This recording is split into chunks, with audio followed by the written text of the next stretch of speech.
به نام خدا، فرامرزی هستم. با مجموعه دروس امریکن انگلیش فایل سطح 5 یونیت 7A رو با هم شروع می‌کنیم. پیج 64 در بحث گرامر permission, obligation و necessity رو کار خواهیم کرد که اجازه و اجبار و ضرورت هست. در vocab word formation prefixes prefix و suffix رو میشناسید. prefix پیشوند هست. در این درس ما پیشوندها رو کار خواهیم کرد و در pronunciation هم intonation and exclamations هست که زمانی که exclamation داریم یا وقتی که خواستیم حالت تعجب و یا احساسات صحبت بکنیم intonation اون به چه صورت خواهد بود. در کوت bad laws are the worst sort of tyranny. bad laws که قوانین بد هست are the worst sort که بدترین نوع tyranny. تلفظ tyranny که به معنای ظلم و جور هست. ادموند برکن رو میگه که Irish writer and philosopher بوده که نویسنده و فیلسوف ایرلندی بوده. Who's in control تایتل هست. Who's in control کی قدرت دستش هست، کنترل دست کی هست. بریم با هم قسمت 1 reading and speaking. A. Read the encyclopedia entry for the expression nanny state with a partner. Summarize in one sentence what the expression means. خب قرار هست که بریم با هم موضوع نانی استیت رو باهاش آشنا بشیم که نانی استیت چی هست در انسایکلوپدیا که کلمه که در اینجا می‌بینید همون دایره المعارف هست و انسایکلوپدیا اینجا به امریکایی نوشته شده. اگر به صورت بریتیش باشه اینجا قبل از ای یک حرف A رو هم خواهید داشت. اگر به این صورت دیدید بریتیش هست یعنی AE و اگر بدون A دیدید و فقط E بود امریکن هست. انسایکلوپدیا انتری. اما باید بریم قسمت پای نانی استیت رو آشنا بشیم. بعد حتما در یک جمله نانی استیت رو به انگلیس حتما توضیح بدید که چی هست و بعد پاسخ رو با هم چک میکنیم. Nanny state. In general, this expression is used in reference to policies where the state is characterized as being excessive in its desire to protect, nanny, govern, or control particular aspects of society or groups of people. به صورت کلی این اصطلاح زمانی استفاده میشه که میخوایم به سیاست‌های یک دولت به این شکلی اشاره بکنیم یا سیاست‌های دولت این شکلی شناخته میشه که خیلی اکسسیو هست، از حد بالاتر هست، از حد معمول خارج هست و در چه چیزی در desire، در its desire to protect، در تمایل یا میلش به مراقبت و محافظت که اینجا ننی میاره به عنوان دایه، دولت یعنی حکومت و کنترل particular aspects، جنبه‌های خاصی از جامعه یا گروه‌های مردم.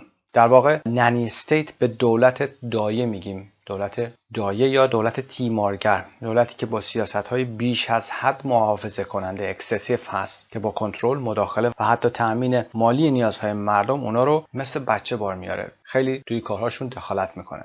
Policies such as mandatory helmet laws, high taxes on junk food, bans on large sodas and sugary drinks, gun control, political correctness, and censorship are often criticized as nanny state actions. سیاست‌هایی از قبیل قوانین مربوط به کلاه ایمنی، البته به صورت اجباری mandatory or compulsory و مالیات‌های بالا بر غذاهایی که جانک فود و هلهوله هستند، ممنوعیت‌هایی بر لارج سوداز که سوداهای بزرگ هستن و یا نوشیدنی‌هایی که شکر زیادی در اونها هست، کنترل تسلیحات و پالیتیکال کرکتنس که صحت و درستی موضوعات سیاسی هست، سانسور کردن هست، اغلب کریتیسایز نقد میشن به عنوان فعالیت‌های یا عملکردهای ننی استیت یا دولت تیمارگر یا دولت دایه.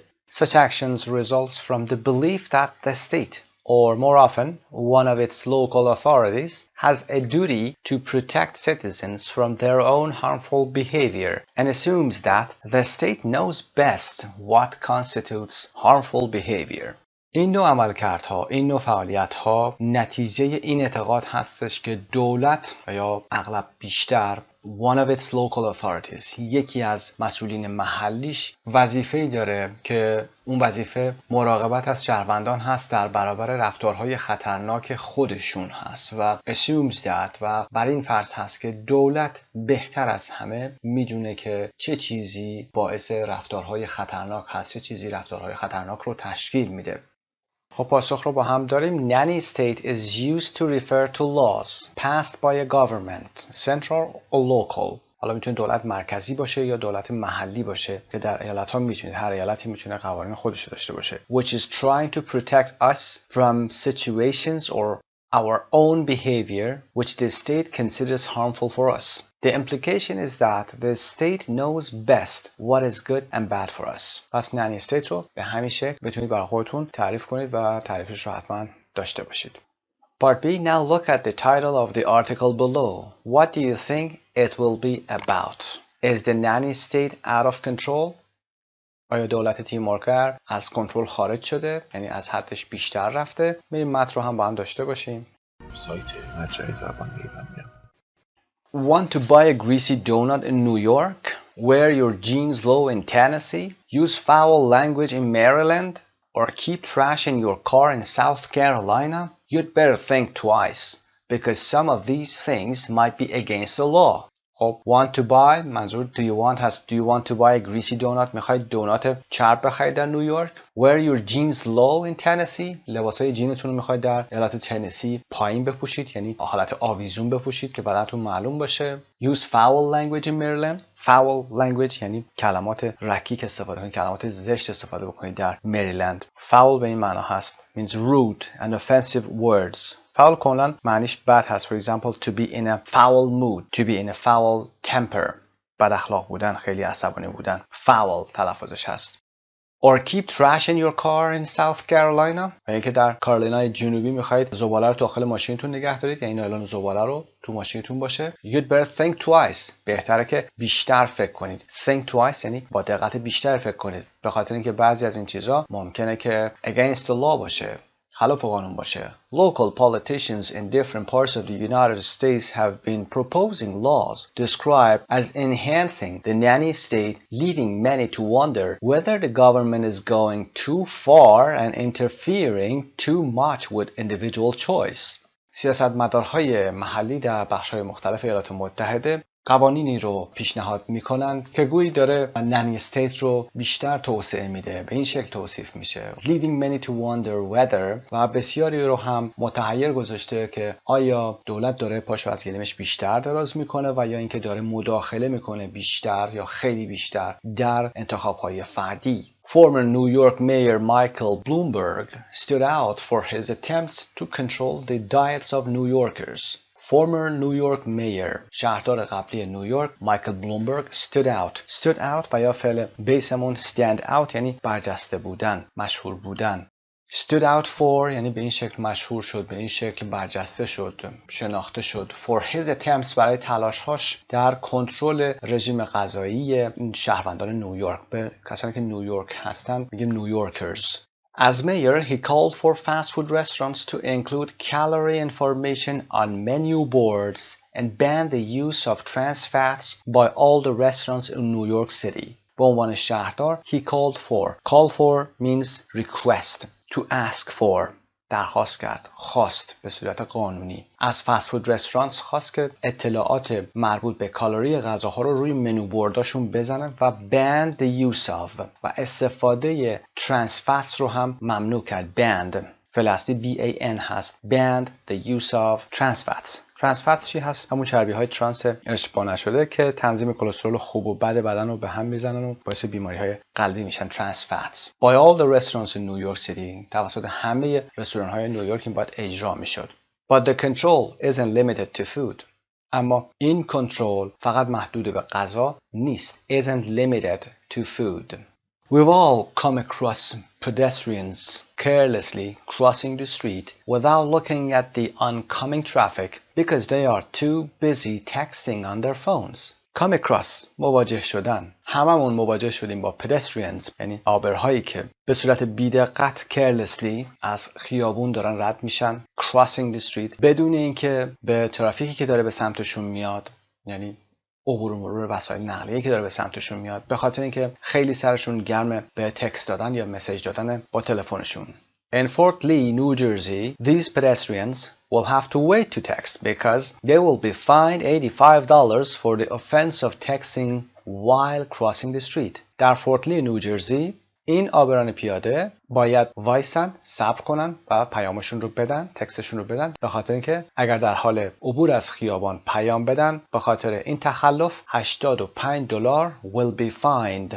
جریمه خواهند شد. In the state of Tennessee, children will have to think twice before putting on their pants. در ایالت تنسی بچه‌ها اگر بخوان شلوارشون رو بپوشن باید درست فکر بکنن. Before putting on their pants. قبل از اون باید درست فکرشون رو بکنن. چرا؟ Under the saggy pants law, any children found exposing their underwear or body parts in an inappropriate manner will be fined $250 or up to 160 hours of community service. به خاطر قانون سگی پنتس که برای شلوارهای افتان میگیم در فارسی، شلوارهایی که آویزون هستن و بخشی از بدن مشخص میشه در اون سگی پنتس، هر کسی که منظور any children، هر کسی، هر فردی که exposing their underwear بکنه، یعنی لباس زیرش رو مشخص باشه، شورتش مشخص باشه، expose بکنه، or body parts و یا بخشی از بدنش مشخص باشه in an appropriate manner، به شکل نامناسبی، will be fined $250 $250 جریمه خواهد شد و یا تا 160 ساعت کار عامل منفعه که community service هست. در درس‌های گذشته در مورد صحبت کردیم. Children in San Francisco, California must travel to other cities if they want a free toy with their Happy Meal, thanks to the local government's ban on free toys in children's fast food meals. خب بچه‌ها در سان فرانسیسکو کالیفرنیا باید به شهرهای دیگه سفر بکنن اگه اونا میخوان با غذاشون با هپی میلشون. هپی میل چی هست؟ نوع غذای کودک هست تو آمریکا که معمولا تو رستوران‌های زنجیره مکدونالدز ارائه میشه، داده میشه و به همراهش یه اسباب بازی کوچیک که حالا با لوگوی لبخند و لوگوی مکدونالد هست به اونا داده میشه، حالت تشویقی هست. اگر بخوان همچین غذایی بخورن با هپی میلشون و یه توی فری بگیرن باید برن شهر دیگه. چرا؟ Thanks to the local government's ban. به لطفه. thanks to رو حتما میدونید. به لطف ممنوعیت دولت محلی بر روی چه چیزی؟ free toys and children's fast food meals. برای اسباب بازی‌های رایگانی که در غذای فست فود کودکان هست. Did you know it's unlawful for drivers to screech their tires in Kansas? آیا میدونستید که در آوردن صدای لاستیک‌ها در کانزاس برای رانندگان غیر قانونی هست؟ یعنی ترمز بزنن و یا تیک آف و یا غیره. And in Hilton Head, South Carolina, it is illegal to keep garbage in your car. و در هیلتون هد South Carolina، کارولینای جنوبی، نگه داشتن کیسه زباله یعنی پر از زباله در ماشینتون illegal هست، غیر قانونیه. legal قانونی، illegal که غیر قانونی هست. از پیشوندها هست، حتما کار خواهیم کرد. A violation is considered a public nuisance and is subject to a fine of up to $500 and or jail time of up to 30 days. A violation به معنی تخلف هست. یک تخلف is considered a public nuisance. یک نوع مردم آزاری محسوب میشه و is subject to a fine و مشمول جریمه میشه of up to $500 تا $500 و یا زمان محکومیت تا 30 روزه. محکومیت به زندان. Even if your car is free of trash, you'd better keep your language clean, or you may have to answer to the law in Rockville, Maryland. حتی اگر ماشینتون خالی از زباله هست، یعنی زباله داخلش نیست، بهتره که مراقب زبانتون باشید، مراقب گفتارتون باشید، یا اینکه مجبور میشید to answer to که پاسخگو باشید. پاسخگو باشید به قانون و یا دادگاه در راکویل، مریلند. It doesn't matter where you are in Rockville, if someone else hears you swearing, whether you are on the street, sidewalk, or in your home, you'll have to keep your voice down if using expletives. مهم نیست که شما در راکویل در کجا هستید. اگر کسی صدای شما رو بشنوه که swearing میکنید، یعنی دارید فحش میدید، حرف دشنام و یا ناسزا میدید، اگر تو خیابون باشید، توی پیاده رو باشید یا توی خونتون باشید، شما باید keep your voice down، صداتون رو پایین بیارید. اگر دارید using expletives به معنای rude words هست، کلمات زشتی که موقع عصبانیت گفته میشه. expletive البته فرمال هست این کلمه. Not to be outdone, the US government is also thinking of ways to regulate people's food choices. Not to be outdone. دولت ایالات متحده not to be outdone برای اینکه کم نیاره is also thinking of ways. داره به روش‌های دیگه فکر میکنه که انتخاب غذایی افراد رو هم تحت کنترل در بیاره، regulateش بکنه، منظمش بکنه. To regulate تحت نظارت در بیاره. The Food and Drug Administration has been looking into ways to crack down on food advertisements as well as limits on salt and sugar in food items sold in supermarkets and restaurants. سازمان دارو و غذا به دنبال پیدا کردن روشی هست to look into که بررسی بکنه.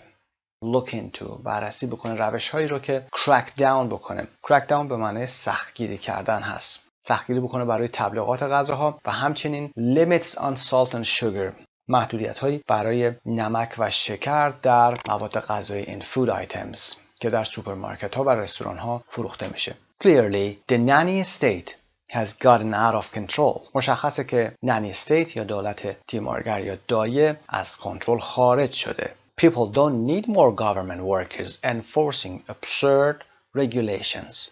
مردم احتیاجی به کارمندای دولتی ندارن که بخوان absurd regulations رو یعنی قوانین و مقررات‌های پوچ و بیهوده رو بخوان اجرا بکنن یا اعمال قانون بکنن، enforce بکنن. Yet there is a larger issue at stake. با این حال یک موضوع بزرگتری هم در خطر هست. At stake در خطر هست. We must ask ourselves. باید از خودمون بپرسیم. Do we really want the government taking charge of public behavior even for our own good?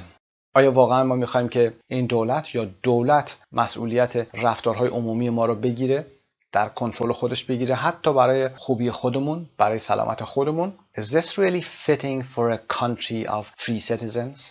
آیا این واقعا برای کشوری که of free citizens هست، شهروندان آزاد هست، این واقعا مناسبه؟ Is this really fitting؟ مناسب هست؟ در قسمت گلاسری expletive رو ببینیم. A swear word that is a rude word used when someone is angry. Expletive. Trans fat رو هم توضیحی دادیم. Also trans fatty acid. اسیدهای trans fat. An unhealthy kind of fat which encourages the development of cholesterol. که باعث به وجود آمدن کلسترول ها میشه و برای بیماری های قلبی هست. خب متن رو با هم خوندیم. میریم قسمت C تمرین رو انجام بدیم. Read the article and mark the sentences below true or false or DS for doesn't say که اشاره نمیشه. Number 1. The use of trans fats is limited in New York restaurants. trans fat استفادهش در رستوران های نیویورک لیمیت شده، محدود شده. False. The use of trans fats is banned. ممنوعه در رستوران های نیویورک. Number 2. When you're crossing the street in Fort Lee, New Jersey, it's illegal to talk on a cell phone. Doesn't say. DS میذارید و doesn't say هست. پاسخ The article says you can be fined for texting but doesn't mention anything about talking on the phone. اما در مورد صحبت کردن با موبایل چیزی نمیگه. 3. Kids in Tennessee are not allowed to wear jeans. False. Kids can wear jeans but they have to pull them up so that their underwear doesn't show. طوری باید لباسشون رو بالا بکشن که underwearشون مشخص نباشه. Number 4. Children's toys are banned in fast food meals in San Francisco. خب اینم که موضوع هپی میل بود صحبت کردیم. True هست. Number 5. In Kansas, noise from tires is restricted. True.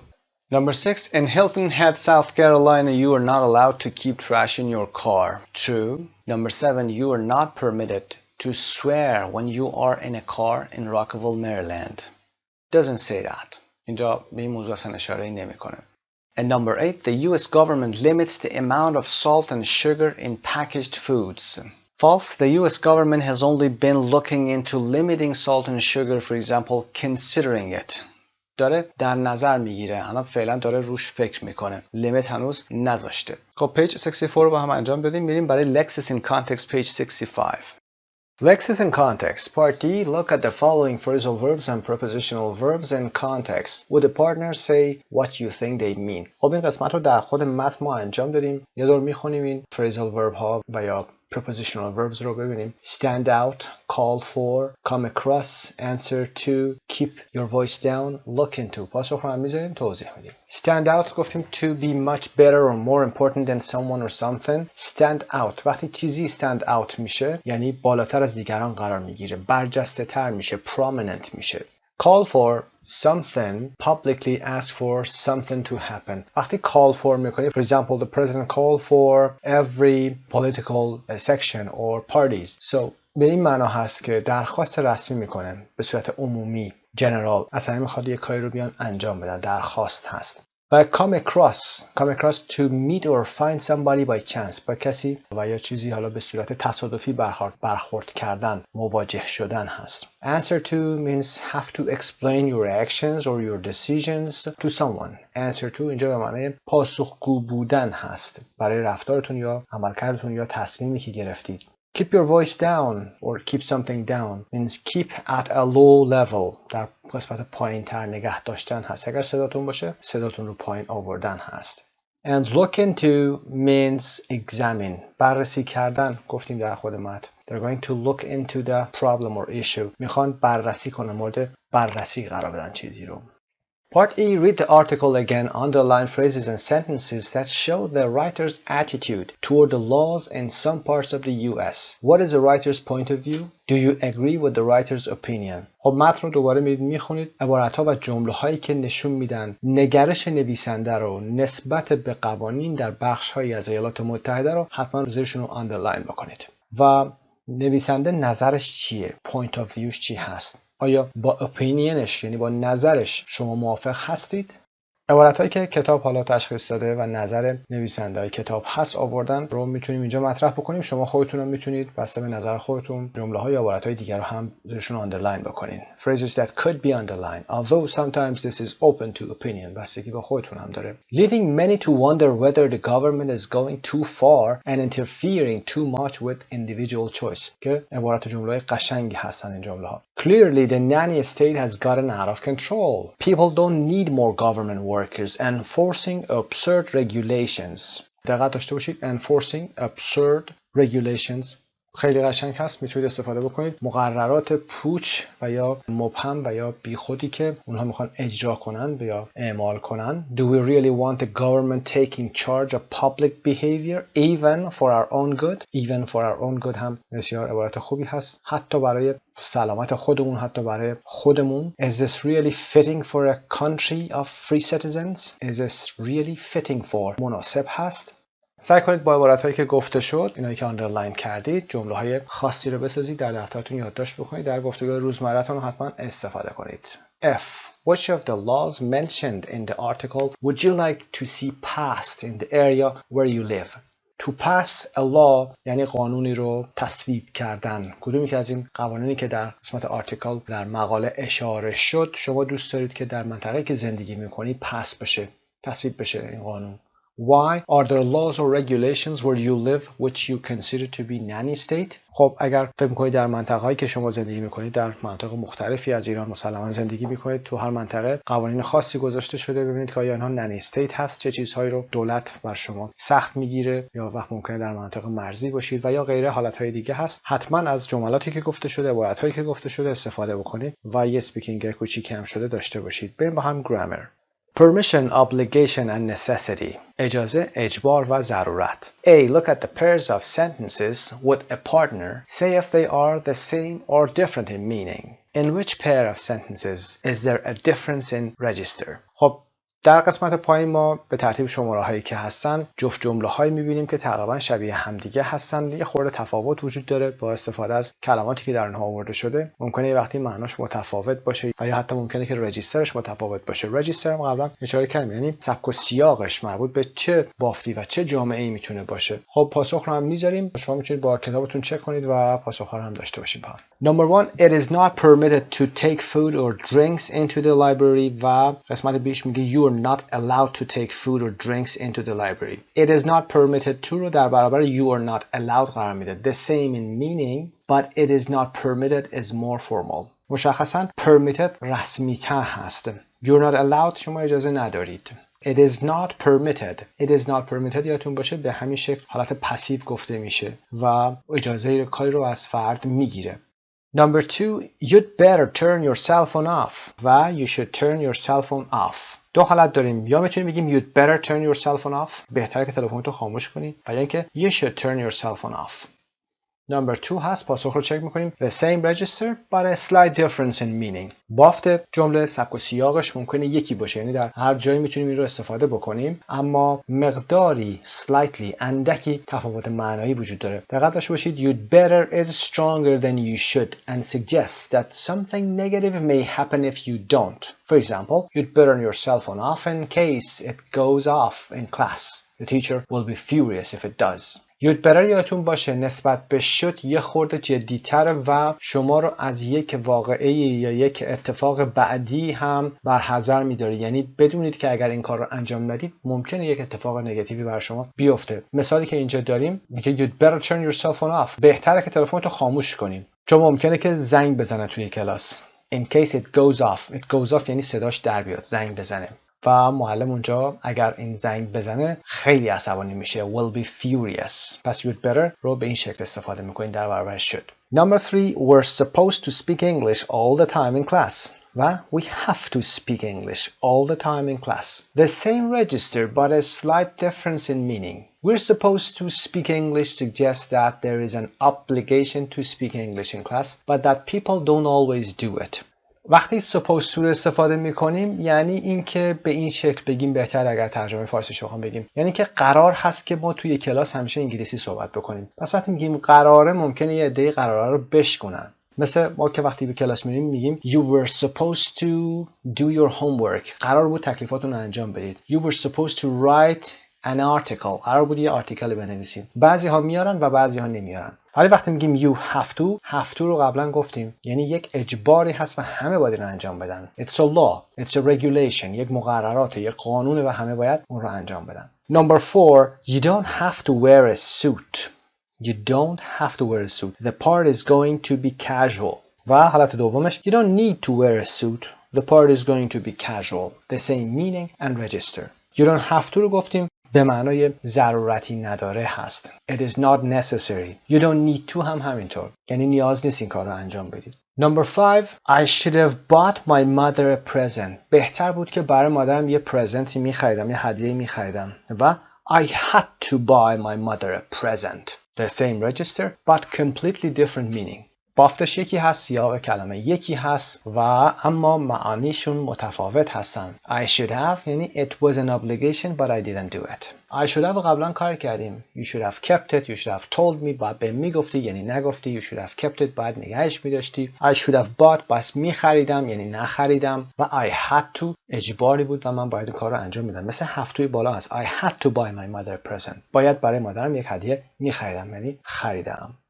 و اما قسمت B مقدمه که در بالا داشتیم میریم برای قسمت Grammar Bank 7A page 150 که بریم Permission, Obligation و Necessity رو با هم ببینیم.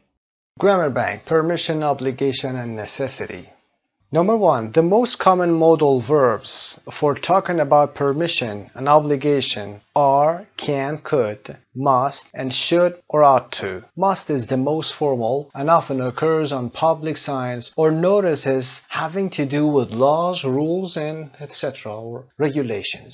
خب بیشترین مودال ورب های افعال وجهی که در مورد پرمیشن و ابلیگیشن ما از اونها استفاده میکنیم همونطور که مشخصه can و could, must, should و ought to هست و must رو هم که قبلا گفتیم برای زمانی استفاده میشه که معمولا علائمی که قانونی هستن و جاهای نصب میشن این علائم قانونی رو ما با must اینها رو بیان میکنیم. اما مثال ها رو ببینیم با هم. I couldn't take any photos in the gallery so I bought some postcards of the paintings. I couldn't اینجا معنی که مجوز نداشتم، نتونستم، اجازه نداشتم که توی گالری عکس بگیرم، بنابراین چند تا پستکارد از اون نقاشی ها گرفتم، کارت پستالاشو گرفتم.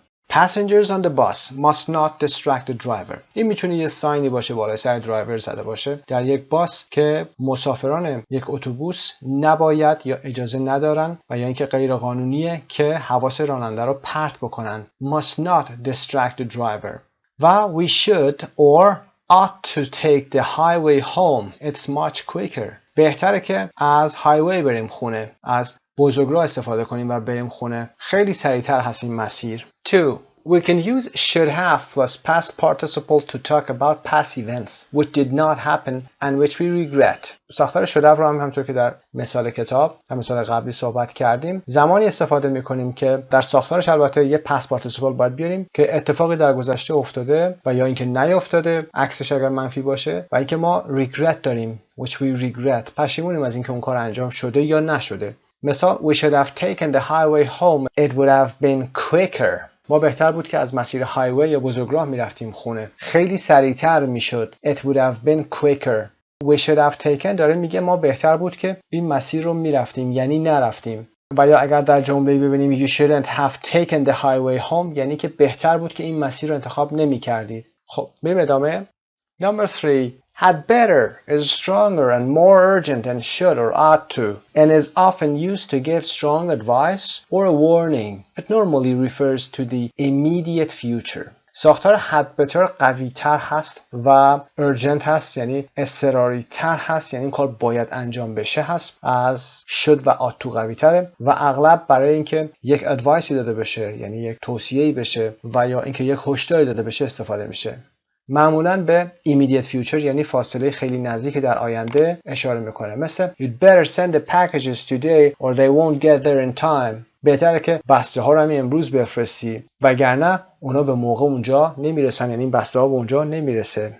You'd better یعنی اگر این کار رو انجام ندی ممکنه که شما یه موقعیتی رو از دست بدی یه اتفاق بیفته بسته ها به موقع نرسن. The negative is had better not. Had better not. For example, you'd better not send the packages. به این ساختار دقت داشته باشید. You'd better not. بعد از had better شما not میارید و میگید بهتر این کار نکنیم. عکس حالت had better هست. Have to or have got to. میدونید که have to و have got to شبیه هم دیگه هستن. یه سری توضیح داره. توضیحاتش رو ببینیم با مثال. We also use have to express obligations. It can be used in any tense. have to رو برای اکسپرس کردن، بیان کردن obligation و بیان اجبار و یا الزام استفاده میکنیم. میتونه در همه تنس ها هم استفاده بشه یعنی وجه ها استفاده بشه. حالا وجهش میتونه آینده باشه و یا غیره. All passengers will have to fill in an immigration form on arrival. همه مسافران will have to یعنی باید در آینده هست. یک immigration form یا فرم مهاجرت رو در زمان رسیدن پر بکنن، fill in بکنن. و یا fill out بکنن در بریتیش. You don't have to tip here unless you think the service was especially good. You don't have to. ضرورتی نداره که شما اینجا تیپ بدید مگر اینکه فکر بکنید یا نظرتون این باشه که سرویس اینجا خیلی خوب بوده به صورت ویژه خوب بوده. Number 2, we can also use have got to express obligation. It is less formal than have to and mostly used in spoken English.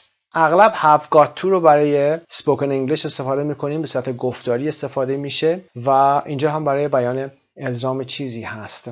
نسبت به have to این نکته وجود داره که این less formal هست یعنی have to فرمال تر رسمی تر تا have got to چون have got to معمولا spoken هست مثل I've got to buy a birthday present for my brother. I've got to بایستی یه birthday present برای برادرم بخرم. I've got to buy. نسبت به have to یه خورده informal هست. We use need or don't need plus to plus infinitive to say that something is necessary or unnecessary. You can use these forms for habitual, general and specific necessity. Need و یا don't need رو با ساختار to infinitive استفاده میکنیم وقتی میخوایم بگیم چیزی necessary هست یا unnecessary هست یا ضروریه یا ضروری نیست. چه وقتایی استفاده میکنیم از این فرم ها برای زمانی که چیزی عادتی هست، عمومی هست و یا specific necessity هست یعنی ضرورت خاص هست مثل You usually need to check in at least 2 hours before a flight leaves. معمولا این جنراله قبل از اینکه شما بخواید پرواز بکنید پروازتون تعریف بکنه باید حداقل 2 ساعت قبلش اونجا حضور داشته باشین چک این کنید. You usually need to ساختار need to infinitive need to check و یا don't need I don't need to take a jacket. نیاز ندارم که یه جکت بردارم. کاپشن بردارم. It's going to be hot today. امروز هوا میخواد گرم بشه. I don't need to. ضرورتی نداره. Number 2. When something was not necessary but you did it, you can use didn't need to plus infinitive. وقتی چیزی ضروری نبود اما شما اون کار رو انجام دادید میتونید از ساختار didn't need to plus infinitive استفاده بکنیم. ساختار لازم نبوده. We didn't need to make a reservation. The restaurant is empty. نیاز نبود که اصلا رزرویشن انجام بدیم. رزرو بکنیم. رستوران خالیه.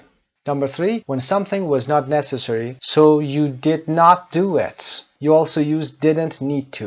وقتی چیزی ضروری نبود، بنابراین شما اون کار رو انجام ندادید. همچنین میتونید از ساختار didn't need to استفاده بکنیم. مثل we had plenty of gas, so we didn't need to stop, which saved time. ما خیلی بنزین داشتیم، سوخت زیادی داشتیم. We had plenty of، گفتیم plenty به این صورت استفاده، plenty of gas. بنابراین لازم نبود که توقف بکنیم. ضرورتی نداشت توقف بکنیم که این باعث شد که تایممون رو هم سیو بکنه. Be able to, be allowed to, be permitted to, be supposed to. We often use be able to or be allowed to plus infinitive to talk about what is possible or permitted instead of can. Particularly when we want to use a form which can does not have. از ساختار be able to و یا be allowed to با حالت infinitive استفاده میکنیم وقتی که میخوایم در مورد چیزی بگیم که امکان انجام اون کار هست یا مجوز انجام اون کار وجود داره، به جای اینکه بخوایم از can استفاده بکنیم. can حالت سادهش بوده، ولی گاهی وقتا شما حالتهایی دارید که دیگه نمیتونید can رو در اون جمله بیارید. یعنی حالتهایی که مثل زمانی که میخواید can رو مجهول بکنید. میدونید هر فعلی 3 حالت داره، حالت اولش، حالت دومش که گذشته است و حالت سومش که میره past participle. اما can دیگه این حالت رو نداره. میگید can could، اما قسمت سوم براش وجود نداره. به همین دلیل هم هست که از able استفاده میکنیم، از allowed استفاده میکنیم، از permitted استفاده میکنیم. مثال ببینیم. Starting tomorrow we won't be able to park on this street. از فردا دیگه ما توی این خیابون نمیتونیم پارک بکنیم. یعنی شلوغ میشه حالا یا بسته میشه. We won't be able. We can't نمیگیم، میگیم we won't be able to park. یعنی به ما اجازه نمیدم، اجازه نداریم یا غیر قانونیه و یا هر حالت دیگه. نمیتونیم این کار رو بکنیم. We won't be able. و یا you are not allowed to smoke in any public buildings in our country. در کشور ما تو هیچ ساختمان عمومی شما اجازه ندارید سیگار بکشید. You are not allowed. به شما اجازه داده نمیشه. میتونید بگید you can't smoke in any public buildings. اما ساختار رسمی ترش you are not allowed to smoke in any public buildings in our country. Number 2, be permitted plus infinitive is used in formal situations. For example, notices and announcements to say what can or can't be done according to the law or to rules and regulations. مثل it is not permitted to use a cell phone while taking a test. در حال برگزاری آزمون یا در حال امتحان دادن استفاده از موبایل ممنوعه. It is not permitted. ساختارش به این شکل است. It is not permitted. 3. We can also use be supposed to plus infinitive to say what people should or shouldn't do, often because of rules. There is often a suggestion that the rules are not necessarily obeyed. For example, students are not supposed to have guests after 12, but everyone does. از ساختار be supposed to plus infinitive هم میتونیم استفاده بکنیم زمانی که کسی باید کاری رو انجام بده یا نباید انجام بده. should do و یا shouldn't do اونجا مطرح هست. حالا به خاطر چی؟ به خاطر قوانینی که وجود داره، مقرراتی که تو اون محیط وجود داره. زمانی که از supposed to استفاده میکنیم قانون وجود داره، مقررات وجود داره، اما the rules are not necessarily obeyed. لزوما اون قانون یا مقررات اجرا نمیشه، لزوما اطاعت نمیشه. مثال دانشجویان قرار نیست که بعد از ساعت 12 مهمان داشته باشن. But everyone does. اما همه میارن، مهمان میارن. قرار نیست. نباید هست اما necessity توش وجود نداره. We are supposed to check in at 3:30. What's the time now? قراره که ساعت 3:30 چک این کنیم. الان ساعت چنده؟ You aren't supposed to park here. شما اینجا نمیتونید پارک بکنید. It's a hospital entrance. یعنی قرار نیست که اینجا پارک بکنید. اینجا ورودی بیمارستانه. شما میدونید که نباید پارک بکنید. You aren't supposed to park here. خب گرامر رو انجام دادیم، با هم برمیگردیم به متن درس اصلیمون. Part 3 Speaking. A. Talk in small groups. حتما این تمرین ها رو به صورت 2 نفره، 3 نفره یا گروهی انجام بدید. دوستانی رو پیدا بکنید که در مورد این موضوع صحبت بکنید. Imagine the following laws have been proposed for the area where you live. تصور بکنید که قوانینی که در قسمت پایین میاد برای منطقه‌ای که شما زندگی میکنید پیشنهاد شده باشه. Would you be in favor of them or do you think they are too nanny state?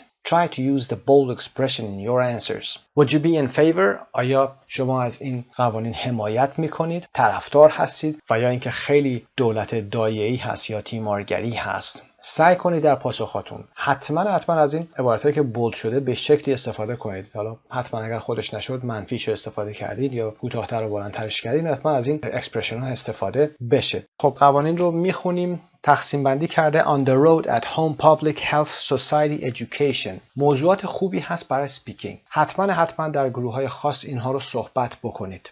ما برای اینکه کارتون راحت تر بشه میخونیم یه توضیح کوچیکی میدیم، یه دونه از اینها رو هم انجام میدیم. On the road, bicyclists should have to pass a test to get a bicycling license before they are allowed on the road. دوچرخه سواران باید یک تستی رو یا آزمونی رو پاس بکنن تا اینکه گواهینامه رانندگی دوچرخه‌شون رو بگیرن قبل از اینکه بهشون اجازه داده بشه که بیان توی جاده. On the road یادتون نره حتما نمیگیم in the road. But should have to pass. For example, well, I think they really have to pass this kind of test because if they don't, they won't be able to recognize or understand the signs and traffic lights, and therefore will get in trouble or cause accidents for themselves or other people, etc. و ادامه میدید غیره. Car drivers should not be allowed to eat or drink while driving. راننده ها خب مشخصه نباید اجازه داشته باشن که در حال رانندگی غذا بخورن و بنوشن. It should be against the law for pedestrians to cross the street while wearing headphones. برای عابرین پیاده که از خیابون رد میشن و هدفون رو سرشون گذاشتن، رو گوشاشون گذاشتن، باید ممنوع بشه این کار. خلاف قانون بشه عبور از خیابان. At home, it should be compulsory for people to turn off all electrical appliances at night in order to save energy. It should be compulsory. Compulsory گفتیم مثل mandatory هست، یعنی اجباری بشه. باید برای مردم اجباری بشه که تمام وسایل الکتریکیشون رو شبا خاموش بکنن تا اینکه انرژی سیو بشه. It should be illegal to leave children under 12 alone in the house. باید تنها گذاشتن بچه‌های زیر 12 سال در خانه illegal بشه، غیر قانونی بشه. It should be against the law for parents to give fast food to obese children. برای والدین غذای فست فود دادن به بچه‌های چاق باید against the law بشه، خلاف قانون بشه. Public health. Smoking on the street should be banned. سیگار کشیدن در خیابان باید ممنوع بشه. Should be banned. Restaurants should not be allowed to serve more than one large sugary drink per person. رستوران ها نباید اجازه داشته باشن که بیش از یک نوشیدنی شکردار یا شیرین بزرگ بخوان به هر شخص بدن. Should not be allowed to. حالا اینجا میتونید شما از permit هم استفاده بکنید در کنار ساختارهای دیگه که دارید. People who abuse their health should be made to pay higher health insurance premiums. کسانی که سلامتی خودشون رو abuse میکنن. abuse یعنی سوء استفاده میکنن، یعنی در خطر قرار میدن. باید مجبور بشن. should be made to pay. گفتیم بعد از made ما ساختار بدون تو داریم، اما وقتی که مجهول میشه دیگه تو رو هم داریم. They should be made to pay higher health insurance premiums. یعنی حق بیمه های بالاتری رو باید پرداخت بکنن. Society. It should be against the law not to vote in elections. رأی ندادن در انتخابات باید خلاف قانون محسوب بشه. It should be against the law. All advertising aimed at children under the age of 12 should be banned. همه تبلیغاتی که برای کودکان زیر 12 سال داره انجام میشه باید ممنوع بشه. Couples should be required to attend 3 months of marriage counseling before they are allowed to get divorced. زوجها یعنی کسانی که زن و شوهر هستن should be required to attend. باید ازشون خواسته بشه، مجاب بشن که شرکت بکنن 3 ماه از marriage counseling رو، یعنی مشاوره ازدواج رو، کلاس های اونها رو، قبل از اینکه بخوان اجازه پیدا بکنن که از همدیگه جدا بشن، طلاق بگیرن. Education. Teachers should not be allowed to use red pens to correct exercises as this is psychologically harmful to students. آموزگاران نباید اجازه داشته باشند که از خودکارهای قرمز برای تصحیح ورقه ها یا هومورک ها استفاده بکنن، به خاطر اینکه از نظر روانشناختی این مسئله برای دانشجویان یا دانش آموزان harmful هست، زیانبار هست. School children should not be given grades on tests, only general comments, so that they can't compare themselves with other children. بچه مدرسه‌ای ها نباید در امتحان بهشون نمره داده بشه. Should not be given. بهشون نباید داده بشه. پسیو هست. فقط general comments. فقط یک نظر عمومی باید اعلام بشه تا اینکه نتونن خودشون رو با دیگران مقایسه بکنن. Competitive sports should be banned in the school system so that children's self-esteem is not affected by losing. ورزش‌های رقابتی باید در سیستم مدرسه ممنوع بشه تا اینکه کودکان سلف استیمشون به خاطر باختن تحت تاثیر قرار نگیره. سلف استیم با این نوشته میشه، یادتون باشه، عزت نفس. سلف کانفیدنس داریم که اعتماد به نفس بوده و سلف استیم عزت نفس هست. خب حتما در مورد این موضوعات صحبت بکنید. بریم قسمت B رو هم ببینیم. In your groups, agree on a new law or regulation that you would like to see introduced for two of the categories. Then try to convince other groups to vote in favor of passing your law. حتما بیایید هر چند موردی که حالا شما خودتون دوست دارید و فکر میکنید که نیاز هست رو بیایید بذارید و بگید که اینها باید تصویب بشه و دفاع بکنید و اونها رو متقاعد بکنید که بیان برای تایید شدن این قانون رأی بدن. خب این قسمت که به خودتون مربوط میشه حتما سپیکینگ رو انجام بدید. مطمئن هستم که میتونید از اطلاعاتی که کسب کردید، فایل‌های صوتی که گوش کردید، متنی که در صفحه قبل خوندیم، بیاید اینها رو بیان بکنید. حتما در مورد نان استیت صحبت بکنید و اطلاعات بیشتری رو هم میتونید از اینترنت تهیه بکنید و این قسمت رو صحبت بکنید. خسته نباشید. به نام خدا. Unit 7A Part 2 Vocabulary Word Formation Prefixes پیشوندها. Passing a law preventing students from exposing underwear in an indecent manner. متنی که داریم از متن کتاب هست، اما کلماتی که داریم می‌بینیم کلماتی هستن که پیشوند رو دارن به ما نشون میدن. indecent. در کلمه indecent شما این رو می‌بینید که بولد شده و به معنای پیشوند این کلمه هست. decent خودش به معنای نجیب، شایسته، مناسب و هر چیزی که خوب باشه، مثلا آراسته. اما وقتی که این رو میگیره پیشوند این منفیش میکنه، به معنای not میشه. not decent manner، رفتار نادرست، ناشایسته. indecent یعنی خارج از نزاکت. And in Hilton Head, South Carolina, it is illegal to store trash in your car. Illegal. Legal قانونی، مشروع، و illegal غیر قانونی. Illegal این هم به معنای not هست. means not legal. Part A. Look at the two highlighted words from Is the nanny state out of control, which both have prefixes. What do the prefixes add to the meaning of the base word? که توضیح رو در بالا دادیم. base wordشون decent بوده و legal که پیشوندهای in و l منفی میکنن به معنای not هستند. Part B. Look at some more highlighted words with prefixes from previous lessons and with a partner say what the prefix means.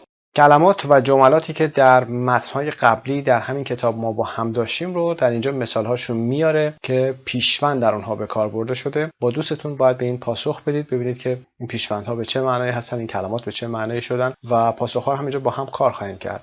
Number 1. Non-native speakers now outnumber native English speakers by 3 to 1. این رو در درس‌های گذشته داشتیم. Non-native speaker ها الان outnumber میکنن native English speaker رو. به نسبت 3 به 1. Outnumber یعنی exceeds. Is larger than بیشتر بودن هست. بالاتر بودن، زیادتر بودن، تفوق یافتن بر. خواهیم رسمی ترش رو بگیم. There are more non-native than native speakers. الان به این معنا میشه تعدادشون بیشتره.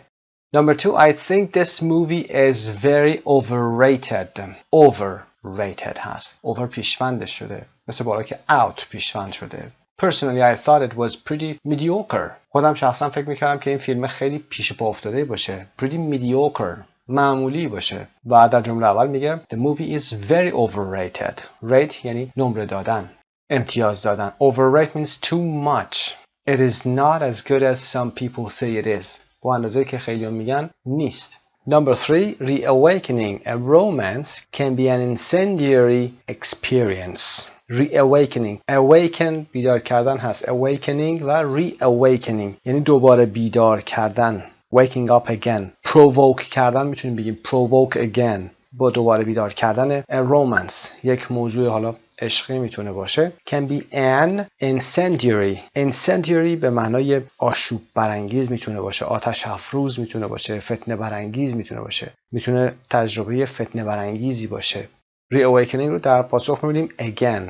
Waking up again a romance that had died. رومانسی که در گذشته وجود داشته و از بین رفته بوده. Had died یعنی دیگه اثری از اون نمونده ولی شما دوباره برید اون رو زنده کنید. پس پیشوند re یعنی دوباره. Number 4. The character of Captain Smith was misrepresented in the movie Titanic. خب اینو در درس تایتانیک خوندیم. شخصیت کاپیتان سمیت was misrepresented. mis گفتیم معنای wrong رو میده، اشتباه رو میده. understand misunderstand به این شکل. misrepresent رو ببینیم در پاسخ wrongly portrayed in a way that wasn't accurate or truthful. یعنی شخصیتش رو درست نشون ندادن، misrepresent کردن، بد جلوه دادن، اشتباه نمایاندن. The importance of the lowly translator to our understanding of foreign literature should not be underestimated. Estimate یعنی تخمین زدن. Under قبلش اومده یعنی کمتر تخمین زدن. Not enough. People do not value the importance of the translator enough. به اندازه کافی قدرش رو نمیدونن، اهمیتش رو نمیدونن. Underestimate. اگر همین over رو پیشوندش بیاریم overestimate یعنی بیشتر تخمین زدن، ارزشش رو بالاتر بردن از حد معمول. Number 6. When people spend that money pro-socially on others, means giving gifts to friends, donating to charities, they are happier than when they spend it on themselves. Pro-socially, socially اجتماعی هست. Pro گفتیم حالت مثبت، حالت موافق بودنه. Pro-socially means in favor of. In favor رو در writing درس گذشته کار کردیم. Spending money in favor of society means on other people. با این مثال میاره on other people. Pro-socially در جهت اهداف خیرخواهانه کار کردن هست. Pro-socially. پس pro به معنی موافق بودن هست، موافق با سوشال، موافق با جامعه. Number 7. Her skin is already prematurely aged. پوستش همین الانش هم prematurely aged هست، خیلی old شده. mature گفتیم که رسیدن هست، بالغ شدن هست. pre پیش رو نشون میده، مثل خود کلمه prefix. Prematurely before means her skin has aged earlier than normal. پیش از موعد، پیش از زمان اینکه وقتش فرا برسه، پوستش پیر شده. Number 8. The US dollar has been devalued so much that foreign vacations can be very expensive. ارزش دلار دیوالو شده. دی کاهش پیدا کردن، کم شدن، برداشته شدن هست. Devalued, lowered. The value of the US dollar is lower than before. سایت مجموعه زبان ایرانی. Part C. Add a prefix from A or B above to the bold word and make any other necessary changes to complete the sentences. Number 1. I completely misjudged Alan. من کاملا Alan رو misjudge کردم، بد قضاوت کردم. I thought he lacked resolve, but I see I was wrong. من فکر میکردم که اون فاقد اراده هست، اراده نداره. He lacked resolve, but I see I was wrong. اما متوجه شدم که اشتباه میکردم. So I misjudged him. Misjudge, judge, misjudge. This paragraph in your essay is totally unclear. این پاراگراف در مقاله شما کاملا نامشخصه. You're going to have to rewrite it. دوباره باید اینو بنویسی. Write, rewrite. Number 3. I resent how my boss criticizes my ideas and devalues my work. خیلی بدم میاد که رئیسم اینقدر ایده های منو criticize میکنه، انتقاد میکنه و کار منو ارزشش رو پایین میره. Devalues. Number 4. My wife and I have a pre-arranged signal for when we want to leave a dinner or a party. Arrange و pre-arranged. از قبل آماده کردیم. من و همسرم یه سیگنال رو، یه علامتی رو pre-arrange کردیم، از پیش آماده کردیم، تعیین کردیم. برای وقتی که میخوایم یه دینر رو یا یه پارتی رو ترک بکنیم به هم اون علامت رو میدیم. Number 5. I can't read my doctor's handwriting. دستخط دکترم رو نمیتونم بخونم. Handwriting. It is completely illegible. Legible خوانا. Illegible ناخوانا هست. Illegible. IL رو در ابتداش میذاریم. Number 6. Having to take care of my sister's 5 dogs is terribly inconvenient. سخته، خیلی سخته، ناراحت کننده است. Convenient راحته و having to take care of my sister's 5 dogs نگهداری از 5 سگ خواهر من واقعا یا به طور وحشتناکی خیلی سخت هست. Inconvenient. Number 7. The team seems kind of demotivated since the coach was fired. از زمانی که کوچ یعنی مربی اخراج شد. Motivate انگیزه داشتن. Demotivate گفتیم دی کاهش پیدا میده، انگیزه‌شو از دست داده. به نظر میرسه kind of demotivated، انگیزه‌شو یه جورایی از دست داده. Number 8. I'd hardly studied at all for the test, so I felt very underprepared. من اصلا برای تست نخونده بودم، بنابراین خیلی احساس میکردم که underprepared هستم، یعنی اصلا آماده نیستم. Number 9. We're not going back to that restaurant. They overcharged us last time we went. ما دیگه به اون رستوران نمیریم. دفعه قبلی که ما رفتیم they overcharged us. They charged us یعنی ازمون هزینه طلب کردن. They overcharged us یعنی از ما پول زیادتر از معمول گرفتن. Number 10. The hotel has an outdoor swimming pool that's open from June to September. این هتل یک outdoor swimming pool داره که استخرشنای بیرون از ساختمان هست. outdoor استرسش رو در قسمت اول بذارید outdoor و صفت هم هست که از ماه ژان تا سپتامبر باز هست. Part 5 Listening and Speaking. Divide into teams. Try to agree on answers to the questions below, which come from a quiz book based on a popular TV show. خب این قسمت تقریبا یک کار گروهی هست، باید با هم انجام بدید با دوستتون. اگر تنها هم هستید میتونید به بخش کمیونیکیشن مراجعه کنید. پیج 119 و پیج 121 هست. 10 سوال که در پایین هست حالا از یه برنامه معروفی هست QI کویز هست، از اونجا گرفته شده. یه سری سوالات هست، پاسخاشو هم در اون قسمت آورده. ما سوالات رو براتون میخونیم اگر برای بحث تلفظ و یا غیره مشکل داشتید و بعد به اون قسمت مراجعه کنید و با دوستتون حتما اون کار رو انجام بدید. به جهت اطلاعات عمومی شما هست. Question 1 is what was Tutankhamun's curse? Was Tutankhamun فرعون مصر هست. What was Tutankhamun's curse? نفرین توتنکامن چی بوده؟ نفرین فرعون مصر چی بوده؟ که در متن اون قسمت اومده است، میتونید بخونید. Number 2 What do chameleons do and why? What do chameleons? Chameleons همون آفتاب پرسا هستن، لیزرد هستن، اون مارمولک هایی هستن که رنگ های مختلف خودشون میگن و در اونجا با یه فعلی آشنا میشید به اسم camouflage. camouflage هست C-A-M-U-F-L-A-G-E. camouflage یعنی استتار کردن. پس chameleons و کلمه camouflage به معنی استتار. Number 3 What man-made structures can be seen from the moon? Man-made structure یعنی ساختار و سازه‌ای که توسط بشر ساخته شده باشه از کره ماه دیده بشه. تصور بر این بود که دیوار چین هست but you cannot see anything, actually nothing from the moon. I mean man-made structures. Number 4 What do kilts and whiskey have in common? kilt میدونید همون دامنای رنگی هست که البته در تصویر پایین هم میبینید که اسکاتیشا میپوشن، اسکاتلندیا میپوشن و ویسکی رو هم که میدونید نوعی مشروب هست. kilts and whiskey have in common چیز مشترکی ندارن، باز هم در متن حتما مراجعه بکنید ببینید. Kilts were invented by the Irish. توسط ایرلندی ها اختراع شده، یعنی ساخته شده و یا دوخته شده، آماده شده که میپوشنش. الان اسکاتلندی ها رو میپوشن. ویسکی هم was invented by the Chinese. چینی ها بودن که ویسکی رو اولین بار درست کردن. Number 5 Which metal is the best conductor? چه فلزی is the best conductor? Conductor یعنی رسانا، هادی. The answer is silver and it is not copper. مس هم نیست.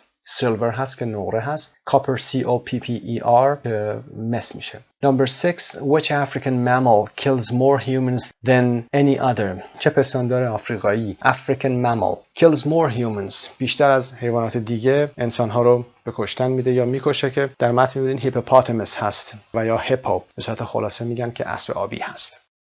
Number 7 What would probably have killed you in an 18th century sea battle? در یک نبرد دریایی قرن 18 چه چیزی احتمالاً شما رو میکشت؟ که جوابش در همون متن میبینید splinters هست. splinter S-P-L-I-N-T-E-R. splinter تراشه چوب هست. تراشه یا ریزه هایی که از چوب، باریک های چوب هست. وقتی که توپ ها شلیک میکردن گلوله هاشون کنن بال بوده. کنن توپ هست، بال هم که میدید اون گوی ها و توپ های آهنی هست. کنن بالا که به بدن کشتی میخوردن منفجر نمیشدن، بلکه به خاطر ضربه شدیدی که وارد میکردن اسپلنترهای زیادی بودن که ثرو میشدن به طرف افراد و اون تراشهای چوب میتونستن آدم‌ها رو از پا در بیارن. Number 8 What did the American Thomas Edison invent that English speakers use every day? چه چیزی رو توماس ادیسون امریکایی اختراع کرد که الان گوینده های انگلیسی، یعنی کسانی که انگلیسی صحبت میکنن، هر روز دارن از اون کلمه استفاده میکنن. hello هست، hello که سلام هست، همون الوی که ما میگیم و قبلا به جای هلو در تلفن گفتن are you there، اونجا هستی، و who are you، یا میگفتن who are you و یا are you there، ولی الان میگیم hello اگر میخوایم صدا کنیم کسی رو. Number 9 how does television damage your health که در متن اونجا آمده که بحث obesity هست، چاق شدن هست. Number 10 why is a marathon 26.219 miles long که توضیح کاملش در متن انتها آمده. میتونید متن رو بخونید و به عنوان اطلاعات عمومیتون اون رو کسب بکنید. اما میریم قسمت C328 listen to someone talking about the TV quiz show. Listen to someone talking about a TV quiz show and books that the questions below came from. Answer the questions with a partner. با فایل صوتی با هم گوش میکنیم. 3.28 Why is it that so many children don't seem to learn anything at school? A TV producer turned writer has come up. A TV producer turned writer. TV producer turned writer به کسی میگیم که TV producer بوده و بعدا نویسنده شده. Turned writer یعنی جابجایی شغلی داشته. Come up with some very revolutionary ideas. یه سری ایده های انقلابی آورده، مطرح کرده. Revolutionary ideas. Come up with some very revolutionary ideas. A few years ago, TV producer John Lloyd thought up a formula for a new quiz show. The show is called QI, which stands for Quite Interesting, and which is also IQ backwards. Which is also IQ backwards, که عکس کلمه یا علامت IQ هست. It's a comedic quiz show hosted by actor Stephen Fry, where panelists have to answer unusual general knowledge questions. Panelists کسانی هستن که میان در تلویزیون و رادیو به یه سری سوالاتی پاسخ میدن. And it's become unexpectedly popular with 15 to 25-year-olds. Along with co-author John Mitchinson, Along with co-author یعنی به همراه co-author. Lloyd has since written a number of QI books, for example, The Book of General Ignorance, and these have also been incredibly successful. Lloyd's basic principle is very simple. Everything you think you know is probably wrong, and everything is interesting. The QI Book of General Ignorance, for example, contains 240 questions, all of which reveal surprising answers. So we learn, for example, that goldfish have very long memories, that you're more likely to be killed by an asteroid than by lightning. Goldfish همین ماهیای قرمزی که هست که در شب عید ما روی سفره میذاریم، داخل تنگای آب میذاریم. البته قرمز هست اما در انگلیسی گفته میشه goldfish. Have very long memories. حافظه طولانی مدتی دارن. و اینکه that you're more likely to be killed by an asteroid. احتمال خیلی زیاد وجوده که شما توسط یک شهاب سنگ کشته بشید. Asteroid than by lightning که صاعقه هست. Or that Julius Caesar was not actually born by cesarean section. و اینکه جولیوس سیزار بعضی فکر میکنن که سزارین از خود جولیوس سزار اومده و جولیوس سزار از طریق جراحی سزارین به وجود اومده و این اسم از اونجا اومده، در صورتی که این کاملا اشتباه هست. cesarean section یعنی جراحی سزارین. The popularity of these books proves Lloyd's other thesis, that human beings, and children in particular, are naturally curious and have a desire to learn. And this, he believes, has several implications for education. According to Lloyd and Mitchinson, there are two reasons why children, in spite of being curious, tend to do badly in school. First, even the best schools can take a fascinating subject, such as electricity or classical civilization, and make it boring, by turning it into facts which have to be learned by heart and then regurgitated for tests. خب درس‌ها رو به این شکل در مدارس ارائه میدن که by turning it into facts، درسایی که خیلی راحت‌تر میتونه شیرین‌تر ارائه بشه، اینها رو تبدیل به حقایق میکنن. which have to be learned by heart یعنی عمیقاً یاد گرفته بشه حتما و حفظ بشه و then و بعد به صورت توتیوار در امتحان فقط جواب داده بشه، یعنی از حافظه کوتاه مدت استفاده بشه. Second, QI's popularity seems to prove that learning takes place most effectively when it's done voluntarily. The same teenagers who will happily choose to read a QI book will often sit at the back of a geography class and go to sleep, or worse still, disrupt the rest of the class. Disrupt the rest of the class یعنی بقیه کلاس رو بیان مختل کنن، به هم بزنن، نظمشون رو به هم بریزن. خب سوالات رو با هم کار میکنیم و پاسخ که در سمت راست قرار داده شده. Why did they call the show QI? Because it stands for Quite Interesting and is IQ backwards. IQ intelligence quotient هست, the numerical measurement of a person's intelligence. تست IQ که میدونی چی هست. QI هم که مخفف quite interesting هست, نسبتاً جالبه. Number 2, what is the basic principle behind the show and its book? Basic principle behind the show چی هست؟ پشت این شو این اصل ساده‌ای که قرار گرفته چی هست؟ Everything you think you know is probably wrong. هر چیزی که شما فکر میکنید میدونید احتمالاً اشتباهه. And everything is interesting. و همه چیز هم جالبه. Number 3, what examples does he give from the books? چه مثال هایی رو اون از کتاب ها میزنه؟ For example, goldfish have very long memories. Julius Caesar was not born by cesarean section. Number 4, why is it so popular? Because human beings, especially children, are naturally curious and want to learn.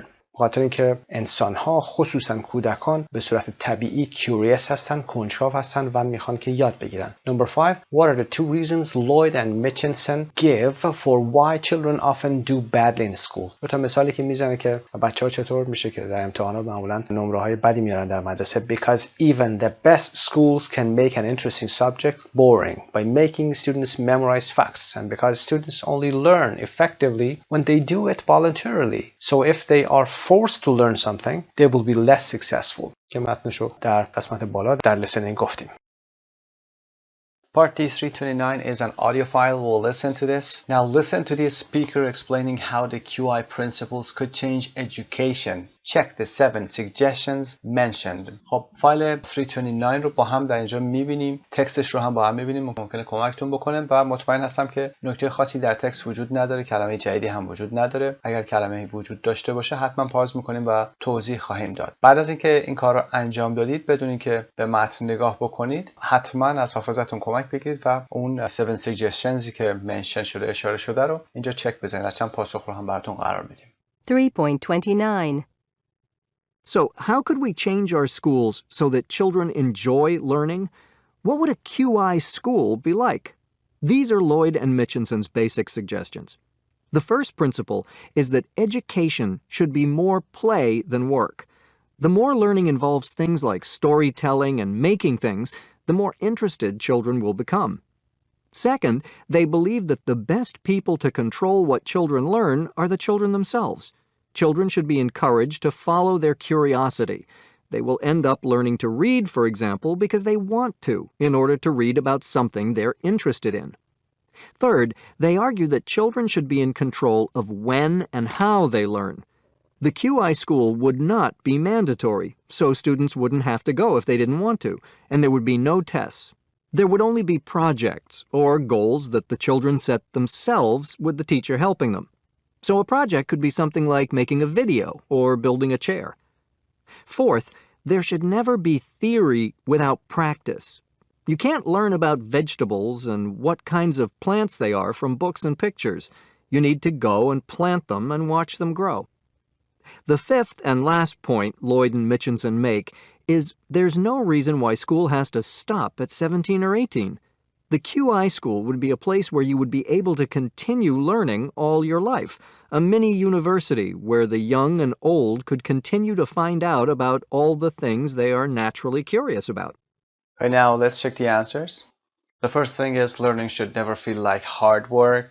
شبیه به کار سخت نباید به نظر برسه. Children should be able to choose their own curriculum. curriculum که فصلهای درسی هست، مواد درسیشون هست یا روش درسی هست. Children shouldn't be expected to learn to read until they actually want to. ازشون نباید انتظار داشته باشی. Shouldn't be expected until they actually want to. زمانی که خودشون میخوان. Children shouldn't be forced to go to school. نباید مجبورشون کنید. Every day if they don't want to. There should be no evaluation or assessment of children by teachers. معلمان یا آموزگاران نباید evaluation یا assessment داشته باشن. ارزیابی داشته باشن. Children should learn theories through practical activities. اگر فرضیه هم آموزش داده میشه باید عملاً بهشون اون آموزش داده بشه. There should be no official graduation age.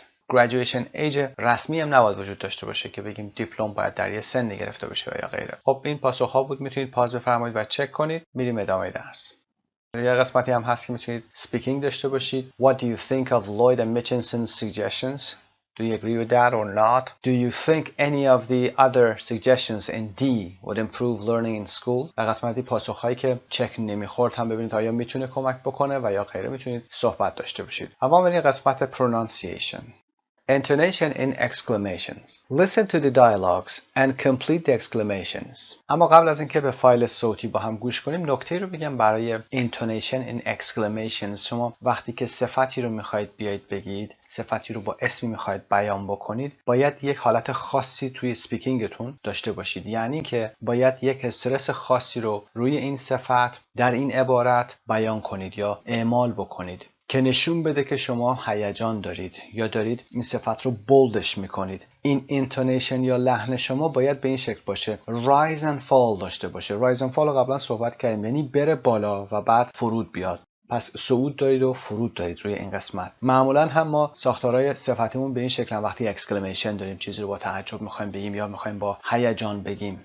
مثلا how به علاوه adjective داریم یا صفت داریم، مثلا how interesting میره بالا و میاد پایین، how interesting. و یا what به علاوه adjective داریم به علاوه noun، what به علاوه صفت به علاوه اسم، مثلا what a beautiful day، what a beautiful car میره بالا و میاد پایین. خب حالا به فایل‌های صوتی گوش میکنیم، پاسخ‌ها رو بعداً چک میکنیم.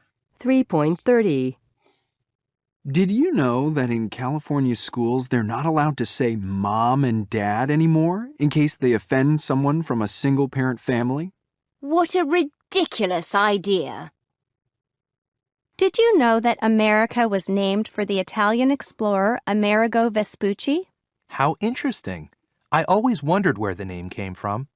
خب پاسخ‌ها رو هم می‌ذاریم اینجا. اینجا در سوال می‌پرسه که می‌دونید که تو کالیفرنیا در مدارس شما اجازه ندارید که بگید مام اند دد، یعنی مامان و بابا، به خاطر اینکه ممکنه که این به کسانی که سینگل پرنت فامیلی هستن، حالا ممکنه که یا فقط یه پدر داشته باشن یا فقط یه مادر داشته باشن در خانوادهشون، اونها رو افند بکنه، برنجونه و ناراحتشون بکنه. و در پاسخ میشویم میگه what a ridiculous idea. What a ridiculous idea. ridiculous اینجا صفت OUS داره، مثل delicious، میره بالا و میاد پایین. rising and falling داره. و برای جمله بعدی did you know that America was named for the Italian explorer Amerigo Vespucci. خب در پاسخ میگه how interesting. how interesting میره بالا و میاد پایین. اگر این صفت رو، اگر این عبارت هایی که با اکسکلمیشن هستن رو با لحن خشک یا فقط فالینگ تون، یعنی با فرود فقط بگید، به نظر میرسه که شما علاقه ای ندارید یا یه وقتی دارید با طعنه حرف میزنید. پس رعایت انتونیشن در زمان اکسکلمیشن بسیار مهم است. این فایل صوتی رو یکی دو بار گوش بکنید و سعی کنید تکرار کنید. Part B, listen again and focus on the intonation in the exclamations. Answer the questions with a partner. Does the intonation on the adjectives in the exclamations go up? Yes.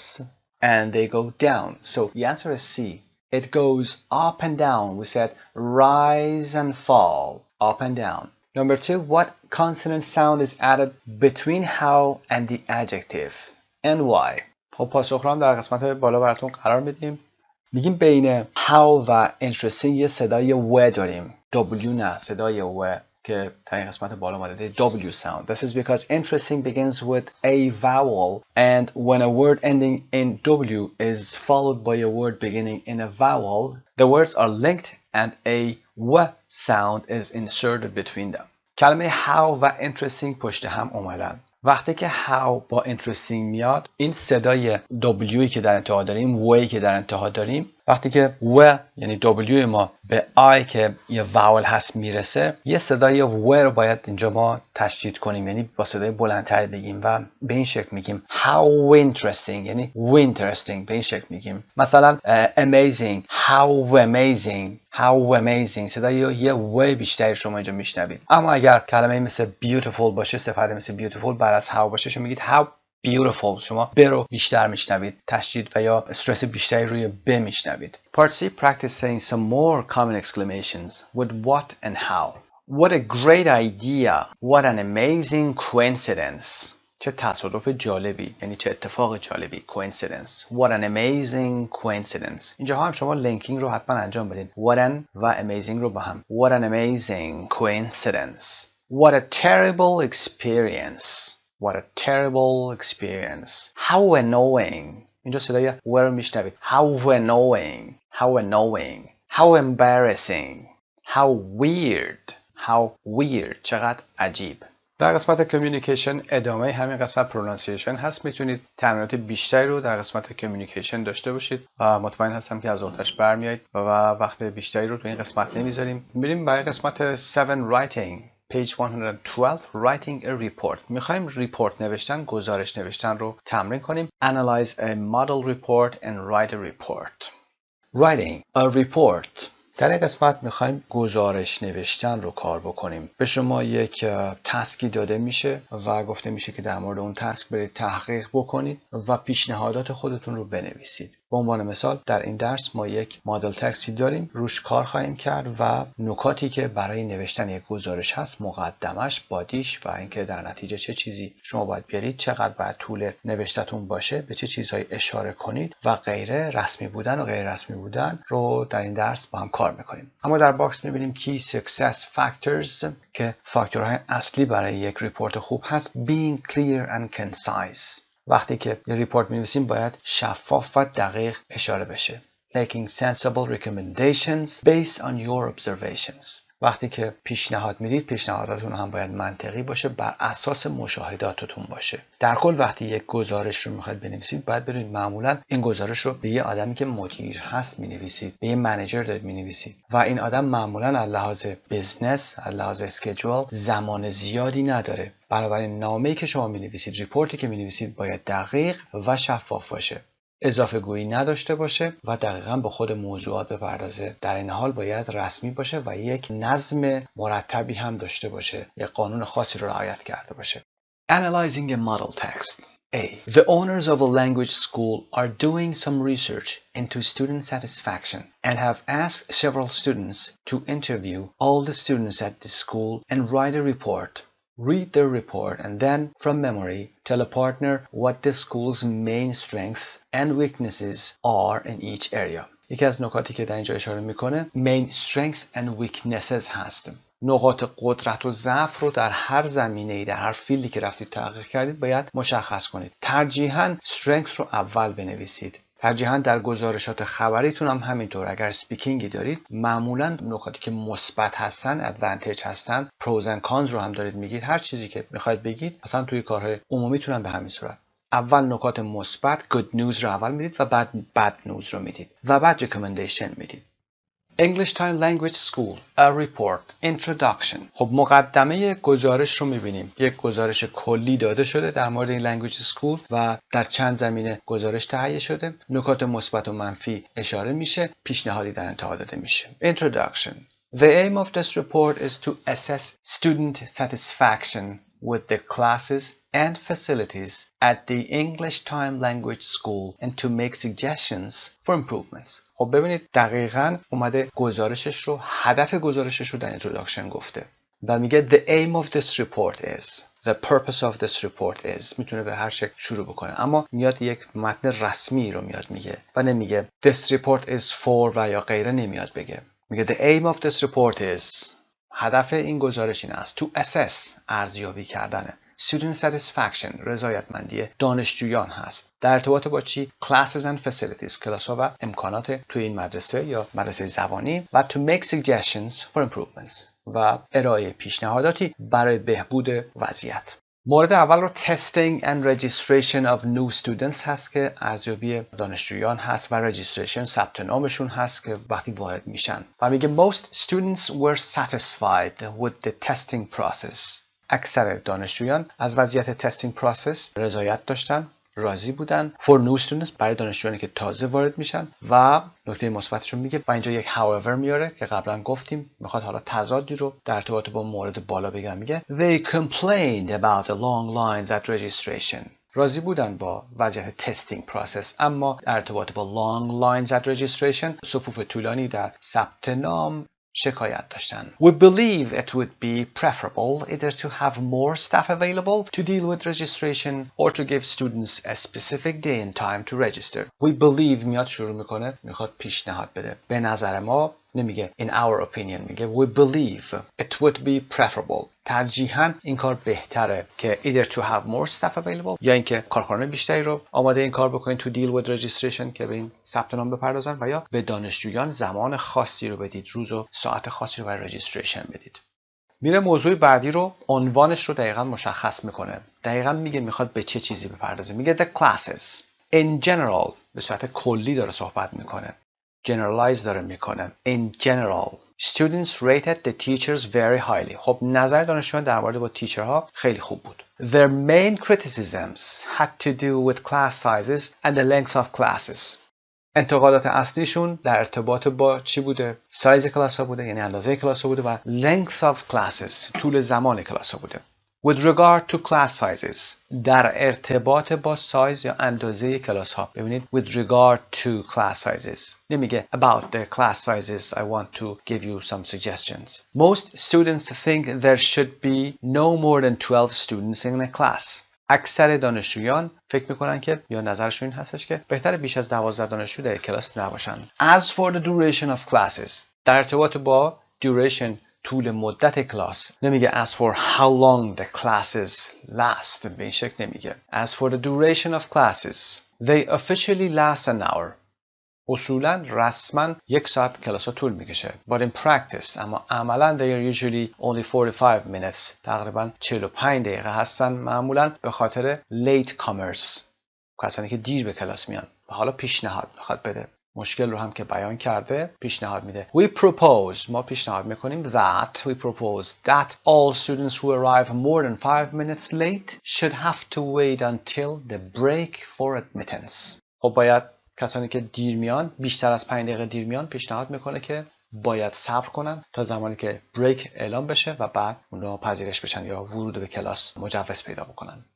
موضوع بعدی که بهش میپردازه The Self-Study Center یعنی دقیقاً به موضوع Self-Study Center جایی که بچه‌ها دانشجویان میرن Self-Study میکنن مثل لایبرری هست. It is generally thought به صورت کلی داره میگه در کل نظرات میگه به این صورت هست. It is generally thought that the Self-Study Center while useful داره اشاره میکنه در حالی که مفید هم هست has two major drawbacks 2 تا نکته منفی یا نقطه ضعف منفی اصلی داره. There are not enough computers نکته اول رو داره میگه and at peak times they are always occupied کامپیوتر به اندازه کافی وجود نداره و تو ساعتهای پیک معمولا اشغال هستن و شلوغن. Also the center closes at 7 p.m.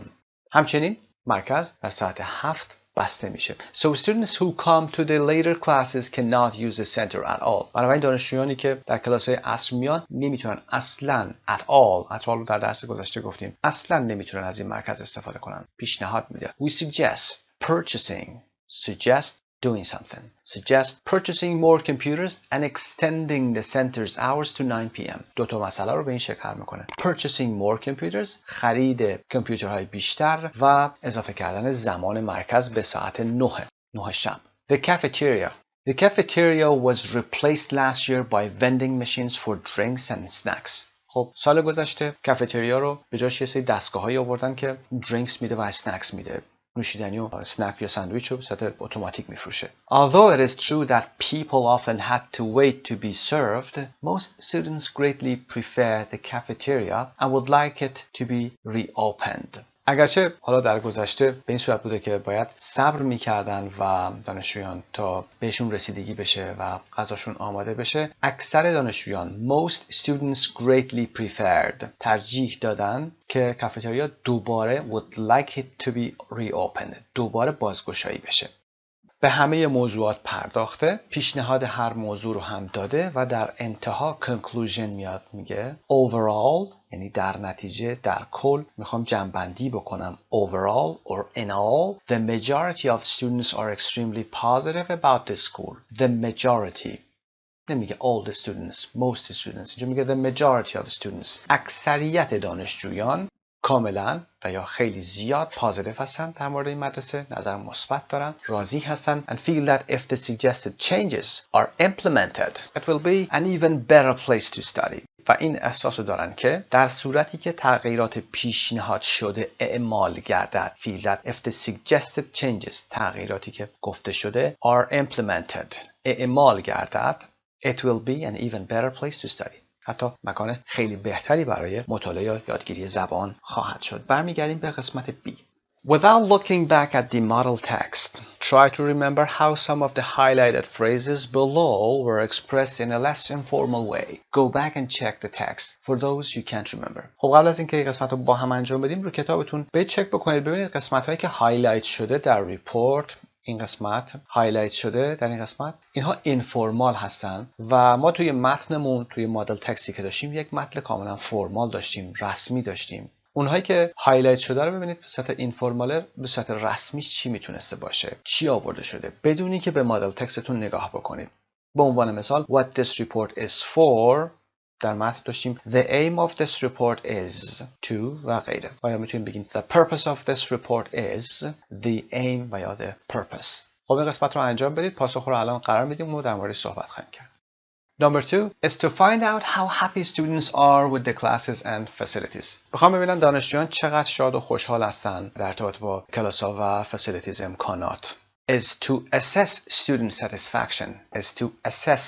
satisfaction. ارزیابی رضایت دانشجویان هست یا رضایتمندی دانشجویان هست که رسمی تره نسبت به find out how happy students are.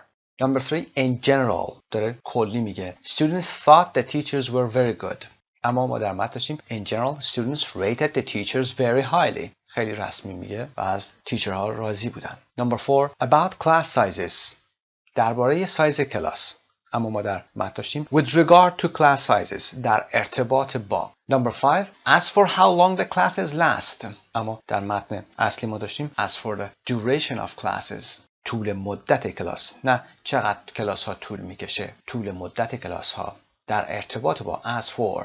Number 6 we suggest buying more computers. ما پیشنهاد میکنیم کامپیوتر بیشتری بخرید. ما خریدن کامپیوتر بیشتر buying نسبت به purchase خیلی informal هست. We suggest purchasing more computers. Number 7 most students are extremely positive. بیشتر دانشجویان extremely positive هستن. اما در متن رسمی میگیم the majority of students are extremely positive. عکسش میگیم the minority.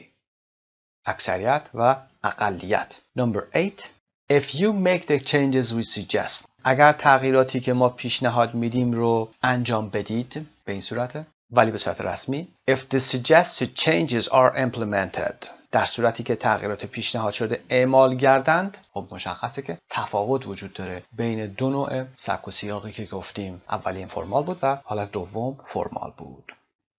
Useful language. C. Complete the missing words. Some common expressions for generalizing. برای generalize کردن کلی و عمومی گفتن چیزی یا موضوعی. Number 1. Generally speaking. یعنی به صورت کلی یا به طور کل مردم فکر میکنن. Generally speaking, people think. Number 2. In general, people think. Number 3. The general view is that certain improvements need to be made. The general view, نظر کلیه. و number 4, it is generally considered or thought. Generally considered و یا thought اینجوری محسوب میشه و یا اینجوری نظر کلی به این صورت هست. و number 5, overall, the majority of students think. Overall, در کل. پس ما generalizing ها رو دیدیم. Generally speaking, in general, the general view is that it is generally considered or it is generally thought. و overall. Part D. Rewrite the following sentences. Making suggestions. میخوایم پیشنهاد بدیم. Number 1. Please buy new computers. We suggest purchasing new computers. گفتیم رسمی تره. We suggest purchasing. Number 2. You should improve the registration process. حالت رسمی. It would be advisable to improve the registration process.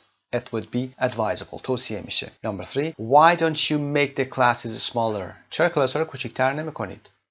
و we propose reducing class sizes. پیشنهاد کوچکتر کردن کلاس ها رو داریم.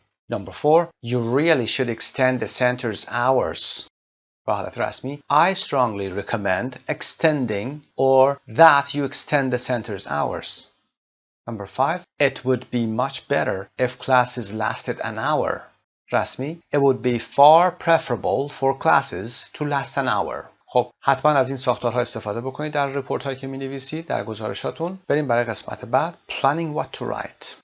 Brainstorm the content. Read the following task and all the relevant information. Then with the partner decide. خب بریم اول متن پایین رو بخونیم و بعد برمیگردیم به همین جا. Your language school has just started 4-week study trips to the US. You have been asked by the principal of the school. مدیر مدرسه از شما خواسته to get feedback from all the students who participated and write a report detailing what students were positive about, what problems they had, and making suggestions for improving future study trips. خب قراره که یه اردوی به ایالات متحده برن این بچه‌ها، باید یه گزارشی بنویسید و فیدبک دانشجویان رو بدید یا دانش آموزان رو بدید یا در کلاس‌ها یا در مهارت‌هایی که شرکت کردن، جایی که رفتن، و بگید که در مورد چه چیزایی اینا پازیتیو بودن و یا اینکه چه مشکلاتی داشتن و پیشنهاداتتون رو برای بهبود اردوهای بعدی بگید. You have made notes covering the views of the majority of participants. حالا شما یادداشت‌هایی کردین. اینا به صورت یادداشت اگر می‌خونید می‌بینید که یه وقتی فعل و فاعل نداره به این دلیل هست. یادداشتی هست که از اکثریت شرکت کنندگان شما گرفتید. People with families much happier than ones who stayed in the dormitories because they were able to speak to the families. کسانی که با خانواده بودن و با خانواده اقامت داشتن happier بودن، خوشحال‌تر بودن، رضایت بیشتری داشتن نسبت به کسانی که در دورمیتوریا بودن، خوابگاه بودن، به خاطر اینکه اونا میتونستن با خانواده‌شون صحبت کنن. و school okay and class is good but almost everyone complained about the lunch, just a sandwich. تو پرانتز میاره این رو. Some thought 6 hours a day too much. خب اینو هم ببینید که به صورت اینفورمال گفته. People not very interested in some weekend cultural programs. Trips to New York City and Philadelphia great. Gettysburg and Valley Forge boring. On all trips too much sightseeing and not enough time for shopping. خب این یه گزارش یادداشتی هست، خیلی خیلی اینفورمال هست. باید این گزارش درست بشه، یعنی introduction داشته باشه، بخش‌های مختلفش مشخص بشه. این بخش‌های مختلفی که میگیم باید از توی متن در بیاد. ببینیم که schools and class رو بهش پرداخته و تریپسی که به شهرهای مختلف رفتن رو بهش پرداخته و اینکه مکانشون که اقامت داشتن رو بهش پرداخته. پس باید اینها رو تایتل بندی بکنیم و در نتیجه یک کانکلوژن خوب رو با یه شروع خوب داشته باشیم. پاسخ به قسمت A رو خواهیم داشت. Number 1. How many headings you will need and what they should be. چه هدینگ هایی باید داشته باشن. How to express the relevant information in your own words. چطوری باید relevant information یعنی اطلاعاتی که relevantن، irrelevant نیستن، از جای دیگه آورده نشده باشه، چطوری باید اینها رو به زبان خودتون بیان بکنید. و what suggestions for improvements could be made under each heading. و چه سجشن هایی، چه پیشنهاداتی برای بهبود اون وضعیت میشه زیر هر هدینگی آورد. خب پاسخ که هدینگ هایی که میتونیم بیاریم این بود accommodations. خب اونجا گفته بود برای house و dormitory. The school و the weekend activities or weekend cultural programs بوده که گفته به نیویورک سیتی و فیلادلفیا رفتن و غیره. هر کدوم از اینها رو هدینگ باید بکنیم و زیر هر کدوم از اینها گزارش بدیم، نکات مثبت و نکات منفی، و فقط باید بتونیم یه سجشن داشته باشیم. Part B together suggest improvements to the study trips beginning with a different expression each time. خب اینو باید با دوستتون انجام بدید و یا به تنهایی این کار رو اگر انجام میدید طبق الگویی که در صفحه قبل داشتیم introduction میارید و هدینگ هایی که الان در قسمت بالا در پاسخ براتون قرار دادیم هدینگ ها رو میارید و در نهایت یک conclusion داشته باشید.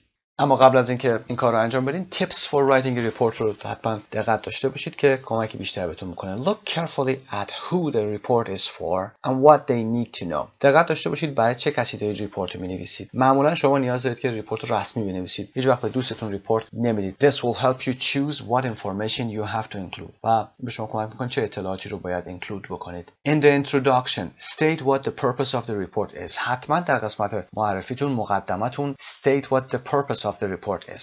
The purpose of this report is to assess و یا غیره. Decide what the sections are going to be within the areas of the report and think of headings for them. ببینید به چه موضوعاتی میخواید بپردازید. موضوعات رو حتما تفکیک کنید. حتما نود بندی کنید، یعنی شاخه شاخه بکنید، توی فلوچارتی برای خودتون بذارید و بعد بیایید عنوان براشون تعیین کنید. عنوان هم حتما مناسب اون موضوع باشه. For each paragraph, state the situation, strengths and weaknesses, and then make a recommendation. برای هر پاراگراف که به هر موضوعی میپردازه، وضعیت حال رو، وضعیت حاضر رو بیان میکنید، نقاط قوت و نقاط ضعف رو بیان میکنید و بعد میاد یه recommendation میدید. If on a test you are given information on which to base your report, try not to use exactly the same words. سعی کنید دقیقاً عین کلماتی که به شما داده شده رو از اونها استفاده نکنید. سعی کنید rephrase داشته باشید. Try to use a variety of expressions for generalizing and making suggestions. وقتی generalize میکنید در قسمت آبی همین صفحه دارید generally speaking, in general, the general view is, it is thought that و یا غیره، از اینها استفاده بکنید. و وقتی که making suggestions میکنید هم به همین شکل پیشنهاداتتون رو هم a variety of expressions داشته باشید که تنوع داشته باشه متنتون. Use an appropriate professional style, avoiding very informal expressions. سعی کنید که اصلا از اصطلاحاتی که خیلی غیر رسمی هستن اجتناب بکنید و یک سبک رسمی حرفه‌ای رو انتخاب بکنید و رسمی بنویسید. در نهایت هم که شما قراره که یک ریپورت تقریبا 250 کلمه‌ای بنویسید. اول درافت میکنید ریپورتتون رو، پیش‌نویس میکنید، هدینگ و سجشنی که میخواید روش کار بکنید رو حتما تو این وضعیت باید اول بنویسید چیا هست. بعد ریپورتتون رو میاد ادیت میکنید. Deciding if there is any information that should be left out، یعنی irrelevant هست، اضافه بوده اصلا نباید میومده، جدا بکنید. And making sure the report is the right length، و ببینید که گزارشتون طولش کافی هست یا نه، تعداد کلماتشون کافی باشه. Check the report for mistakes in grammar, spelling, punctuation and register، که میدونم از عهده این کار حتما برخواهید اومد، چون بارها در بحث رایتینگ گفتیم حتما باید گرامرش درست باشه، اگریمنت فعل ها و اسامی وجود داشته باشه، اسپلینگ حتما دقت بشه، چون شما دارید نامه فرمال می‌نویسید، اگر اسپلینگ موردی داشته باشه از فرمال بودن نامتون کم میکنه. پانکچویشن حتما رعایت بشه، اگر علامت اکسکلمیشن دارید، علامت سوال دارید، کاماها و پوینت ها در انتهای جمله حتما گذاشته بشه، کپیتال لتر حتما رعایت بشه، کنترکشن استفاده نمی‌کنید در گزارش رسمی، و رجیستر که سبک و سیاق کلماتون هست و میدونید که باید از چه سبکی استفاده بکنید. همونطوری که در متن گفتیم، در قسمت اول گفتیم، به عنوان مثال میگیم as for the duration of classes or regarding or concerning، کلماتون باید به این شکل یه خورده سبکش بالاتر باشه. خسته نباشید. برام خدا. Unit 7B Part 1 page 68. در گرامر این درس verbs of the senses رو داریم که افعال حسی هستن، ساختاری که با این افعال داریم که یه مقداری متفاوت هست با افعال معمولی. در vocab place and movement رو داریم، مقداری بیشتر کار میکنیم با مکان و حرکت هست. یه سری preposition ها داریم مثل towards, through, over, above و غیره هستن. زمان حرکت چطور اینها رو استفاده میکنیم، فعل های حرکت داریم. و pronunciation extra stress on important words، در جمله ها کلمات مهم چطور استرس میگیرن و در همین درس این رو کار میکنیم.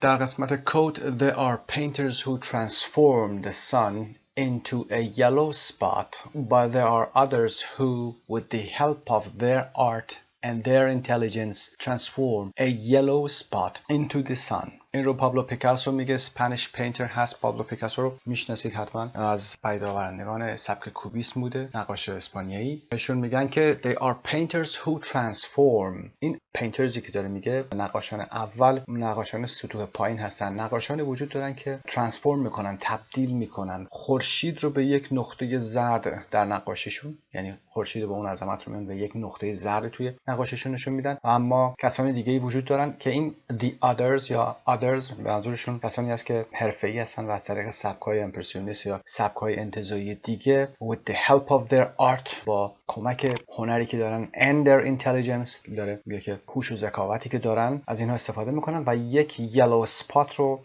به یک خورشید تبدیل میکنن در نقاشی. خب مقدمه‌ای بود برای بحث آرت. میریم عنوانمون هم هست just any old bed. میریم قسمت one listening and speaking.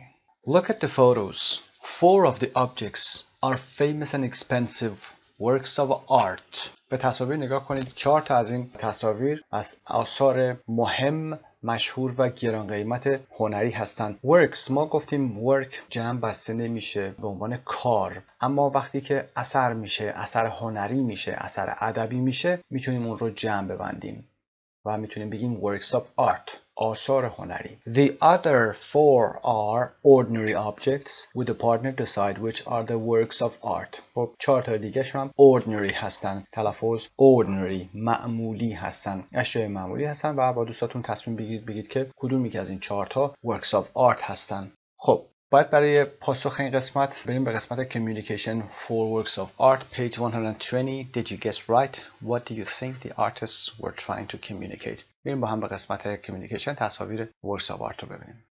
تصاویری که در سمت چپ میبینیم my bed هست، تصویر اول 1999 تریسی امن هست و تصویر بعدی away from the flock هست که دور از گله میشه، دامیان هرست بوده و balloon dog که رنگ یلو هست و 1994 to 2000 جف کونز درست کرده و اثر بعدی هم که فلت سوت هست. فلت به معنای نمد هست، سوت نمدی هست. جوزف بویس اینو درست کرده. 1970 کار ایشون بوده. خب برمیگردیم به درس.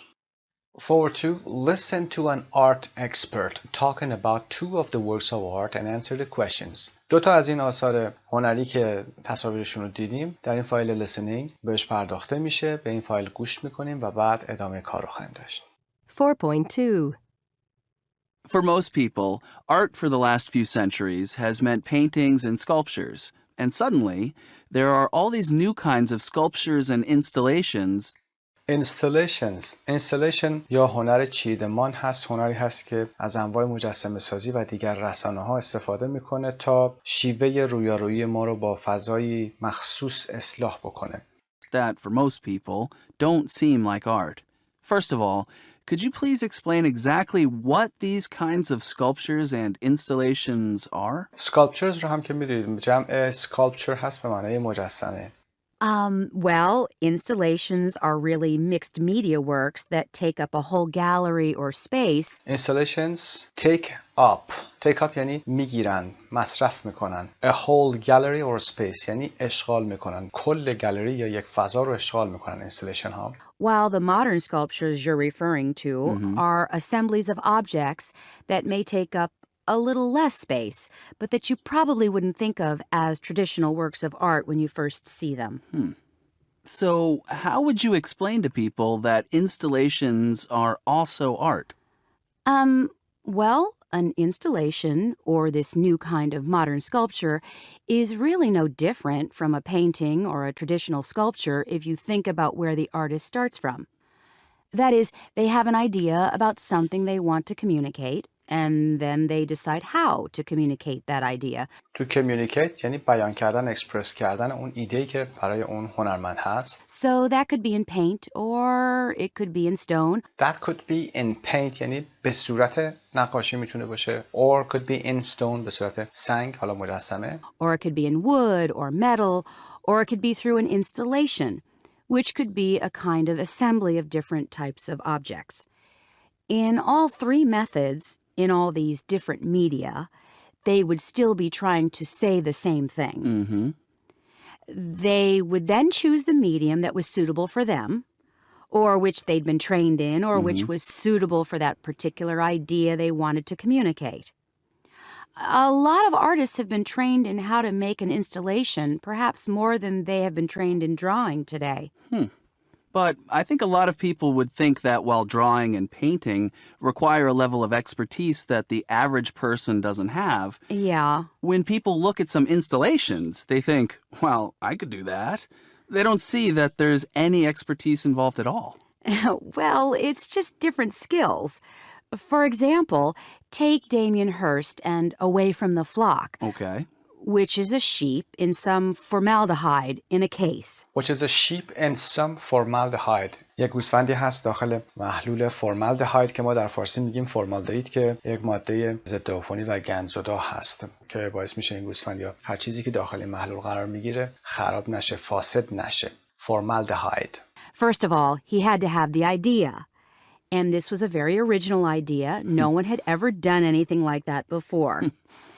He came up with the idea of an animal, a sheep isolated from its flock, and he came up with the idea of preserving this animal in formaldehyde. Preserving means keeping, نگهداری کردن. Which is something that scientists have certainly done before, but artists hadn't. And then he had to research how the animal could be properly preserved in this substance, the formaldehyde, and how in 10 or 20 years it would still be there and in good condition for people to look at. So there is a technical side to it as well. And then, of course, he had to arrange it in a particular way, put the animal in a particular pose. Put the animal in a particular pose. یعنی به یک حالت خاصی حیوان رو باید قرار میداد، به یک جستری، به یک شکل خاصی باید قرار میداد. So that it looks as if it's alive, although of course we all know that it isn't. So that it looks as if it's alive. طوری به نظر برسه که انگاری که زنده هست، اگرچه هممون میدونیم که زنده نیست. And so it's a combination of an original idea and some very specific skills. And what is he trying to communicate to us through it? Well, as I said, the sheep looks alive, even though we all know it isn't. And so I think it's a kind of statement about death and life, just as lots of classical works of art, paintings are about life and death, and it's not so different from those. It's just that it's expressed in a different way. I think the important thing is what it gets the viewers to think about and to reflect on. To reflect on یعنی اندیشیدن، تفکر کردن. I think the important thing is what it gets the viewers to think about and reflect on. باعث میشه که viewer، کسی که بیننده هست، نگاه کنه به این موضوع، به این هنر و تفکر بکنه. And that's the same with all art. I mean, there isn't really any difference. Okay. So I can understand that you need a certain amount of technical ability to create the sheep in formaldehyde. But what about the bed?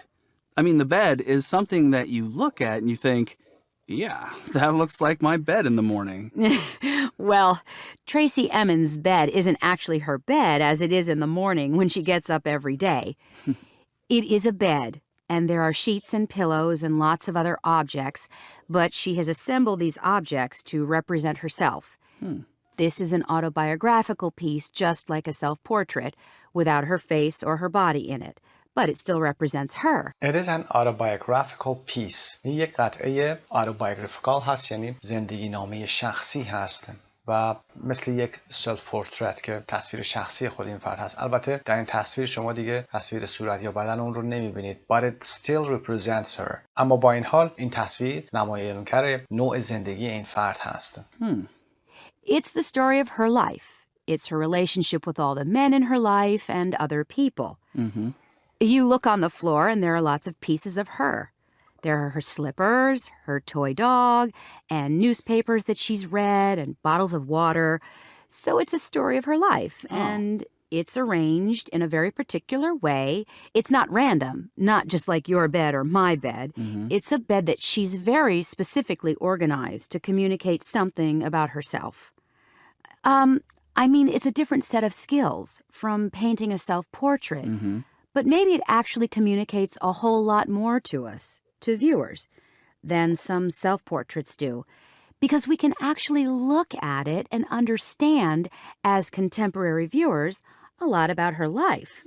Contemporary به معنای معاصر هست. Contemporary viewers، بینندگان معاصر، کسانی که در این عصر زندگی میکنن.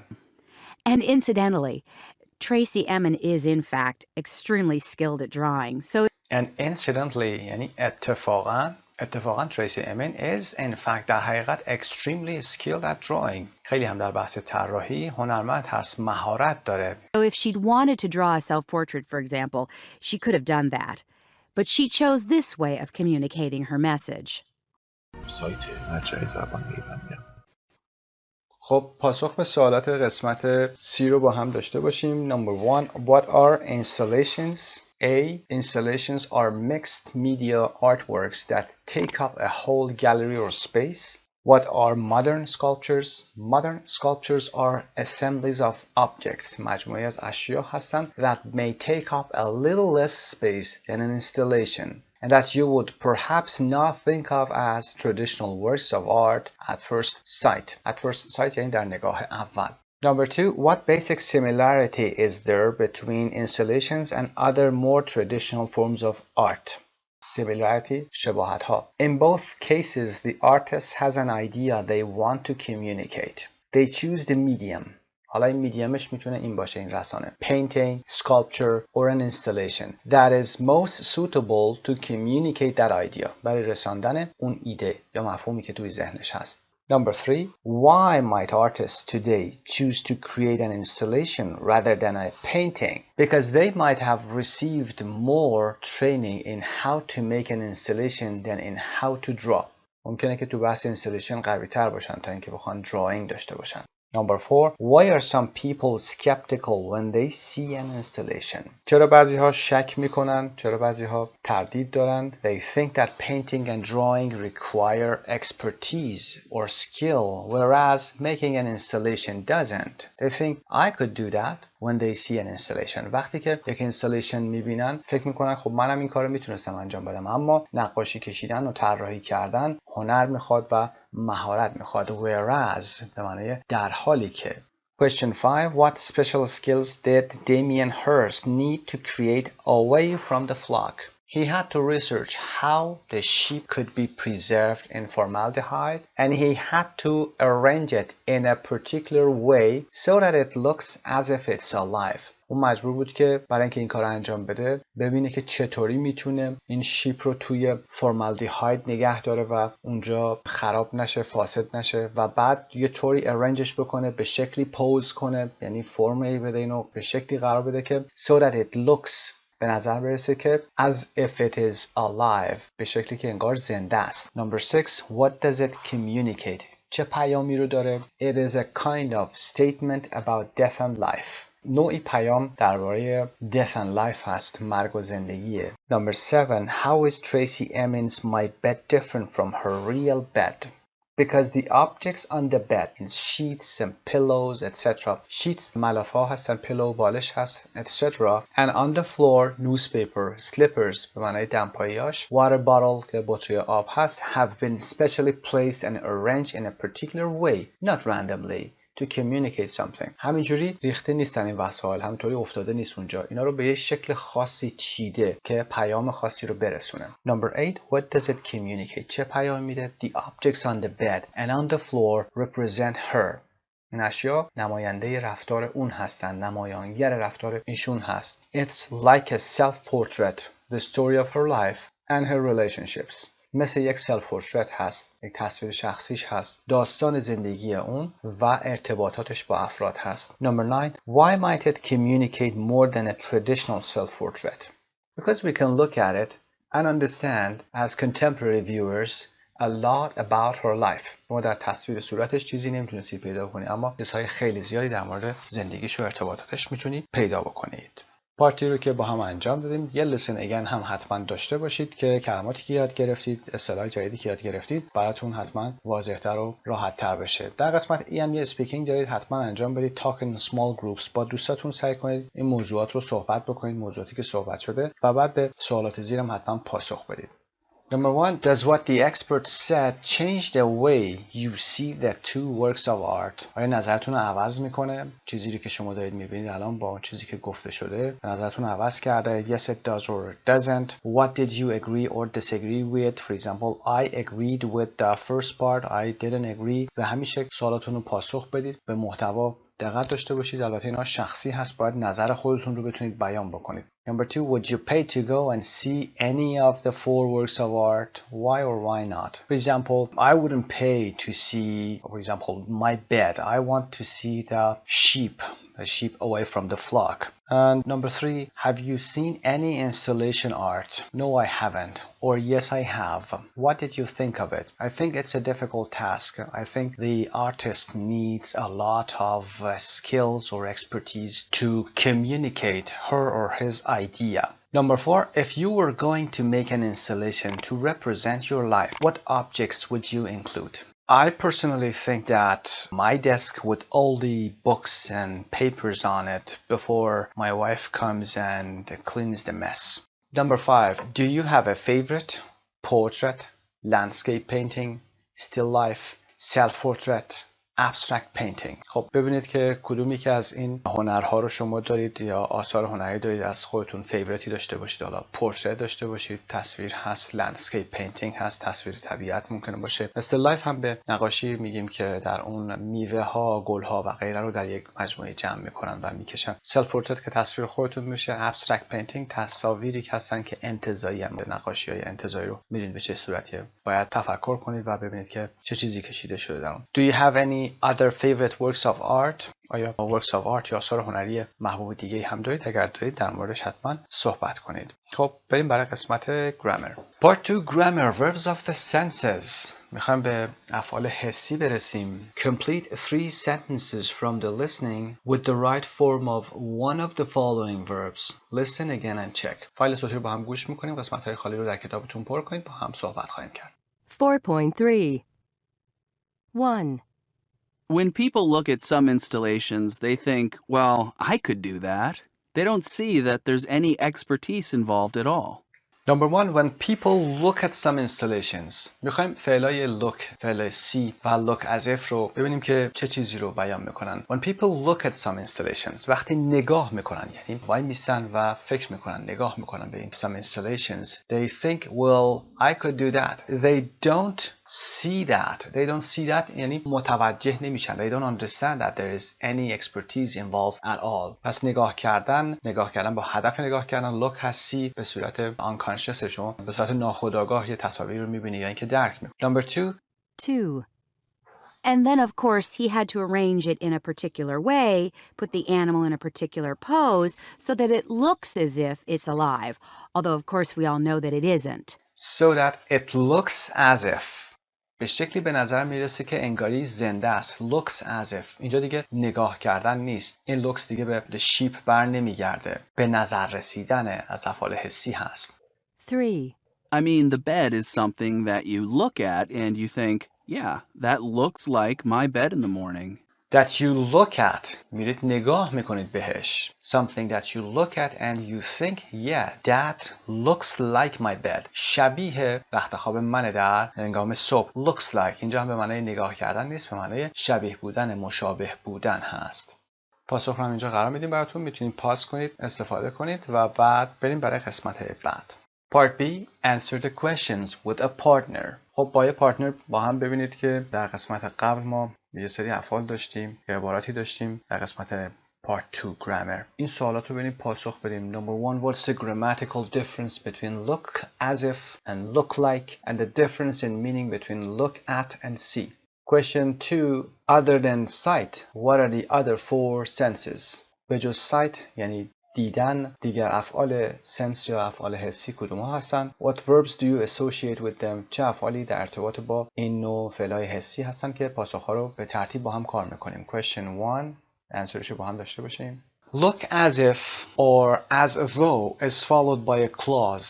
It looks as if it is alive. ساختار look as if حالا میتونه اگر it باشه میگیم looks as if و یا look as though به شکلی به نظر میرسه با یه clause میاد، با یه عبارت میاد حتما، یعنی دنبالش ما یه عبارت داریم مثل it looks as if it is alive.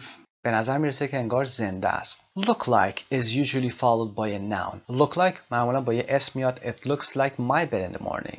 However, in informal English it can also be followed by a clause. در انگلیسی اینفورمال ممکنه که یه عبارت پشتش بیاد. مثلا بگیم it looks like it is alive. یعنی اسم خالی نیاد، یه عبارتی پشتش بیاد، شبیه بودن رو نشون میده. و look at means to turn your eyes in a particular direction. It is a conscious action. We'll look at a view, a photo, a person, etc. Look at یعنی نگاه کردن به یک سمت مشخص با چشماتون. معمولا هم این کار یک conscious actionه، یک عملکرد یا یک حرکت آگاهانه هست. ما به یک عکس نگاه میکنیم، به یک منظره نگاه میکنیم، به یک شخص نگاه میکنیم و این رو consciously انجام میدیم. اما see, to become aware of somebody or something by using your eyes. It is not necessarily a conscious action. You can see something without looking at it. ممکنه شما توی رخت خواب دراز کشیده باشید یا توی اتوبوس نشسته هستید، تصاویری که از اطراف داره توی چشماتون میاد، شما فقط اینا رو میبینید، شما یک کار کانشسی انجام نمیدید، شاید دارید به چیز دیگه ای فکر میکنید. ولی وقتی لوکت انجام میدید، در قسمت بالا گفتیم کانشس اکشنه. پس تفاوت لوکت و سی رو اینجا با هم کار کردیم. See can also be used like watch.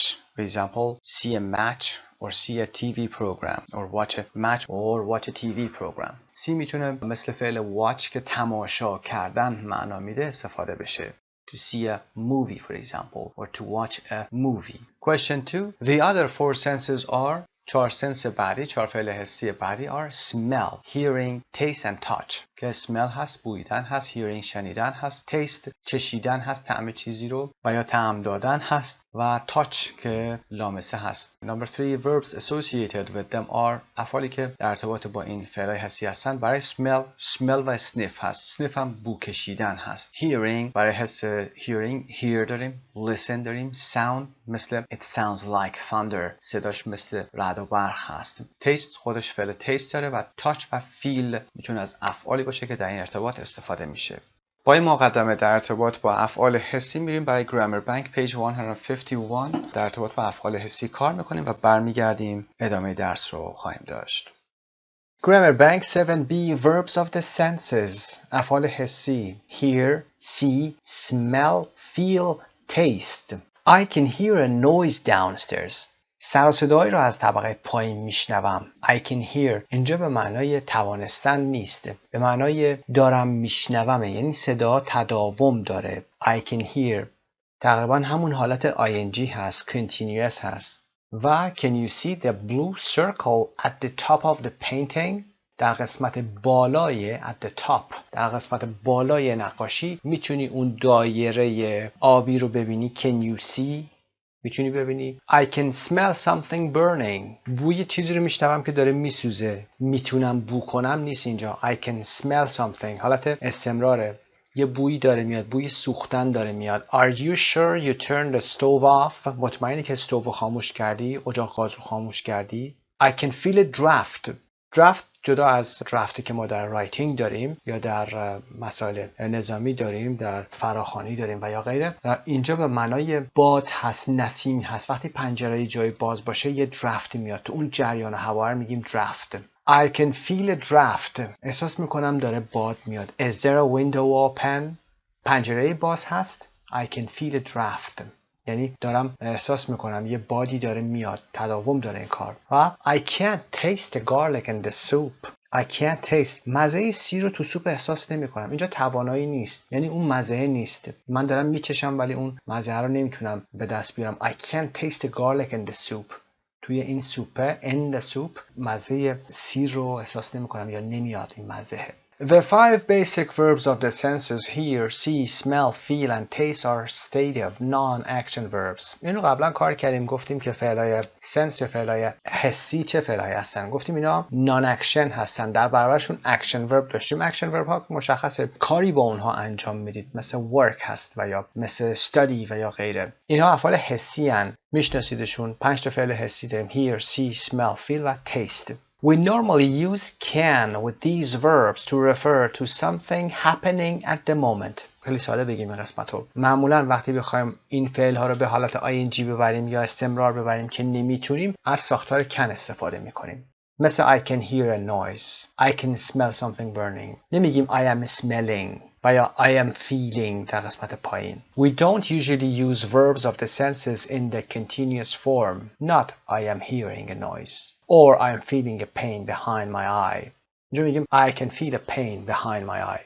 Hear and see can also be dynamic verbs and used in the continuous form, but with a different meaning. یه نکته میگه فعل hear و see، فعل شنیدن و دیدن میتونن داینامیک هم بشن، یعنی فعلای پویا بشن و به شکل continuous برن، اما معناشون که متفاوته. به معنای دیدن نیست، به معنای شنیدن واقعی نیست. نمیتونیم بگیم دارم میشنوم. I've been hearing good things about you recently. یعنی I've been receiving information. خبرای خوبی به هم رسید. این شکلیه، نه که بگیم که داشتم میشنیدم. خبرهای خوبی از سمت شما داشتم اخیراً میشنیدم نیست. خبر خوبی به هم رسیده یا میرسه. I'm seeing James tonight. اینجا این نیست که امشب من روبروی جیمز نشستم و دارم جیمز رو نگاه میکنم. این دیدن من استمرار داشته باشه. این همون ساختاری هست که گفتیم برای present continuous هست و آینده arrange شده رو به ما نشون میده. I have arranged to meet him. I'm seeing James tonight. I'm playing tennis this Friday or next week. مثل همون ساختار هست. اینجا seeing هم به همون شکله، یعنی قرار دارم، با هم arrange کردیم. و see and hear plus infinitive or gerund. We often use see or hear plus object plus verb in the infinitive or gerund. The meaning is slightly different. این دو فعل see و hear رو وقتی که با infinitive و با gerund که اسم مصدر هست که همون ing فرم هست به کار میبریم، باید یک objecti هم براش داشته باشیم اینجا. اما معناش یه شکل دیگه میشه. یه ساختاری هست که الان با هم کار میکنیم. مثل see, hear plus object plus verb in infinitive. You saw or heard the whole action. در مثال ببینیم I heard the girl play a piece by Chopin. وقتی که این ساختار رو به کار میبریم I heard گذشته است. The girl play. این ساختار ممکنه براتون جدید باشه. شنیدم که دختره قطعه‌ای از شوپن رو زد. شوپن که یک موسیقیدان هست. آهنگساز لهستانیه. شوپن. و یا I saw the man hit his dog. دیدم که اون مرد سگش رو زد. دیدم، یعنی the whole action رو دیدم، همش رو دیدم که زد، همش رو دیدم که موسیقی رو نواخت. I heard the girl play a piece by Chopin. I saw the man hit his dog. اینجا نمیگیم hitting، اینجا داریم از ساختار infinitive استفاده میکنیم، مصدر بدون تو هم هست البته اینجا. حالت دومش به این شکل see or hear plus subject plus a verb in gerund. You saw or heard an action in progress or a repeated action. وقتی میخواید یه حرکتی رو بگید که تداوم داشته و یا تکراری بوده، این ساختار فعل see or hear به علاوه object، حالا این object میتونه انسان باشه یا شی باشه، ولی فعلش باید تو حالت gerund بره، اسم مصدر بره، ing بشه. حالت تداومش رو شما دیدید، مثال I heard the girl، همون مثال بالایی هست، اما اینجا دیگه playing over a piece by Chopin. وقتی داشت قطعی از شوپن رو میزد من به کارش گوش کردم، یعنی شنیدم اون لحظه داشت میزد. این حالت هست. I heard the girl playing، داشته مینواخته. و یا I saw the man hitting his dog، وقتی داشت سگش رو میزد من دیدم. این کار استمرار داشته، موقع زدن سگش من دیدم. hitting his dog I saw the man، وقتی داشت میزد I saw the man hitting his dog. The same distinction also applies to verbs after watch and notice. فعلای watch and notice هم به همین شکل هستن. برای مثال میتونیم بگیم که برای فعل watch I watched her go out، دیدمش، یعنی تماشا کردم رفتنشو. I watched her go out، دیدم که رفت بیرون. و I watched her going out، وقتی داشت میرفت بیرون رفتنشو دیدم. I watched her going out، همین حالت هست. برای notice هم به همین شکل. Look, feel, smell, sound, taste plus adjective or noun. When we talk about the impression something or someone gives us through the senses, we use look, feel, smell, sound and taste. وقتی که کسی یا چیزی از طریق این حس ها به ما امپرشنی رو میده، تأثیری روی ما میذاره، از افعال look, feel, smell, sound و taste استفاده میکنیم. After these verbs we can use 1. An adjective. یکی از مهمترین هاش و پرکاربردترین هاش که معمولا زیاد دیدید این نمونه رو، بعد از این فعلا ما صفت داریم، مثل you look tired، شما خسته به نظر میرسید. اینو شاید تو کتابای 1 و 2 کار کرده باشیم. That smells delicious، خوشمزه به نظر میاد. That smells delicious، از بوش میشه فهمید که خوشمزه است. That smells delicious، این احساس رو به شما میده. adjective بعدش اومده همشون. This music sounds awful، sound هست، برمیگرده به صدا. نمیتونیم اینها رو جای هم دیگه استفاده بکنیم. This music sounds awful، صدای موسیقی خیلی بده. These shoes feel uncomfortable، این کفش‌ها خیلی ناراحت هستن، خیلی اذیت کننده هستن. comfortable نیستن، پا رو میزنن. These shoes feel، نمیتونیم بگیم these shoes sound uncomfortable. ممکنه صدای کفش بد باشه، میتونید این حالت استفاده بکنید، اما دیگه نمیتونید اون حالت سختی کفش رو بیان بکنید. The soup tastes a little salty، مزه سوپ یه خورده شوره. The soup tastes a little salty، کمی شور هست.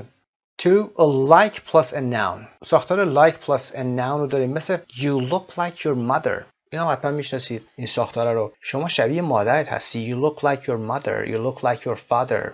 و it sounds like thunder، صدا شبیه thunder، یعنی تندر هست، رعد و برقه. It sounds like.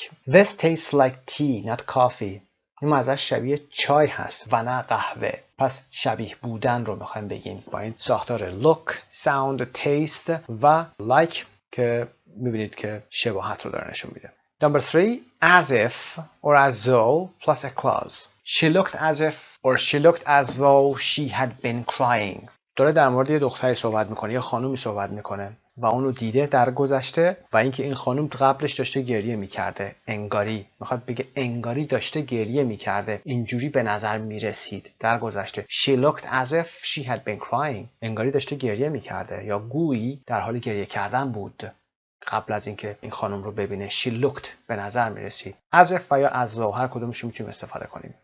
4. Compare smell, taste of and smell or taste like. این دوتا رو با هم مقایسه بکنیم. It tastes or smells of garlic. میتونیم بگیم it tastes of garlic, it smells of garlic. It has the taste or smell of garlic. این مزه یا بوی سیر رو میده. It tastes or smells like garlic. It has a similar taste or smell to garlic, but it probably isn't garlic. این مزهش یا بوش شبیه، خب مشخصه. در فارسی هم همین کار رو میکنیم، میگیم like garlic، شبیه سیره اما احتمالاً نیست، خود گارلیک نیست. مزه و بوش به این شکل هست اما احتمالاً نیست. پس تفاوت smells of garlic بوی سیر رو میده، taste of garlic طعم گارلیک رو داره، ولی اینجا like میگیم یعنی شبیه، شباهت رو داریم میگیم. This smells or tastes of garlic. This smells or tastes like garlic که در قسمت بالا صحبتش کردیم. فعل seem به نظر رسیدن و you seem when something or somebody gives us an impression of being or doing something through a combination of the senses and what we know, but not purely through one sense. For example, the visual sense. Compare seem and look. میخوایم بگیم چیزی به نظر میرسه از رفتار کسی، از حرکات کسی و به نظر رسیدن رو میخوایم بیان بکنیم. مقایسه بکنیم این دو جمله رو. You look worried. شما نگران به نظر میرسید. I get this impression from your face. از چهره شما این امپرشن رو میگیرم. این امپرشنی که در بالا گفتیم. Being or doing something. اینو من از چهره شما میگیرم. You seem worried. I get this impression from the way you are behaving in general. For example, your voice, your actions, etc. به نظر رسیدن کلی اینجا وقتی که میگیم you seem worried یعنی از رفتارت من این احساس رو میگیرم. از رفتارت به صورت کلی ممکنه که از وایست باشه، از اکشنت باشه و یا غیره، از صدای تو، از رفتار تو و یا رفتار غیر طبیعی داشته باشی مثل همیشه نباشی. You seem worried. وقتی میگیم you look یعنی از چهرت من دارم اینو تشخیص میدم. seem میتونه از شواهد دیگه، اوییدنس های دیگه به نظر برسه. After seem we can use بعد از فعل seem میتونیم یه صفت به کار ببریم مثل you seem worried. Is something wrong? نگران به نظر میرسی. ممکنه حالا از روی صداش تشخیص داده باشه. مشکلی پیش اومده؟ و یا infinitive داشته باشیم simple or perfect or continuous. هر کدوم از این infinitive ها میتونه باشه. You seem to be a bit down today. Are you okay? به نظر میرسه که a bit down هستی. bit down یعنی یه ذره ناراحتی امروز. You seem to be. Are you okay? حالت خوبه. The waiter seems to have made a mistake with the bill. به نظر میرسه که waiter توی bill یعنی توی صورت حساب اشتباهی انجام داده باشه. To have made. و like plus noun or as if or as though plus a verb phrase. It seemed like a good idea at the time, but in fact it wasn't. اون زمان ایده خوبی به نظر میرسید اما در واقع اینطور نبود. It seems as if or as though every time I clean the car it rains. به نظر میرسه که گویی هر وقت من این ماشین رو میشورم بارون میاد. Seem is not used in the continuous form. seem رو یادتون باشه که به حالت ing نمیره. نمیگیم it is seeming. خب میریم برای ادامه درس. Part D. Ask and answer the questions with a partner. خب با چیزایی که تا الان کار کردیم و یاد گرفتیم باید به قسمت‌های پایین پاسخ بدیم. با دوستتون باید اینا رو به بحث بذارید، سوال کنید، پاسخ رو بشنوید، ایرادات هم دیگر رو بگیرید. ما این متن رو میخونیم، کمک میکنیم به شما برای درکش و چند تا از اینها رو به عنوان نمونه انجام میدیم، اما خب معمولا همه اینها به خودتون برمیگرده و اطلاعات شخصیتون هست و باید خودتون این حرفا رو بزنید و تکرار بکنید که براتون جا بیفته. Are there any paintings or images that you like or dislike looking at because of how they make you feel? نقاشی یا تصاویری هست که شما دوست داشته باشی یا دوست نداشته باشی، dislike داشته باشی. Looking at نگاه کردن به اونها به خاطر احساسی که به شما میدن، به خاطر حسی که به شما میدن. For example, you can say, yes, there are, for example, some paintings or favorite paintings or images in my room that I like to look at them and because they make me feel happy or they make me feel relaxed when I come home from work. If you were offered plastic surgery to make you look like a celebrity, which celebrity would you choose and why? اگه به شما پیشنهاد پلاستیک سرجری میشد، جراحی پلاستیک میشد که شبیه یک سلبریتی بشید، استرس سلبریتی. در فارسی میگیم سلبریتی اما در انگلیسی باید بگیم سلبریتی. کدوم یک از سلبریتی ها رو شما انتخاب میکردید و چرا؟ ساختار شرطی هم داره، شرطی نوع دوم هست، حتما میدونید. If you were offered و which celebrity would you choose?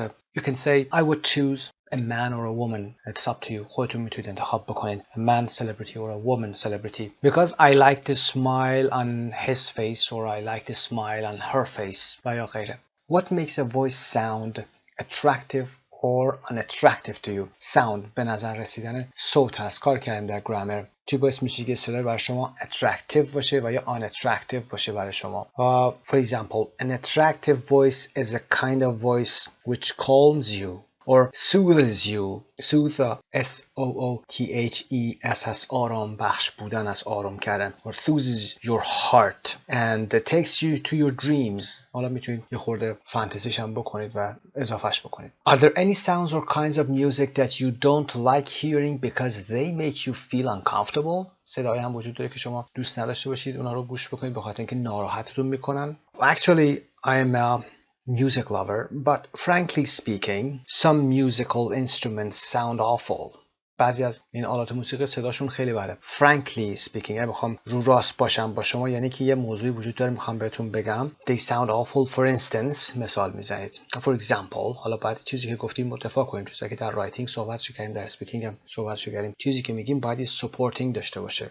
For instance, for example, یه musical instrument میذارید مثلا for example clarinet, I don't know, violin or whatever you like. Sounds as if someone is cutting through your brain. انگار یکی داره مغزتون رو داره برش میده یا همچین چیزی. میتونید اینها رو از خودتون بسازید با اطلاعات عمومی که تا الان دارید. خب ادامهش رو هم میخونیم ولی دیگه پاسخها با خودتون. Do you think people tend to dislike foods more because of their smell, their taste or their texture? فکر میکنید که مردم معمولاً tend to dislike معمولاً dislike میکنن نسبت به غذاها بیشتر به خاطر بوش، به خاطر مزهش، به خاطر اون شکل ظاهرش هست. What kinds of perfume or cologne do you really like or dislike on yourself or on other people? Why? چه نوع عطری رو واقعا شما خوشت میاد یا خوشتون نمیاد که رو خودتون بزنید و یا روی دیگران باشه مردم به خودشون بزنن؟ دلیلش رو هم بگید. Would you be prepared to touch these creatures in a zoo? آماده لمس کردن این جانوران یا این حیوانات هستید در باغ وحش؟ Why or why not؟ دلیلش هم بگید. For example, a snake. به مار هست. A tarantula. اینو یه دور بگیم چون در کل کتاب نداشتیم این رو. A tarantula. A tarantula روتیل هست.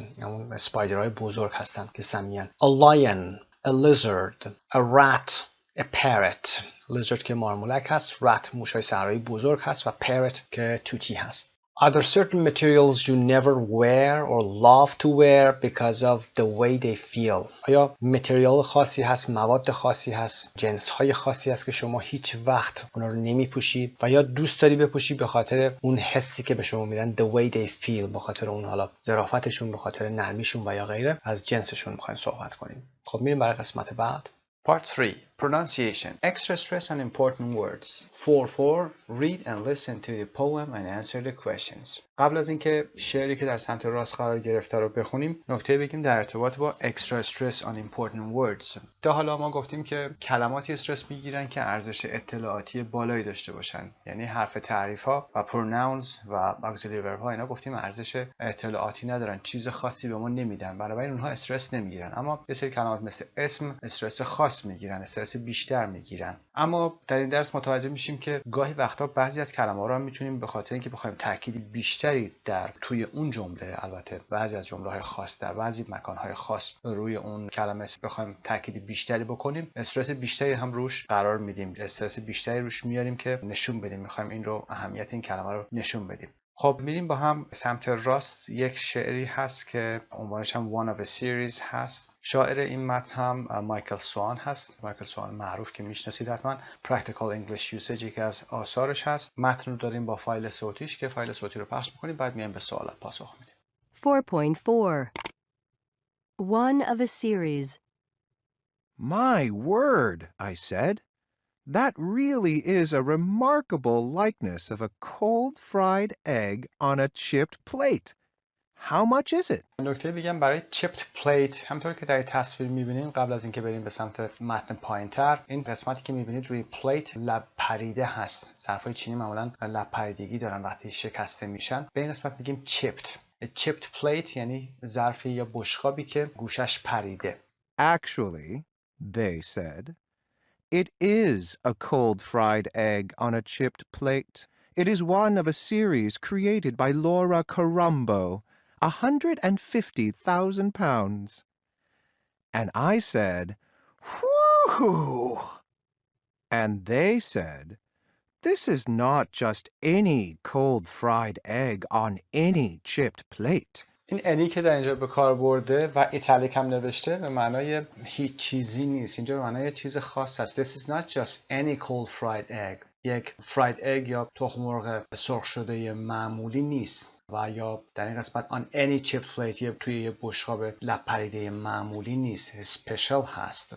It is this cold fried egg on this chipped plate. همطور که متوجه شدید روی دسک ایتالیک هم هست، استرس بیشتری آورده و میخواد بگه این داره نشونش میده، میخواد بگه این تخم مرغ پخته شده و در این بشقاب لب پریده هست. اینها خیلی مهم هست، میخواد استرس بیشتری نشون بده. Carumbo's work celebrates the thisness of things. She shows us how this and the other move in a perpetual dance, mediating between and uniting the amphimetropic opposites of our Janus-faced universe. جینس یکی از خدایان رومی هست که با دو صورت یا سر که به دو جهت مخالف نگاه میکنن و امفیمتروپیک یک کلمه هست که در قسمت پایینم میگه an invented word هست، یک کلمه ساخته شده هست. اینجا دو چهره بودن ممکنه که به فریبکار بودن اشاره داشته باشه یا اینکه نگاهی به گذشته و نگاهی به آینده اشاره داشته باشه. Well, I could see that it all made sense. And between you and me, I've looked at the reviews and the auction catalogs, and I reckon I got a real bargain. Come and look! Question 1. Where does the conversation take place? مکالمه کجا صورت میگیره؟ Happens, takes place at an exhibition in an art gallery. Exhibition نمایشگاه هست. Who are they? They که اشاره میکنه اونجا کیا هستن؟ The directors of the gallery or the people selling the works of art. میتونه مدیران گالری باشن یا کسانی که اون آثار هنری رو میفروشن. Number 3. What does the speaker do and why? گوینده چه کاری انجام میده و چرا؟ He buys the egg because he thinks it's a bargain and presumably will be a good investment. اون این تخم مرغ رو میخره به خاطر اینکه فکر میکنه یه بارگن هست، یک معامله خوب انجام داده و احتمالاً فکر میکنه که یک سرمایه‌گذاری خوب کرده. Number 4. What do you think the poet is trying to communicate? Poet شاعر هست. فکر میکنی شاعر چه پیامی رو میخواد بگه؟ He seems to be satirizing a certain kind of pretentious art. Number 4. What do you think the poet is trying to communicate? فکر میکنید که نظر پوئت چی هست؟ شاعر میخواد چه پیام به ما بده؟ He seems to be satirizing a certain kind of pretentious art connoisseur and their way of speaking. به نظر میاد که شاعر داره satirizing میکنه، یعنی مورد طنز قرار میده. A certain kind of pretentious art connoisseur. connoisseur به کسی که خبره هست، مخصوصا کسانی که خبره در هنر هستند. و pretentious یعنی showy، یعنی پرمدعا. داره یک هنرمند خبره پرمدعا رو و روش صحبت کردنشون رو به طنز میگیره. He shows how easy it is for them to fool someone. داره نشون میده که برای اونها چقدر راحته که یکی رو بخوان فول بکنن، گولش بزنن. Who knows very little about art. کسی که چیزی در مورد هنر نمیدونه یا خیلی کم میدونه. To pay a lot of money for something that may not really be worth the price they have paid. و بیاد پول زیادی رو برای چیزی که فکر میکنه ارزش خیلی زیادی داشته باشه پرداخت بکنه در صورتی که ارزش نداره. Part B. Listen to the poem again. Why do you think some of the words are in italics? In pairs, practice reading it aloud. سعی کنید که این شعر رو یه دور با هم بلند بخونید و برای سوال بالا Why do you think some of the words are in italics? چرا بعضی از این کلمات به italics نوشته شده؟ یعنی به صورت فرم خوابیده نوشته شده. Because they are the words that are given extra stress when they are read out loud. وقتی که بلند خونده میشه استرس بیشتری رو دارن نشون میدن، برای همین هم اونجا italics نوشته اینها رو. Part C, 4-5. Read the information box below. Then listen to the sentence, I wanted to buy a condo in Boston, pronounced in 5 different ways. Listen again and match each version to the continuations below. خب یه توضیحی اول بدیم و بعد این متن فایل صوتی رو با هم پخش میکنیم و گوش میکنیم و توضیحات بعدی رو داریم. Extra stress on important words. استرس خاص بر روی بعضی از کلمات مهم رو میبینیم. Sometimes we give extra emphasis to a word in a sentence to convey meaning. بعضی وقتا روی بعضی از کلمات ما استرس خاص میدیم که بخوایم معنای خاصی رو بیان بکنیم، convey بکنیم، برسونیم. These may even be words which are not usually stressed. For example, articles or pronouns. این کلمات یه وقتایی میتونن مثل article و pronoun باشن، چون میدونید که article و pronoun از کلماتی هستن که استرس نمیگیرن، چون اهمیت خاصی در جمله ندارن، استرس هم نمیگیرن. This is not just any cold fried egg on any chipped plate. They are special. این any هایی که اینجا ایتالیک نوشته و ما داریم استرس میدیم به معنای they are special هستن. I don't want this bag. means I want another one. This اینجا به معنای یکی دیگه هست. میتونیم به شکل دیگه هم اینا رو بخونیم این جمله ها رو. ولی وقتی اینجا داریم this رو استرس میذاریم به معنای اینکه کیف دیگه ای میخوایم. میتونیم به این شکل بگیم I don't want this bag. I don't want this bag. I don't want this bag. میتونید هر کدوم از اینها که استرس میگیره منظورمون روی همون کلمه باشه. Excuse me, I ordered a chicken sandwich. یعنی not the one you've brought me. نه این چیزی که شما آوردی، یه چیز ساندویچ دیگه هست. و یا اینکه میتونیم بگیم excuse me, I ordered a chicken sandwich. من بودم که chicken sandwich سفارش دادم. پس هر کلمه که استرس روش میذاریم منظورمون تأکید بیشتری هست و دقت بیشتری باید روی اون کلمه بشه که مفهوم رو اون کلمه که استرس گرفته داره نشون میده. خب در قسمت بالا یک جمله داریم I wanted to buy a condo in Boston. میشه به انواع شکل‌های مختلف این رو خوند که ما میبینیم این رو فایل صوتیش رو گوش میکنیم بعد تصاویر متنش رو هم خواهیم دید. 4.5 1. I wanted to buy a condo in Boston. 2. I wanted to buy a condo in Boston. 3. I wanted to buy a condo in Boston. 4. I wanted to buy a condo in Boston. 5. I wanted to buy a condo in Boston. خب آدیو اسکریپتش رو هم با هم ببینیم. همونطور که می‌بینید به شکل‌های مختلف میشه استرس گذاشت روی این جمله. نمونه فارسی این جمله ها رو بخوایم بگیم، این نوع استرس گذاشتن رو بخوایم بگیم، همون مثال معروفمون هست که میگفتیم بخشش لازم نیست اعدامش کنید و یا بخشش لازم نیست اعدامش کنید. کاما رو کجا قرار میدید؟ اون باعث میشه که نوع جمله تغییر کنه، معنای جمله تغییر کنه. نمونه‌های انگلیسیشو با هم می‌بینیم در یک جمله. I wanted to buy a condo in Boston. کاندو که می‌دونید همون کاندومینیوم هست. کاندومینیوم یعنی آپارتمان. کاندومینیوم رو به این شکل می‌نویسیم. اسپلش می‌کنیم CONDOMINIUM که به صورت خلاصه میگیم کاندو. I wanted to buy a condo in Boston. وقتی من باستون استرس میذارم یعنی میخواستم توی بوستون آپارتمان بخرم. یعنی شهر دیگه ای نمیخواستم بخرم. Number 2, I wanted to buy a condo in Boston. یعنی میخواستم buy بکنم، رنت نمیخواستم بکنم. و یا I wanted to buy a condo in Boston, not my wife. همسرم نمیخواست بخرم، من میخواستم بخرم. و یا I wanted to buy a condo in Boston. میخواستم توی باستون یک کاندو بخرم, not a villa for example. و یا I wanted to buy a condo in Boston. میخواستم بخرم. Maybe I changed my mind. حالا شاید فکرمو عوض کردم، نظرم عوض شده باشه. خب پاسخ رو براتون قرار دادیم. Number 1 D هست, Number 2 E, Number 3 A هست, Number 4 B و Number 5 C هست. در متن حتما دقت کردید که پاسخ‌ها رو با هم قبلش توضیح دادیم که هر کدوم از کلمه‌هایی که استرس میگیرن معنای جمله تغییر میکنه.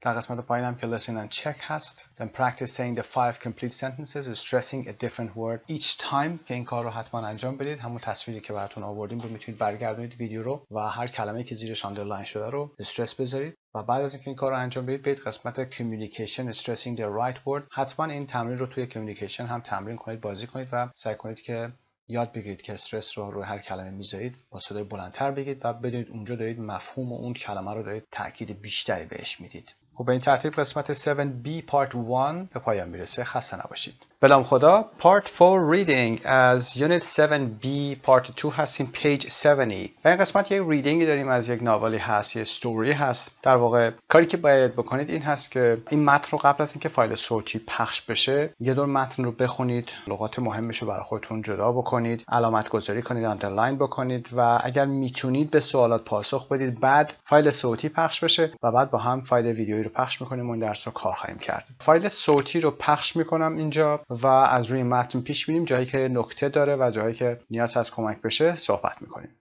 4.7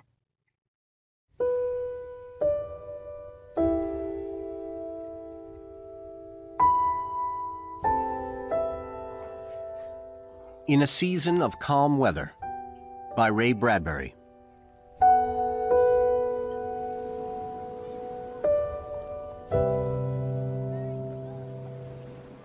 George and Alice Smith detrained at Biarritz one summer noon and in an hour had run through their hotel, onto the beach, into the ocean, and back out. George and Alice Smith detrained. Detrained یعنی پیاده شدن از قطار. to get off the train. They got off the train. و هم میدونید که از پروپوزیشن هست که برای مکان برده شده. مکان منظورمون نقطه در طول مسیر رو ما میتونیم از at استفاده بکنیم. حتما میدونید ما میگیم که they stopped at the train station. I'll see you at the cinema. توی مسیر یعنی توی سینما میبینمت. I'm at the airport. نقطه گفتن رو با at میگیم. البته اگر خواستیم داخل اون مجموعه رو بگیم باید از حرف اضافه in استفاده بکنیم. کلا در بحث واکبمون هم place and movement رو داریم و در خود متن هم از پروپوزیشن های زیادی استفاده شده که حتما اشاره میکنیم و بعد در واکب هم حتما تمرینات بیشتری خواهیم داشت. and had run through their hotel. through their hotel یکی دیگه از این پروپوزیشن های ما هست برای موومنت ها هست، یعنی از جای عبور کردن، از جایی که موانع ممکنه داشته باشه، از ساختمونی رد شدن، از سالونی رد شدن، از تونل عبور کردن. we went through the tunnel. به این شکل از through استفاده میکنیم و بعد اینجا از هتل که عبور میکنن on to the beach، روی ساحل رفتن رو ما در انگلیسی میگیم on to the beach، از یه سطحی به سطح دیگه. on to the beach into the ocean، وارد اقیانوس شدن یعنی وارد دریا شدن، وارد آب شدن. into the river, into the sea and back out و بیرون اومدن. to bake upon. upon هم حالت رسمی تری هست نسبت به on، یعنی روی سند، روی ماسه ها خودشون رو برنزه بکنن. to bake upon. bake حالت پختن هست و به معنای برنزه کردن هست. To bake upon the sand. To see George Smith sprawled, burning there. You'd think him only a tourist flown to Europe and soon to be transported home. sprawled burning there. sprawled یعنی ولو شدن، راحت بگیم یعنی دراز کشیدن و ولو شدن. burning there بازم اینجا باز به معنای از حرارت آفتاب استفاده کردن و تن کردن هست. TAN یعنی برنزه کردن. But here was a man who loved art more than life itself. اما اینجا مردی بود که who loved art، هنر رو بیشتر از خود زندگی دوست داشت. more than life itself. خب تا اینجا تصویری از جورج داشته باشید که روی سند دراز کشیده، sprawl کرده یعنی دراز کشیده و داره sunbathing میکنه، آفتاب میگیره. George, his wife loomed over him. خانومش میاد و میگه George, his wife, loomed over. loom یعنی پدیدار شدن، از دور نمودار شدن، اومدن. وقتی اینجا میگه loomed over him یعنی اومد بالای سرش، مثل حالتی که سایه بندازه. یه همچین تصوری داشته باشید. loomed over him. I know what you've been thinking. I can read your lips. I know what you've been thinking. میدونم داشتی به چی فکر میکردی یا داری به چی فکر میکنی. میتونم لباتو بخونم، از روی لبت بخونم. He lay perfectly still, waiting. He lay گذشته لای هست. He lay perfectly still کاملا بی حرکت دراز کشیده بود. waiting منتظر بود، یعنی منتظر ادامه صحبت خانمش بود. And Picasso, she said. Picasso, she said. پیکاسو رو به این شکل میگه. یادتون باشه در درس قبل گفتیم وقتی استرس میذاریم رو کلمه ای، نوع استرس گذاشتن تو این انتونیشن ما نشون میده منظورمون چیه. اگر متوجه شده باشید اینجا خانم پیکاسو رو به یه شکلی طعنه‌آمیزی میگه. پیکاسو. He winced. He winced. wince یعنی چهره در هم کشیدن. یه خورده حالت رسمی اگر فکر بکنیم یعنی تو هم رفتن چهره یا قیافه. Someday she would learn to pronounce that name. یه روز یاد میگیره که چطوری اون اسم رو بیاد pronounce بکنه، تلفظ کنه. Please, she said, relax. I know you heard the rumor this morning, but you should see your eyes. Your tick is back. لطفاً اون میگه آروم باش. میدونم که رومر رو شنیدی. رومر یعنی شایعه رو شنیدی امروز صبح، اما باید چشاتو نگاه کنی ببینی چشات چه شکلیه. Your tick is back. اون حالت انقباض‌های ناخودآگاهی که وقتی که عصبی هستیم خب ما هم در فارسی میگیم tick. Your tick is back. تیکت برگشته. All right. Picasso's here, down the coast a few miles away, visiting friends in some small fishing town. باشه، پیکاسو اینجاست. پیکاسو تو این نزدیکیه. پیکاسو چیه؟ پیکاسو منظورش همون پابلو پیکاسو نقاش معروف هست. Down the coast تو انتهای همین ساحل. A few miles away یه چند مایلی اونورتر. Away همینجا باید ببینیم a few miles away یعنی اون طرفتر. و داره دوستا رو ملاقات میکنه. In some small fishing town توی شهر ماهیگیری کوچیک. But you must forget it or our vacation's ruined. اما تو باید فراموشش بکنی وگرنه ویکیشن ما تعطیلاتمون دیگه خراب میشه. I wish I'd never heard the rumor, he said honestly. جورج صادقانه میگه I wish I'd never heard the rumor. I wish. ای کاش. حتما یادتون هست. ای کاش. I'd never. ای کاش نشنیده بودم. هیچ وقت نشنیده بودم. اون شایعه رو هیچ وقت نشنیده بودم. only, she said, you liked other painters. if only هم یعنی ای کاش. اون خانومه میگه، همسرش میگه if only you liked other painters. ای کاش نقاشای دیگر رو دوست داشتی. Others. Yes, there were others. دیگران. بله، دیگرانی هم بودن. He could breakfast most congenially on Caravaggio's still lifes of autumn pears and midnight plums. He could breakfast. خب اینجا می‌بینیم که breakfast رو برای اولین بار در این مجموعه کتاب‌ها به عنوان فعل آورده. He could breakfast. بعد از فعل وجهی could, he could breakfast. اون میتونه صبحانه بخوره. breakfast میتونه یک فعل باشه.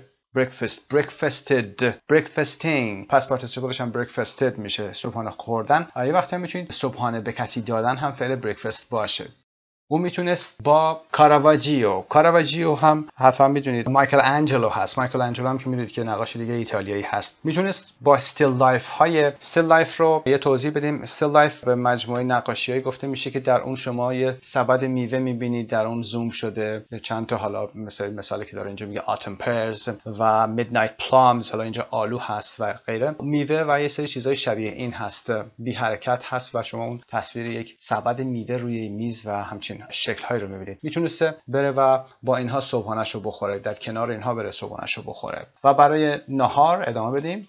For lunch, those fire-squirting, thick-wormed Van Gogh sunflowers. برای نهارم اون fire squirt یعنی چیزی پاشیدن، اسپری کردن از یک ظرفی، مثل یک ظرف ساس رو شما وقتی فشار بدید ساس میپاشه بیرون. fire squirting و thick wormed اینها استعاره هستن، متافور. قبلا در موردشون صحبت کردیم. احتمالاً منظور استعاره از نقاشی آفتابگردان ون گوگ هست که در اون البته رنگ‌های شاد استفاده میشه که اینجا فایر سکورتینگ که داره میگه از رنگ‌های شاد ویویدی که داره استفاده میشه هست. و اینجا که میگه thick wormed Van Gogh sunflowers که نقاشی ون گوگ هست، رنگ‌هایی که با ضربه‌های قلمویی درشت زده شده و شبیه کرم‌های ضخیم شدن. اگر تصویرش رو هم ببینید متوجه میشید این موضوع رو. این هم حالت استعاری داره.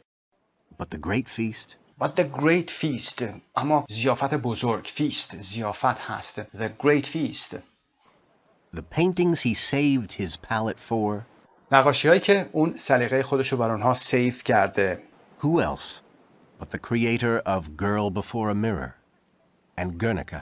کی میتونه باشه به جز خالق Girl Before a Mirror and Guernica. خب سوالات رو ببینیم. سوال number 1. What do you find out about the characters George and Alice Smith from this first section? خب از قسمت اول ببینیم که در مورد جورج و الیس اسمیت چه چیزی متوجه شدیم. پاسخ رو هم میذاریم و بعد برای نمبر 2 هم guess what these verbs might mean from the context. detrained رو باید بگیم، sprawled رو باید بگیم، loomed و whence که صحبتش کردیم، اما با هم جواب رو هم میبینیم. George is an American art lover. خب این که شفاف هست. obsessed with Picasso و خیلی عاشق پیکاسو هست و حس وسواسی داره نسبت به پیکاسو. His wife is clearly not especially interested in Picasso. مشخصاً interested in Picasso نیست. And perhaps is less well educated than her husband. و احتمالاً سواد کمتری نسبت به husbandش داره. husbandش well educated هست. سطح سواد بالایی داره. She seems to know her husband very well. به نظر میرسه. seem رو تکرار میکنیم. اگر یادتون باشه در درس گذشته کار کردیم. از ظاهر نیست، از خیلی جهات میشه تشخیص داد، از خیلی از حس ها میشه این رو کسب کرد. She seems to know her husband very well. به نظر میسه که همسر خودش رو خیلی خوب میشناسه. And to be keeping a close eye on him. و اینکه مراقبش هست. یعنی اینجا ما اصطلاحاً میگیم یه چشم روی اون داره، مراقب اون هست و میبینه که داره چه کاری انجام میده. خب کلمات رو ببینیم. واکبش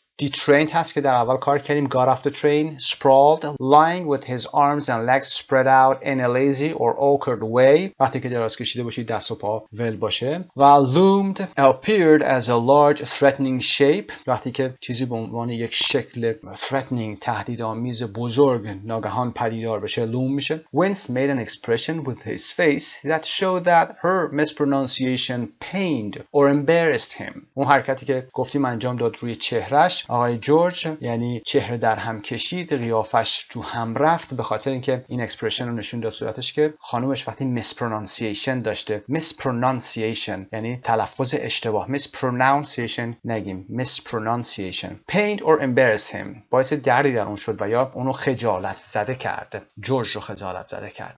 سایت مجموعه زبان ایرانی. 4.8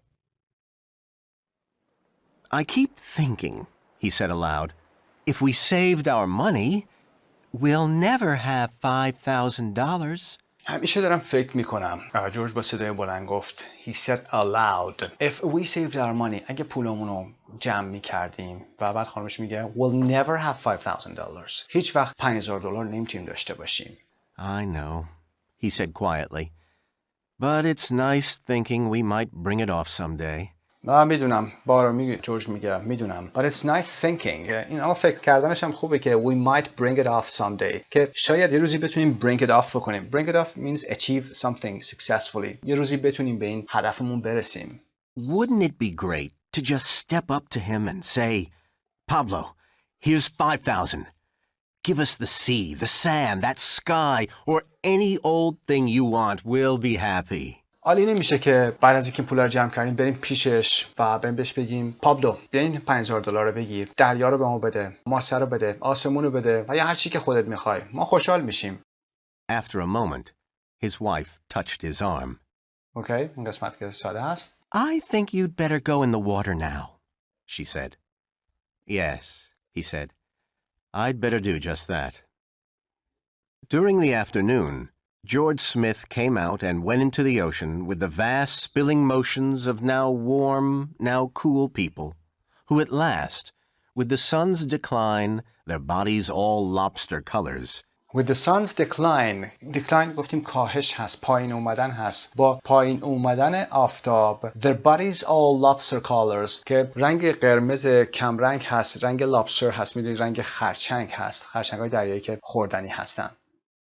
Trudged for their wedding cake hotels. خب وقتی که خسته حالا برمیگردن بدنشون خسته از شنا کردن هست trudge T-R-U-D-G فعل اصلیمون هست که trudge شده گذشته. trudge یعنی کشان راه رفتن، با زحمت راه رفتن، از جایی خواستن عبور کردن هست. for their wedding cake hotels اینجا داره به هتلشون اشاره میکنه که wedding cake hotel هستن، یعنی ساختمان‌های سفید خوشگلی هستن که تزیین شدن. داره یه مقدار به این شکل داره از این صفت‌ها استفاده میکنن. ببینیم قسمت پایین. The beach lay deserted for endless mile on mile save for two people. The beach lay deserted. Desert یعنی یه جایی که متروکه باشه، کسی اونجا وجود نداشته باشه. ساحل یا پلاژ برای mile on mile یعنی چندین مایل خالی بود، خالی از سکنه بود. Endless mile on mile بی پایان. Save for two people بجز فقط برای دو نفر، یعنی دو نفر فقط اونجا بودن. One was George Smith, towel over shoulder. یکیشون جورج اسمیت بود که الان معرفی کردیم. towel over shoulder که یه حوله هم رو دوشش بود. Far along the shore, another shorter, square-cut man walked alone in the tranquil weather. far along the shore در طول همین ساحل کمی دورتر یه مرد کوتاه‌تر square cut man یعنی یه مردی که قد کوتاه هست و square cut هست، یعنی یه خورده توپر هست و عضلانی تر هست. walked along in the tranquil weather. tranquil یعنی آرام، با صفا، توی هوای آروم و با صفا داشت تنهایی قدم میزد. He was deeper tanned. His close-shaven head. He was deeper tanned. یعنی پوستش دیپتر، عمیق‌تر تن شده بود، برنزه تر شده بود. His close shaven یعنی کوتاه کرده، خیلی خیلی کوتاه کرده. حالا مو ادامه بدیم برای صفحه بعد. Dyed almost mahogany by the sun. Dyed اینجا به معنای رنگ کردن هست، رنگ کردن مو هست. Dyed almost mahogany. mahogany رنگ قهوه‌ای مایل به قرمز هست. by the sun که توسط نور آفتاب به این شکل تبدیل میشه، این رنگی شده. And his eyes were clear and bright as water in his face. So the shoreline stage was set. خب داره این تصویر پردازی میکنه، صحنه سازی میکنه برای ما که ما تصور بکنیم. So the shoreline stage was set یعنی قرار هستش که یک صحنه جدیدی اتفاق بیفته در این بخش. And in a few minutes, the two men would meet. و ظرف چند دقیقه این دو مرد همدیگر رو ملاقات خواهند کرد. پس the shoreline stage یعنی این صحنه shoreline was set آماده شده و در ظرف چند دقیقه این دو مرد همدیگر رو ملاقات خواهند کرد. سوالات number 3 what is George's dream? Number 4 what do you understand by the metaphors? Their bodies all lobster colors, their wedding cake hotels, the shoreline stage was set. Number 5 what impression do you get of what the other man on the beach looks like? پاسخ‌ها رو با هم داشته باشیم توضیح میدیم. to buy a painting from Picasso. رویاش این هست. یک پینتینگی از پیکاسو بخره. و number 4, their bodies all lobster colors که گفتیم bright red رنگ قرمز روشن like lobsters because they had stayed in the sun too long and they had gotten sunburned. آفتاب سوخته شدن. و their wedding cake hotels توضیح هم داریم white and with a lot of decoration like a wedding cake تقریبا شبیه یک کیک عروسی سفید و با یه خیلی decoration. و the shoreline stage was set means something dramatic was going to happen on this piece of beach. و number 5 هم که he is short, well built یعنی well built هست خوش فرم بدنش ماهیچه‌ای هست عضلانی and very suntanned خیلی سانتن شده برنزه شده تو آفتاب with clear bright eyes که چشماش هم روشنه and his hair cut very short موهاش خیلی کوتاست as if it had been shaved as if گویی در درس‌های گذشته کار کردیم گویی it had been shaved انگاری که شیو شده بود یعنی اصلاح کرده بودن for example like Picasso in the photo مثل پیکاسو توی عکسش که این شکلی هست 4.9 The stranger stood alone. Glancing about, he saw his aloneness, saw the waters of the lovely bay, saw the sun sliding down the late colors of the day.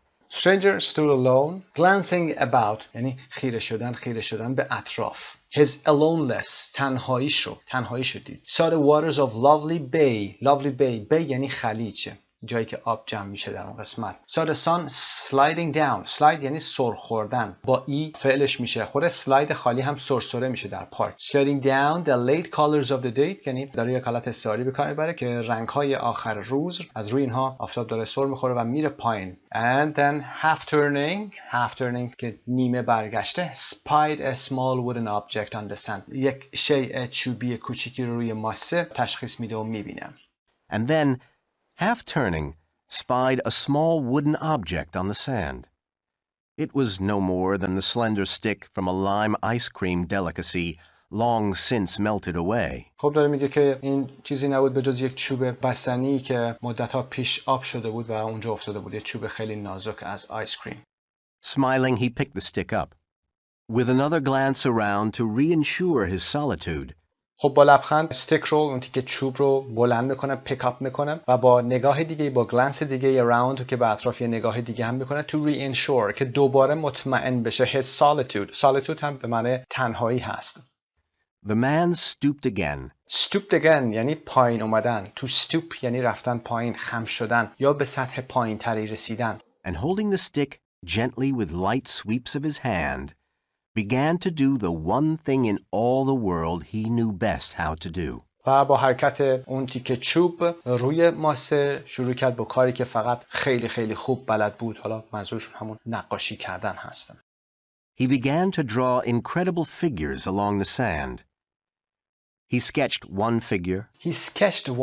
sketch همون ما در فارسی میگیم اسکیس زدن. بچهای معماری این کار رو انجام میدن. نقشه کشی یا معماری این کار رو انجام میدن. طرح میزنیم اون اسکچ کردن هست. فعلای دیگه هم برای نقاشی کشیدن هست که در اینجا کار خواهیم کرد. And then moved over and still looking down, completely focused on his work now. Drew a second and a third figure and after that a fourth and a fifth and a drew گذشته فعل draw هست. کشید. George Smith, printing the shoreline with his feet, gazed here, gazed there. Printing the shoreline with his feet. Printing یعنی رد پا از خود گذاشتن با پاهاش. راه میرفت و فوتپرینتی از خودش به جا میذاشت. رد پا از خودش به جا میذاشت. Gazed here. Gaze هم مثل glance هست. خیره شدن به این طرف به اون طرف. And then saw the man ahead. و در مسیر جلوش در جلوی راهش مرد رو دید. George Smith, drawing nearer, saw جورج اسمیت اینجا drawing یعنی نزدیک شدن به سمت جلوتر که رفت نزدیکتر که شد. Saw that the man, deeply tanned, was bending down. خم شده بود پایین اون مرد. Was bending down. Nearer yet. حتی نزدیکتر که شد. And it was obvious what the man was up to. It was obvious. آشکار بود. مشخص بود که مرد میخواست چه کاری انجام بده. And what the man was up to. I know what you were up to. میدونم میخوای چی کار کنی. هدفت چیه. George Smith chuckled. George Smith chuckled. Chuckle به معنای خندیدن هست با صدای خیلی ریزی. Of course. Along on the beach this man, how old, 65, 70, was scribbling and doodling away. خب این مرد که حالا چند سالش میتونست باشه 65 70 میتونست باشه was scribbling and doodling. scribble و doodle به معنای خط خطی کردن هست. معمولا scribble رو به معنای خط خطی کردن میدونیم و doodle هم همون خط خطی کردن ولی خب با بیحالی و بی‌حوصلگی هست. How the sand flew. How the sand flew. همطوری که نقاشی میکنه داره اینو میگه how the sand flew. این ماسه چطور جریان پیدا میکرده. How the wild portraits flung themselves out there on the shore. چطور اون پورترها چطوری پدیدار میشدن در روی ساحل. داره به مهارت اون نقاشی که داشت اون کار رو میکرده داره اشاره میکنه. How George Smith took one more step and stopped. Very still. یه قدم دیگه برداشت و متوقف شد. خیلی کامل. The stranger was drawing and drawing, and did not seem to sense that anyone stood immediately behind him. And did not seem to sense. به نظر نمی رسید که احساس بکنه. That anyone که کسی stood immediately یعنی بلافاصله توی خیلی خیلی نزدیک behind him بوده. And the world of his drawings in the sand. پشت سرش و دنیای نقاشی‌هاش در روی ماسه. Question 6. What does the stranger start doing and how does George react? Number 7. Look at the two groups of 3 words. What's the connection between the three? دو تا گروه داریم. glance, spied و gazed و گروه بعدی sketched, scribbling و doodling. پاسخ رو ببینیم. Number 6. He picks up a stick from an ice cream and starts drawing in the sand. George at first thinks it is just an old man playing around and finds it amusing. He chuckles. میخنده. زیر لبش میخنده و فکر میکنه پیرمردی داره همطوری خط خطی میکنه کار میکنه. But when he gets closer, he suddenly realizes who it is and stops. وقتی نزدیکتر میشه متوجه میشه که این فرد کیه و متوقف میشه وای میسه. Number 7. گروه A. They are all words that describe ways of seeing. همه اینا فعلایی که سی رو نشون میدن دیدنه. مثل glance که to look quickly at something. Spy to suddenly see or notice something. spy اینجا به معنی ناگهان چیزی رو دیدن متوجه چیزی شدن هست. Gaze to look steadily at something for a long time. به طور ثابت به چیزی برای مدت طولانی نگاه کردن هست. B. They are all verbs that describe ways of drawing or writing. مثل sketch که به معنی to make a quick drawing of something که گفتیم اسکیس زدن هست طرح زدنه که معمولا با مداد میزنن. Scribble to write something quickly and carelessly or to draw marks that don't mean anything. خط خطی کردن چیزایی کشیدن که معنی خاصی هم نداره. Doodle to draw lines or shapes. کشیدن خط و خطوط یا اشکالی هست especially when you are bored or thinking of something else. دارید به چیز دیگه فکر میکنید به میوزیک دارید گوش میکنید و این خطا رو هم میکشید طرح رو هم میکشید. پس داشتیم اینجا با هم sketch, scribble و doodle. 4.10. George Smith looked down at the sand, and after a long while looking, he began to tremble. Tremble به معنی لرزیدن هست.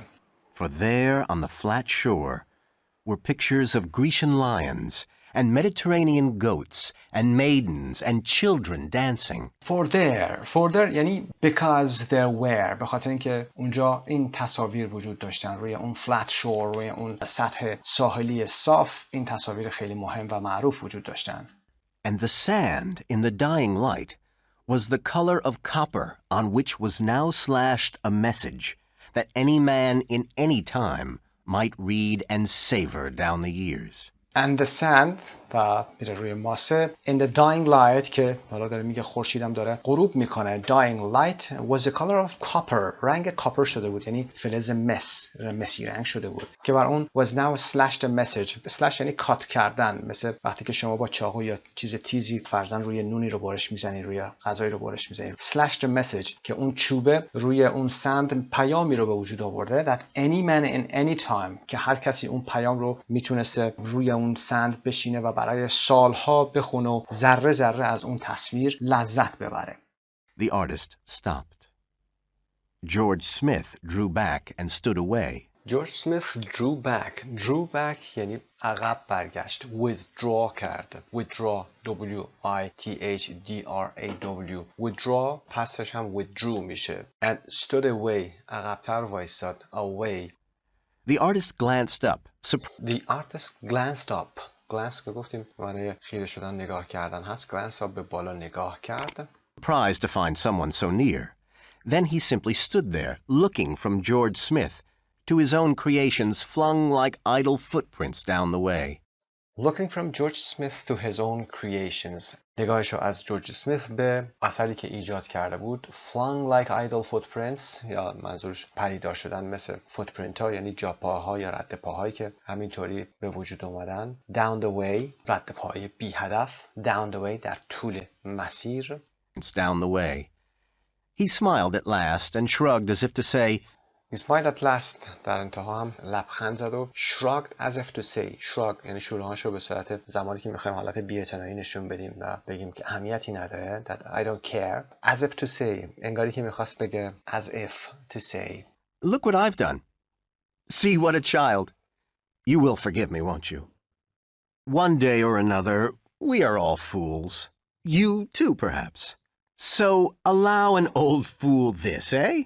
Good. Good.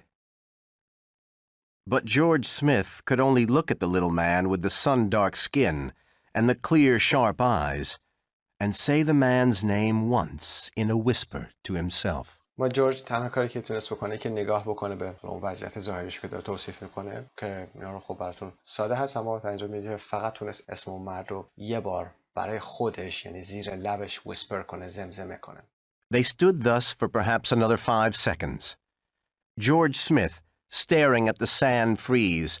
They stood thus for perhaps another 5 seconds. به این شکل اونا برای 5 ثانیه دیگه هم وایستادن و جورج اسمیت staring at the sand freeze. جورج اسمیت داشته خیره می شده یا خیره شده بوده به sand freeze. freeze از اصطلاحات هنری هست، معماری هست و اثر زیبایی که در ماسه پدید اومده بود اون تصویر باریک و بلند رو میگه.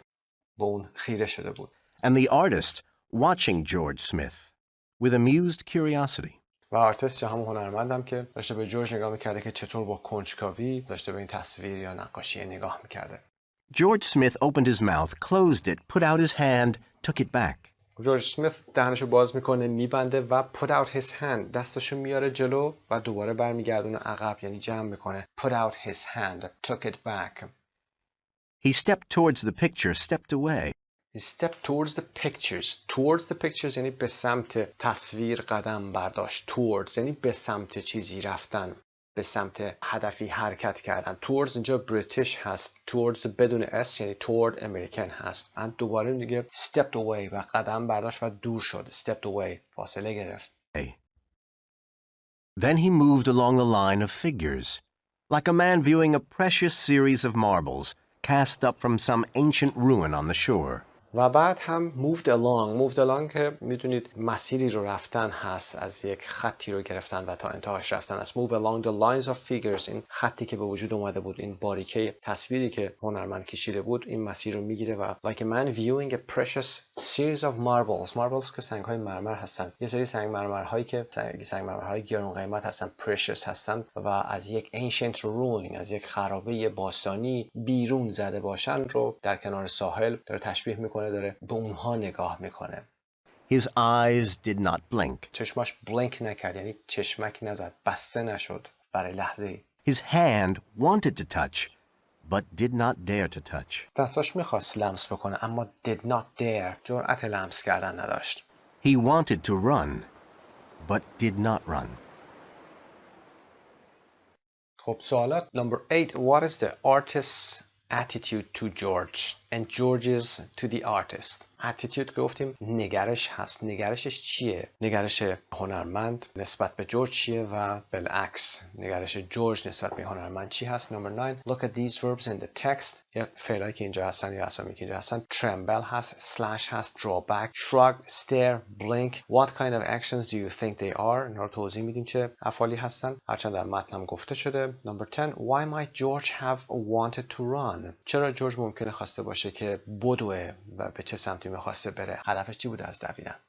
8 the artist is first surprised and then amused by George's presence and his reaction. از حضور و واکنشش surprised میشه و amused میشه. George is totally overwhelmed by the situation. He can't move or say anything. جورج کاملا تحت تاثیر این وضعیت قرار گرفته و اصلا نمیتونه حرکت بکنه یا چیزی بگه. خب فعل‌ها 9 tremble to shake in a way you can't control especially because you are very nervous or excited. tremble لرزیدنه، تکون خوردن بدنتون در حالی که نمیتونید خودتون رو کنترل بکنید، خصوصا زمانی که nervous هستید و یا excited هستید، عصبی یا هیجان زده هستید. slash to make a long cut with a sharp object. slash یعنی خراش دادن، یک چاکی رو روی چیزی ایجاد کردن، مثل نون وقتی که برش میزنید روش رو با یک چاقوی بزرگ. slash to make a long cut یک برش بلندی رو با یک sharp object، یه شیء تیز ایجاد کردن هست. draw back to move backward سینونیمش withdraw هست، در متن گفتیم به عقب حرکت کردن. to move backward. shrug to raise your shoulders and then drop them to show that you don't know or don't care about something. shrug کردن وقتی که شونهاتون میارید بالا و دوباره میندازینش پایین، حالا حرکت لب، حرکت صورت هم باشه، بیشتر این حرکت رو نشون میده. زمانی که شما میخواید بگید چیزی رو نمیدونید و یا اینکه اهمیتی نمیدید در مورد موضوعی، shrug میکنید شولدرتون رو. stare to look at somebody or something for a long time especially with surprise or fear که مشخصه با تعجب و ترس ممکنه باشه این long time lookingتون، or because you are thinking و اینکه دارید فکر میکنید. gaze is more formal. gaze as a stare formal تر هست and usually implies looking at something with surprise or love. blink یعنی to shut and open your eyes quickly. اگر چشمتون رو به سرعت باز و بسته بکنید میشه blink. و نمبر 10 هم داره میگه که اگر زبان آموزان خودشون نظری ندارن، به عنوان مثال to bring somebody else to see the drawings, to get a camera and photograph them. منظور این هست که ممکنه هدفش این بوده که بره کسی رو بیاره که نقاشی‌ها رو ببینه یا اینکه دوربین بیاره که عکس بگیره از اونها. don't tell them now as they will find out later که با هم جواب 10 رو بعداً خواهیم دید. 4.11 He looked suddenly at the hotel. Run, yes, run. What? Grab a shovel? Dig? grab a shovel. grab یعنی چیزی رو قاپیدن، چیزی رو چنگ زدن و در رفتن یا سریع حرکت کردن. grab a shovel. shovel که بیل هست یا بیلچه هست. dig زمین رو بکنم. excavate یعنی حفر کردن زمین، کندن خاک زمین. excavate و کلمه‌ای داریم مثل excavation site جایی که زمین رو دارن حفاری میکنن. Excavate? Save a chunk of this all to crumbling sand? save a chunk of this یک مجموعه از این رو، یه مشت و یا حالا مقداری از این سند رو، حالا سند رو هم داره میگه all to crumbling sand یعنی تمام این ماسه‌ای که غلطان هست و سریع جابجا هم میشه، اینو بخوام نجات بدم، اینو بردارم. منظورش به عنوان نمونه چطوری میتونه این نقاشی رو حفظ بکنه برای همیشه. Find a repairman. Race him back here with plaster of Paris to cast a mold of some small, fragile part of these. Find a repairman. به یه آدم خدماتی رو برداره بیاره، آدم که سرویس کار هست. Race him back و با سرعت اینو بیاره اینجا. Race him back here with plaster of Paris. Plaster of Paris هم پودر گچ هست یا پودر مخصوصی هست که برای کپی گرفتن از مجسمه ها استفاده میکنن و یا هنرمندا برای اینکه بتونن یه قالبی از یک فرد مشخص درست بکنن، این پودر گچ رو میگیرن درست میکنن مثل های معمولی و روی بدن فرد میمالن، این خشک میشه برش میدارن و مدل اون فرد ساخته میشه. to cast a mold یعنی قالب، یعنی قالبی بسازن of some small fragile part of these از بخش های کوچیک، حالا نقاشی های کوچیک‌ترش رو بگیره که شکستنی هست. fragile بیاد یک قالب کوچیکی بگیره که بتونه به این منظور که بتونه بخشی از این رو حفظ بکنه. No. Silly. Or his eyes flicked to his hotel window. The camera. Run, get it. و چشماش یه دفعه به سمت هتل برگشت و هتل رو یه نگاهی کرد و به فکر دوربین افتاد. Get back and hurry along the shore, clicking, changing film, clicking until... چون داستان قدیمی هست میگه hurry along the shore، در طول مسیر ساحل بدو، کلیک بکن یعنی تون عکس بگیر. changing film چون باید فیلم ها رو در می آوردن و فیلم بعدی رو داخل دستگاه قرار می دادن و دوباره clicking until تا اونقدر کلیک بکن، انقدر عکس بگیری تا اینکه George Smith whirled to face the sun. whirled to face the sun. whirl یعنی چرخیدن. برای یک کلمه‌ای داریم اسم whirlwind که گردباد هست و اینجا فعل whirled یعنی چرخیدن هست. to face the sun چرخید تا رو به آفتاب بشه. It burned faintly on his face. His eyes were two small fires from it. The sun was half under water, and as he watched, it sank the rest of the way in a matter of seconds. خب میگه نگاه به آفتاب میکنه، آفتاب چشش رو تقریبا میسوزونه و اینکه آفتاب تقریبا نصفش زیر آب بوده، یعنی در سطح افق، و در حالی که نگاه میکرده بقیه آفتاب هم آروم آروم ظرف چند ثانیه سنک میکنه، یعنی میره زیر آب، میره پشت آب. The artist had drawn nearer and now was gazing into George Smith's face with great friendliness, as if he were guessing every thought. had drawn nearer، نزدیکتر شده بود هنرمند و حالا داشتش گریز میکرده، یعنی خیره شده بوده به جورج سمیث فیس، به صورت جورج سمیث، with great friendliness، با دوستی فراوان، as if، تکرار میکنیم اینجا، انگار، گویی. he با were اومده، گفتیم چون حالت شرطی میشه ما برای he were رو میاریم. guessing every thought، میتونست انگاری که همه افکار جورج بخونه. Now he was nodding his head in a little bow. He was nodding his head. وقتی سرتون از بالا و پایین تکون میدیم به علامت مثبت و تایید. In a little bow، حالت تعظیم کردن، این شکلی داره تایید میکنه. Now the ice cream stick had fallen casually from his fingers. و اون چوب بستنی هم که یه دفعه دستش میفته. Now he was saying good night, good night. Now he was gone, walking back down the beach towards the south. و داره میگه که هنرمند خداحافظی میکنه، شب بخیر میگه چند بار، و he was gone، رفته بود. پسیف هست. walking back down the beach، به سمت انتهای بیچ، یعنی به سمت اینکه فاصله میگیره از جورج، towards the south، و دوباره اینجا towards رو تکرار میکنیم، towards the south، به سمت south، جنوب. George Smith stood looking after him. After a full minute, he did the only thing he could possibly do. He started at the beginning of the fantastic frieze, and he walked slowly along the shore.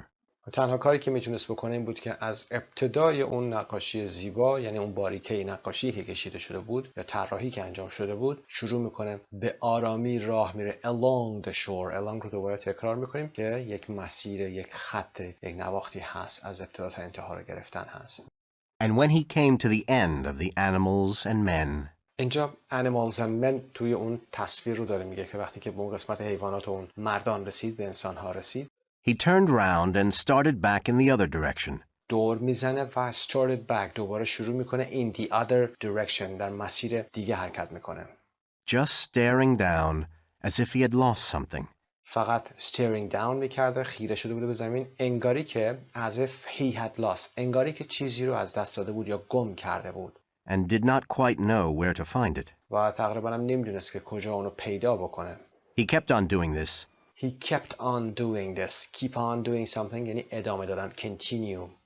Until there was no more light in the sky or on the sand to see by.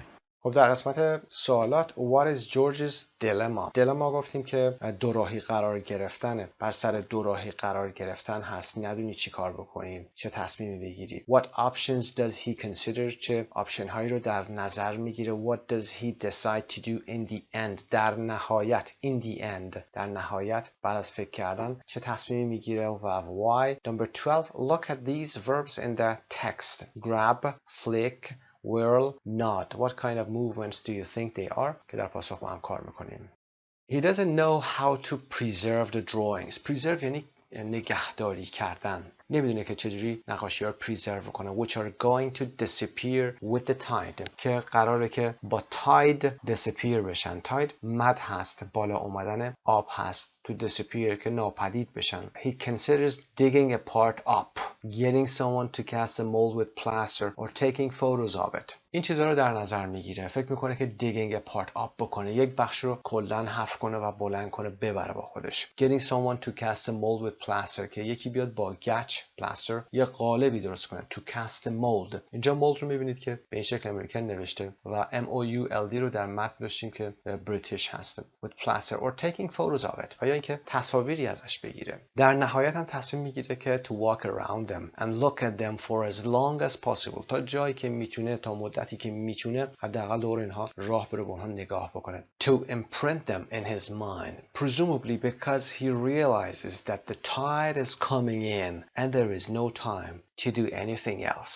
To imprint them یعنی بیاد پرینتشون بکنه، چاپش بکنه.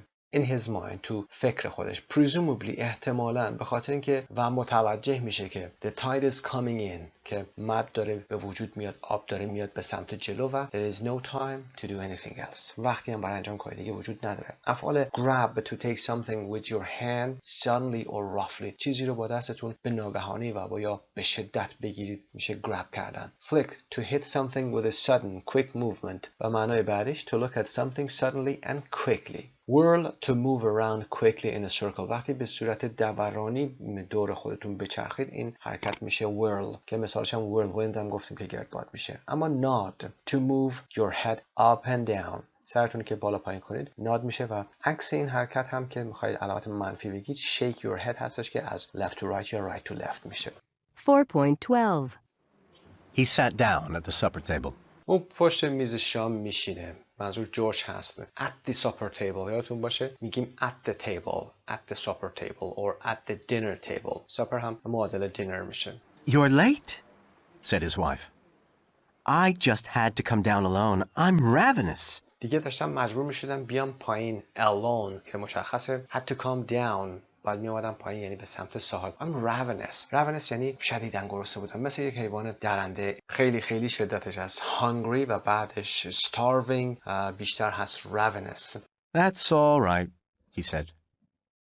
Anything interesting happen on your walk? چیز خاصی جالبی موقع پیاده رویت اتفاق افتاد؟ She asked. No, he said. You look funny. خنده دار به نظر میرسی. George, you didn't swim out too far, did you, and almost drown? خیلی که شنا نکردی، خیلی به سمت جلو نرفتی، یعنی با فاصله زیادی از ساحل شنا نکردی که تا دیگه نزدیک غرق شدن برسی. I can tell by your face you did swim out too far, didn't you? میتونم از چهرت هم بگم خیلی شنا کردی رفتی جلو، درسته؟ Didn't you? Yes, he said. Well, she said, watching him closely, don't ever do that again.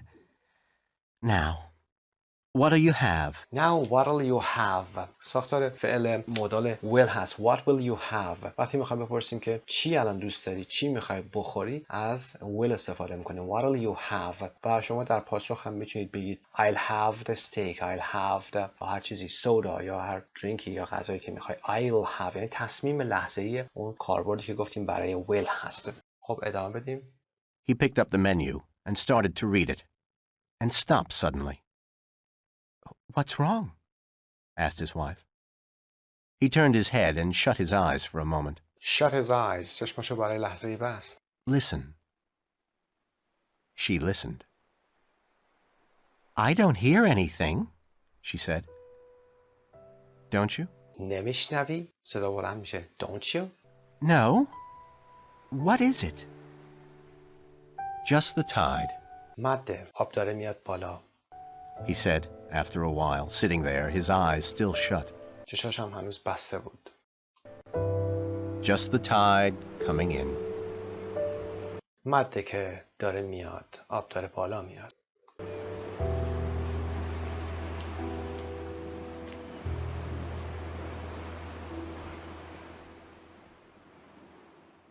خب بریم برای سوالات. Number 13, why do you think George didn't tell his wife about his experience? And number 14, how do you think he is feeling as he listens to the tide coming? And number 14, how do you think he is feeling as he listens to the tide come in? He listens to the tide come in. ساختاری که در گرامر گفتیم. میشنوه که tide داره میاد. یعنی مد داره میاد بالا. خب پاسخ رو داشته باشیم. Because he doesn't think she would understand or appreciate what he has experienced. Or perhaps he thinks that she wouldn't believe him.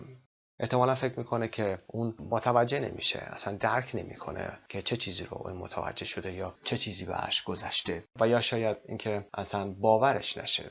Number 14, probably sadness at the thought of the drawings being destroyed, but maybe also joy at having been the only person who saw them. احتمالاً ناراحتی از این فکری که اون drawings، نقاشی ها، طراحی ها داشتن نابود می شدن، اما شاید هم میتونسته لذتی در این باشه که تنها کسی بوده که اون نقاشی ها رو دیده. Part 5 vocabulary, place and movement. Look at 6 sentences from the story without looking back at the story. Complete the sentences with a word from the list and check with the story. خب این قسمت رو حتما که 4 سوال است و چند جای خالی وجود داره حتما در کتابتون پر کنید و بعد ویدیو رو پلی بکنیم و در موردش صحبت میکنیم در مورد جای خالی ها چون متن رو که بهش پرداختیم و با این مقدمه بریم برای vocab.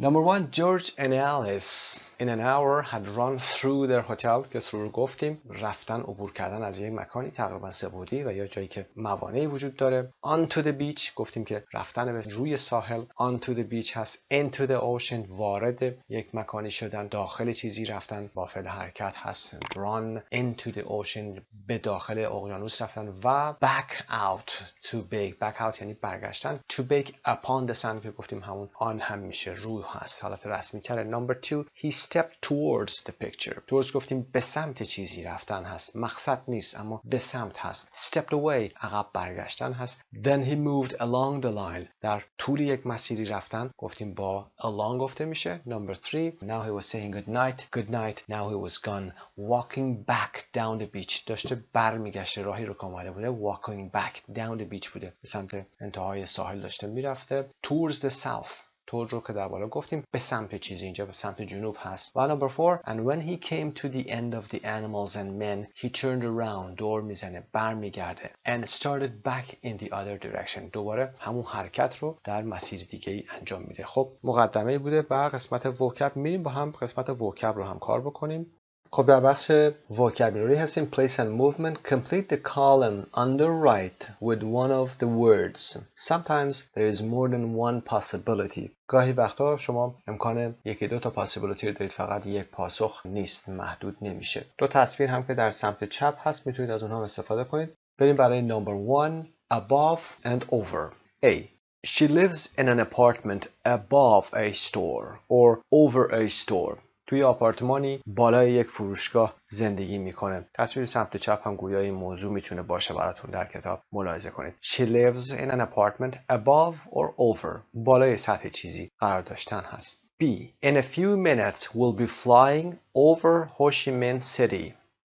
ظرف چند دقیقه دیگه ما بر فراز هوشیمین سیتی که شهری هست پرواز خواهیم کرد. over برای حرکت کردن از یک طرف به طرف دیگه چیزی که از بالای اون باشه ما از over استفاده میکنیم. اگر حالا مزرعه‌ای باشه زمینی باشه ما میتونیم across بگیم اما وقتی یک شکل پرواز هست از عبور کردن از اول یا از ابتدا تا انتهای چیزی باشه از over استفاده میکنیم. میتونیم بگیم for example the helicopter was flying over our building or over the park. روی پارک داشته پرواز میکرده دور میزده. flying around over the park. اما part C, the plane flew above the clouds. هواپیما روی ابرها پرواز میکرد یعنی بالاتر از سطح ابرها بود. اینجا باید براش above رو بیاریم. برای مکانهای بالاتر از چیزی همیشه از above استفاده میکنیم. حالا در درجه دماسنج هم حتما رو دیدید. It's 10 degrees above zero. above بالای سطح صفر هست. و یا تصویری رو شما یا قاب عکسی رو دارید شما تو خونتون بالاتر از آینتون نصب شده روی دیوار هست. And then you say the photo or the picture is above the mirror. نمیگید on the mirror. اما part 2, below or under. We kept an eye open for speed cameras as we drove under the bridge. Keep an eye open یعنی حواسمون بود برای speed cameras که دوربین های کنترل سرعت بودن. As we drove در حالی که رانندگی میکردیم under the bridge از زیر پل داشتیم عبور میکردیم. برای حرکت از زیر چیزی فقط از under استفاده میکنیم. همونطور در بالا گفتیم برای پرواز از over استفاده میکنیم. حرکت از زیر چیزی رو هم under استفاده میکنیم. We went under the bridge. به این شکل. B. She lives on the floor below us. خواهیم بگیم طبقه زیری ما هست. قسمت پایین ما زندگی میکنه. She lives on the floor below us. Below متضاد above در بالا هست. above گفتیم بالا سری ما. below پایینی ما هست. پایین دستی ما هست. و C. There is a waste paper basket under the table or below the table. یه waste paper basket سطل زباله‌های داخل اتاق هست که زیر میز قرار گرفته. Under or below the table. یه نکته هم آورده beneath رو شاید دیده باشید. beneath حالت رسمی هست به معنی below هست. For example, he considered such jobs beneath him. اون آقا اون مشاغل رو خیلی پایینتر از سطح خودش میدید. Beneath him. Off or away. A. I fell off my bike and cut my knee. I fell off. از روی سطح چیزی افتادن جدا شدن off هست. از مکان بالاتر به پایینتر. I fell off my bike. I fell off the horse. از روی اسب افتادم. I fell off the stairs. از روی پله ها افتادم پایین. یه مثال دیگه بزنیم. I knocked the glass off the table. Knocked. K-N-O-C-K-E-D. knock کردن یعنی ضربه زدن. متوجه نشدم و I knocked the glass off the table. و لیوانو از روی میز انداختم پایین. B. She walked away from me and didn't look back.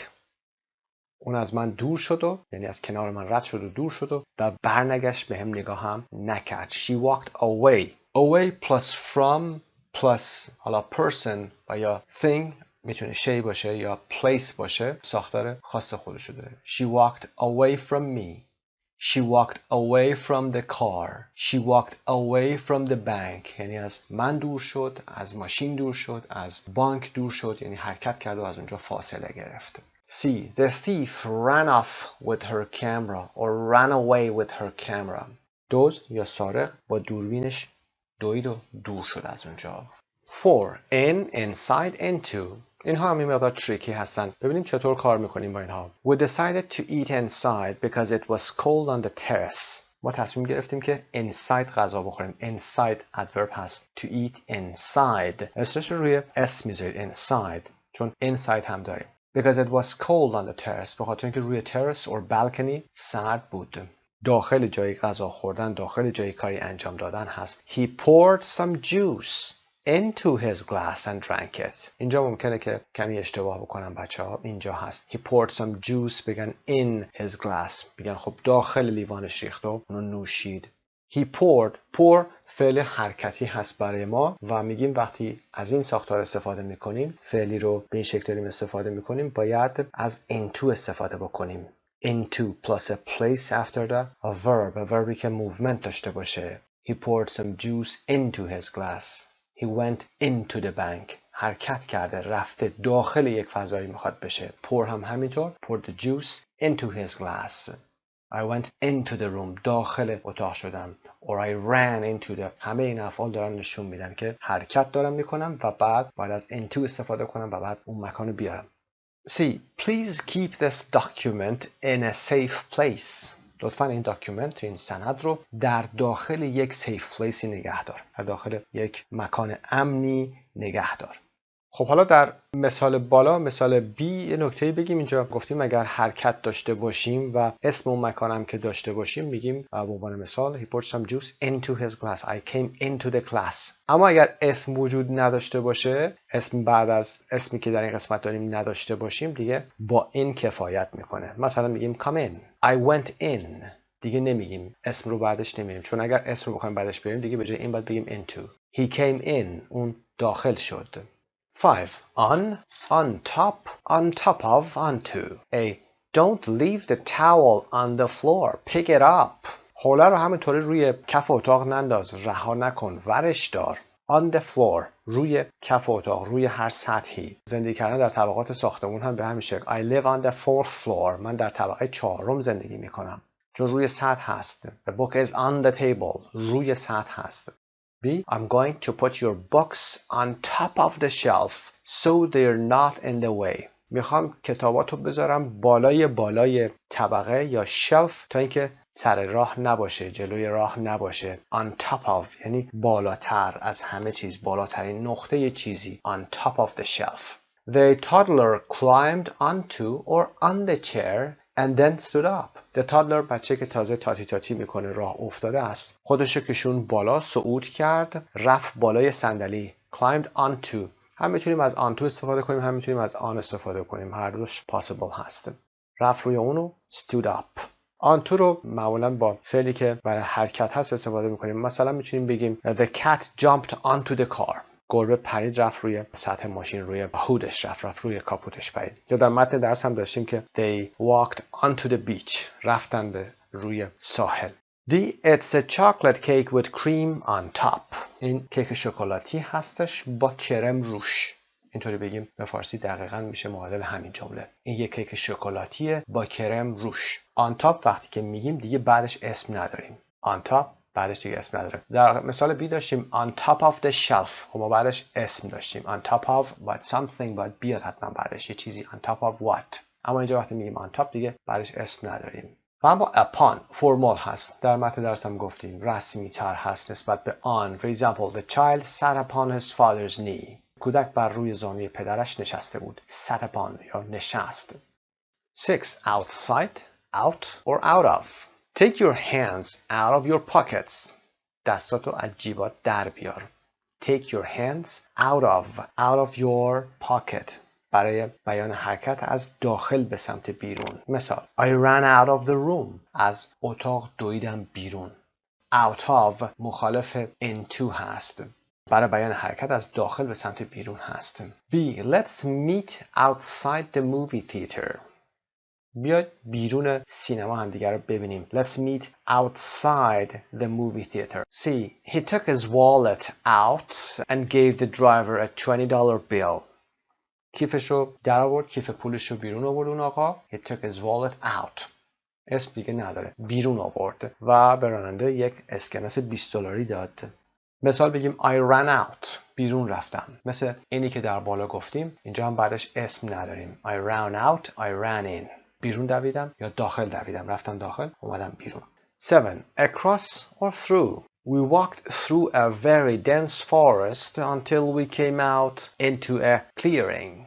ما از میان یک جنگل انبوه a dense forest or forest. dense یعنی انبوه، چیزی که چگالیش بالا باشه. Until we came out into a clearing. تا اینکه به یه فضای بازی رسیدیم. Through رو برای بیان حرکت از طرفی به طرفی دیگه استفاده میکنیم، اما برای مکانهای بسته یا فضاهایی که با موانع مختلفی هستن، مثلا درخت که در این مثال اومده بود. از جایی عبور کردن، از جایی که حالا مثل پنجره باشه، در باشه، هم از اینها هم از through استفاده میکنیم. مثلا میگیم he climbed through the window. از توی پنجره آمد، یعنی صعود کرد، خودش از پنجره کشید بالا، از توی پنجره رد شد اومد داخل. We went through the tunnel. از میان تونل عبور کردیم. و یا اینکه از میان جمعیتی رفتن. He pushed his way through the crowd. از میان جمعیت راهش رو باز کرد. He pushed his way through the crowd. B. He was walking across the road on a crosswalk when he was hit by a car. He was walking across the road. از عرض جایی عبور کردن قبلا گفتیم که با across استفاده میکنیم. He was walking across. Across what? The road or the street. داشتش از خیابون رد میشد. On a crosswalk که در یه چهارراهی هست. When he was hit by a car که یه ماشین اون رو زد. C. We can go through the park or across the park to get to Kate's house. It's a shortcut. میتونیم از میان پارک رد بشیم تا برسیم به خونه کیت. یه شورتکاته، یک میانبر هست. Through the park و یا across the park. یک جای فضای بازی هست و از میانش میتونیم عبور بکنیم. Along, past, around. He walked along the corridor until he reached the door. Along the corridor. در متن درس هم گفتیم. کاریدور یه چیز باریکی هست، یه راهروی هست. شما یک مسیری دارید، یه خط راستی رو دارید. He walked along the corridor until he reached the door. از کاریدور عبور کرد، یعنی کاریدور رو گرفت و رفت تا اینکه رسید به در. B. If you go past the supermarket, the church is on your left. اگر از سوپرمارکت رد بشی، یعنی بری و سوپرمارکت رو پشت سرت بذاری، the church is on your left. اونجا کلیسا سمت چپ شما میشه. مثلا میتونیم بگیم من از بانک رد شدم. و از شما پرسیم میشه کجا هستید؟ میگید من از بانک رد شدم. You say I walked past the bank. از بانک عبور کردم. بانک رو پشت سر گذاشتم. Past یادتون باشه P-A-S-T. C. She drove round the traffic circle twice because she wasn't sure which exit to take. Drove round the traffic circle. Traffic circle که همون میدون هست. میدونی که داخل شهر هست و دور میزنیم. دور میدون شهر 2 دور چرخید به خاطر اینکه نمیدونست کدوم خروجی رو بگیره و بره. Round or around. 9. To or toward. Jane has gone to the hair salon. جین رفته به سالن آرایش مو. Has gone to. Has gone گفتیم present perfect. فرقش هم با has been گفتیم این هست که has been یعنی رفته و برگشته. Has gone یعنی رفته و برنگشته. هنوز اونجاست. Jane has gone to the hair salon. رفته اونجا. مقصدش اونجا بوده. برای همین از to استفاده کردیم. Definite destination داره. مثل اینکه میگید I'm going to the university. مثلا I'm going to work. دارم میرم سر کار. I'm going to my university. دارم به دانشگاه هم میرم. مقصدتون مشخصه. اما toward که امریکن هست بدون s. یعنی متن با s داشتید که بریتیش بود. If you walk toward the beach, you'll see the hair salon on the right after about 100 feet. اگر به سمت ساحل پیاده بری if you walk toward یعنی به طرف general direction دقیقا مشخص نیست هدف کجا هست اما به این سمت شما دارید میرید. بعد از تقریبا 100 پا هر سالن رو میبینید که سمت راست شما قرار میگیره. بخوایم بگیم به سمت جنوب بیا بریم یا رانندگی کنیم بیا سفر کنیم بریم به سمت جنوب. Let's drive towards the south. برید به سمت جنوب بریم. خب برای in و at. خب in or at. A. I called David at home, but they told me he was at the cafe or in the cafe. من به خونه دیوید زنگ زدم اما بهم گفتن که he was at the cafe or in the cafe. اون کافه رفته بوده یا داخل کافه هست. اونجا هست. at و این رو هم که کاربردش رو میدونید به چه صورتی هست. at معمولا برای نقاط توقف استفاده میشه. توی یه جای بودن، توی یه رویدادی بودن رو هم باز از at استفاده میکنیم. For example, you say I was at the party. I was at a conference in London, for example. I was at a celebration. I was at به این صورت. یا برای نقاط توقف مثلا we stopped at a train station. در یک ایستگاه قطاری ما توقف کردیم. At a cafe. We stopped at a cafe. تو مسیرمون یه نقطه توقفی وجود داشته که اونم یک کافه بوده. We stopped at a cafe. و یا traffic light که در مثال بعدیمون هست میگیم at the traffic light. اما این داخل خود مجموعه هست. B. There are some sofas and armchairs in the cafe so we can relax and read the newspaper. خب میخوایم بگیم داخل جایی چه چیزایی هست؟ مبل و راحتی و غیره هست. کجا؟ داخل کافه. In the cafe. So we can relax and read the newspaper. C. Turn left at the lights. Lights به معنی traffic lights هست. And you'll see it on your right. به traffic light که رسیدی به سمت چپ بپیچ و اونو سمت راستت میبینی. خب این قسمت رو با هم انجام دادیم. حتما تمرین بکنید. Test yourself with the words on the page by covering the right hand column and trying to remember the missing words in the sentences. حتما یه مروری داشته باشید. این قسمت رو یه دور دیگه خودتون انجام بدید. یه توضیحی برای خودتون بدید و مثالهای خودتون رو هم حتما استفاده بکنید. خسته نباشید. به نام خدا. Colloquial English Unit 6 and 7 Art and Artists. Part A. Read the biographical information about Patricia Melvin. Why do you think she chose to study in Paris and Amsterdam? خب متن پایین رو با هم میخونیم. سوال بالا رو حتما جواب بدید و بعد برای ویدیو این قسمت خواهیم رفت. Patricia Melvin is an American plein air painter from New York City. پاتریشیا ملوین یک نقاشی هست. نقاش پلین ایر هست. پلین ایر که فرانسوی هست منظور کسی که در اوپن ایر در فضای آزاد فضای بیرون نقاشی میکنه و نه در گالری و یا در داخل ساختمون هست. اهل نیویورک سیتی هم هست. پلین ایر اوپن ایر هست. She paints cityscapes, landscapes, portraits, still life and people. چیزهایی که اون میکشه این هاست. Cityscapes یعنی مناظر شهری. Landscapes مناظر طبیعت هست. Landscapes داریم و seascapes داریم که یک کلمه هست. C-S-E-A منظورمون دریا هست که مناظر دریایی هست. Portraits که تصاویر چهره هست. Still life منظورمون از still life به تصاویر ثابتی هست مثل یک لیوان، یک گلی در روی میز، یک سبد میوه و یا غیره. And people.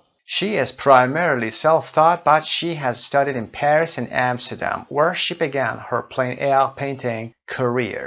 She is primarily self-taught. اون اساساً self-taught هست یعنی خودش به خودش یاد داده نقاشی کشیدن رو. اما در پاریس و امستردام که به ترتیب در فرانسه و هلند هست تحصیلات داشته. Where she began. Where ضمیر موصولی هست که در این مکانها شروع کرده به plein air painting career. یعنی حرفه نقاشی محیط آزاد رو از اینجا شروع کرده. Over the past 25 years, she has had solo and group exhibitions around the world and features in various publications.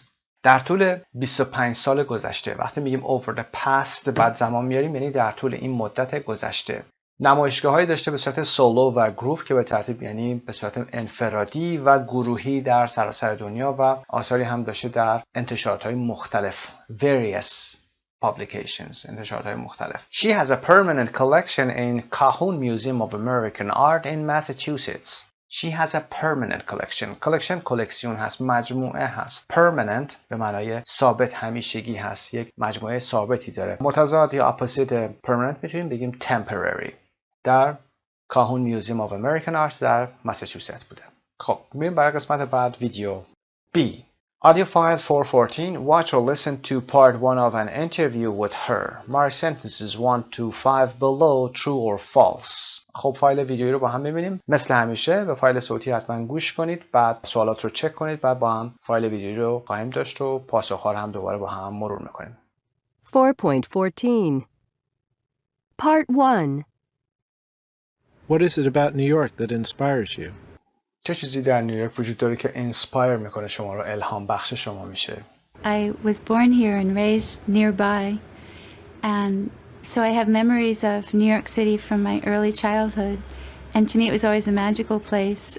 I was born here. اینجا به دنیا اومدم. and raised nearby. nearby یعنی در این نزدیکی. نمیتونیم به جاش near استفاده کنیم. near رو زمانی میاریم که اون مکان رو هم بعدش داشته باشیم. nearby یعنی در این نزدیکی. For example, there is a park nearby. تو این نزدیکی ها. or there is a bank nearby. So I have memories of New York City from my early childhood. Early childhood یعنی زمان دوران اولیه کودکی من.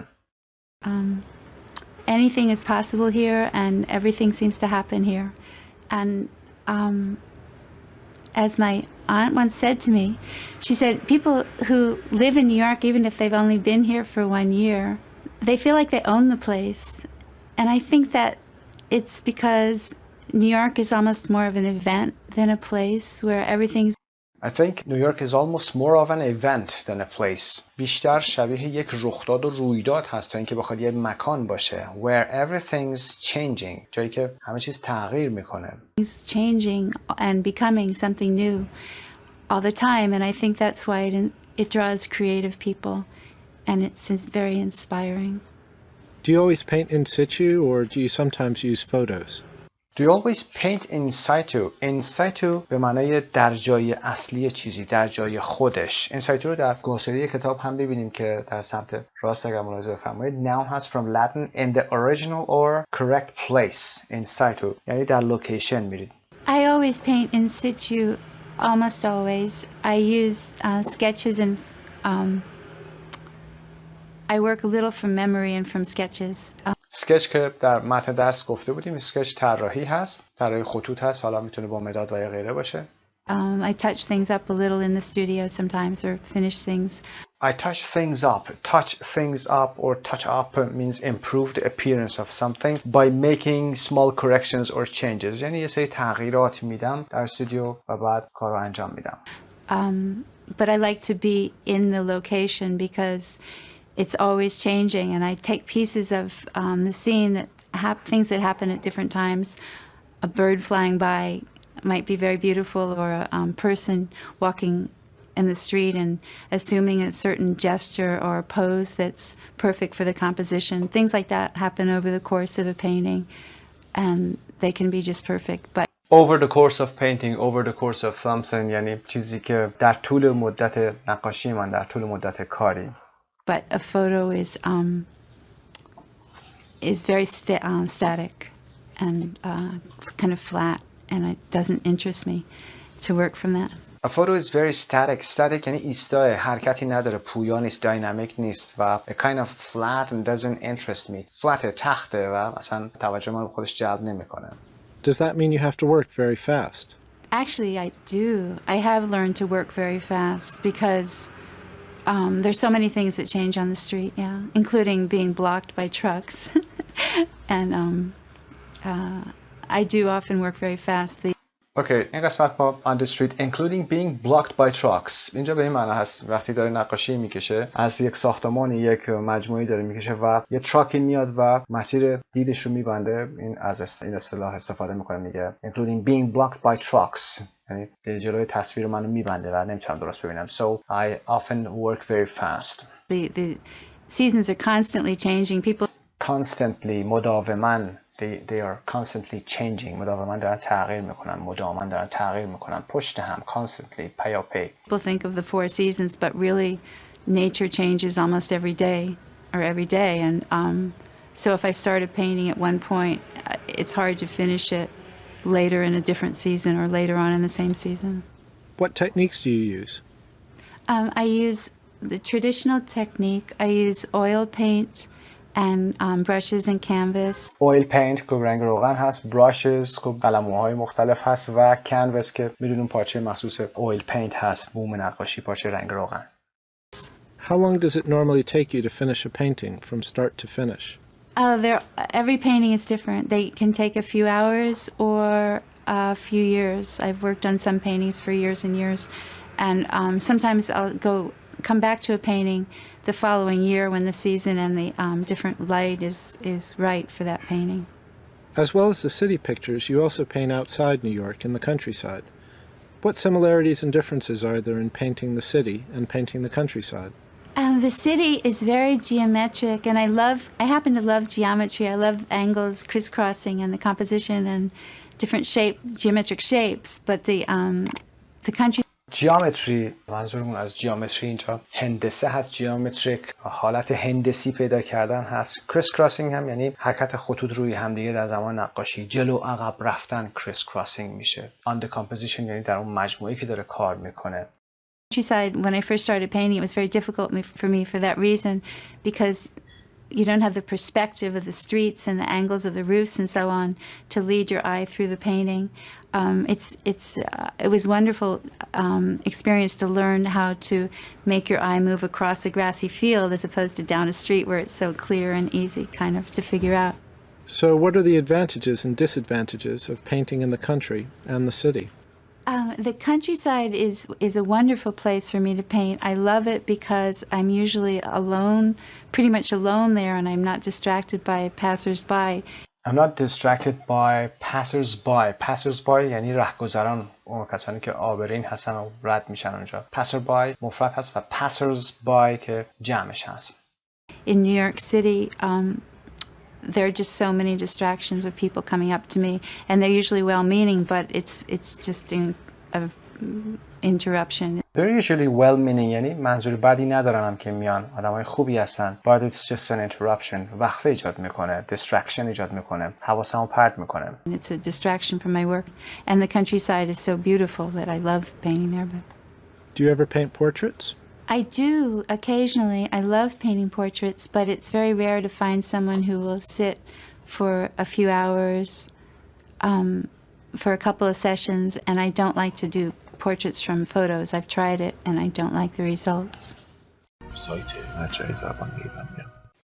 Okay, questions. Number 1, Patricia believes New York is a special place because no matter how long people have lived there, they feel ownership of the place. احساس مالکیت میکنن در اون مکان. Patricia doesn't paint while she is on location, but from memory and sketches. در لوکیشن نقاشی نمیکنه و از مموریش استفاده میکنه، از اسکچاش. Patricia believes that a painting is a work in progress that can take years to complete. فکر میکنه که پاتریشیا نظرش این هست که نقاشی کشیدن is a work in progress، یک کاری هست که تداوم داره و باید طولانی باشه. That can take years to complete. سالها طول میکشه تا کامل بشه. 4. Patricia likes to paint in the city because of all the distractions. دوست داره که در شهر نقاشی بکنه به خاطر همه distraction هایی که حواسش رو پرت میکنه. Number 5. Patricia prefers to use photos when painting people. پاتریشیا ترجیح میده که وقتی میخواد چهره بکشه از عکس مردم استفاده کنه.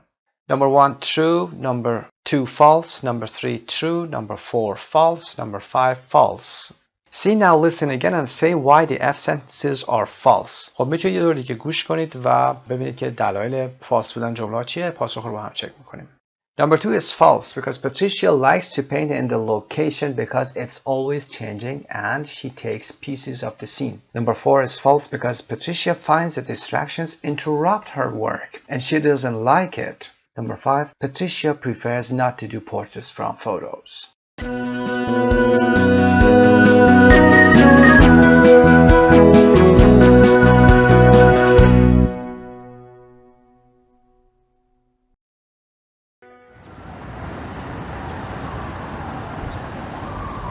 Patricia Melvin is a painter based in New York City. What is it about New York that inspires you? I was born here and raised nearby, and so I have memories of New York City from my early childhood, and to me it was always a magical place. anything is possible here, and everything seems to happen here. And as my aunt once said to me, she said, people who live in New York, even if they've only been here for 1 year, they feel like they own the place. And I think that it's because New York is almost more of an event than a place where everything's changing and becoming something new all the time. And I think that's why it draws creative people, and it's very inspiring. Do you always paint in situ, or do you sometimes use photos? I always paint in situ, almost always. I use sketches and I work a little from memory and from sketches. I touch things up a little in the studio sometimes, or finish things. But I like to be in the location because it's always changing, and I take pieces of the scene, things that happen at different times. A bird flying by might be very beautiful, or a person walking in the street and assuming a certain gesture or a pose that's perfect for the composition. Things like that happen over the course of a painting, and they can be just perfect. But a photo is very static and kind of flat, and it doesn't interest me to work from that. Does that mean you have to work very fast? Actually, I do. I have learned to work very fast because there's so many things that change on the street, yeah, including being blocked by trucks. And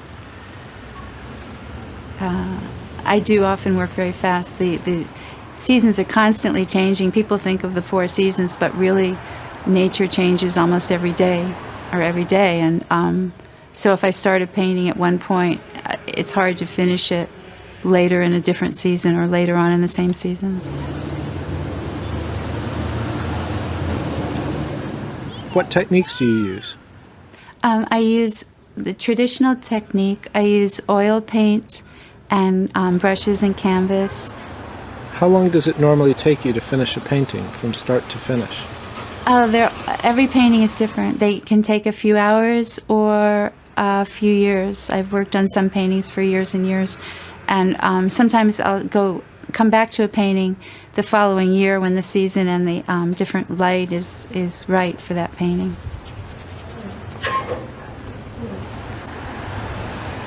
As well as the city pictures, you also paint outside New York in the countryside. What similarities and differences are there in painting the city and painting the countryside? The city is very geometric, and I happen to love geometry. I love angles, crisscrossing, and the composition and different geometric shapes. But the countryside, when I first started painting, it was very difficult for me for that reason, because you don't have the perspective of the streets and the angles of the roofs and so on to lead your eye through the painting.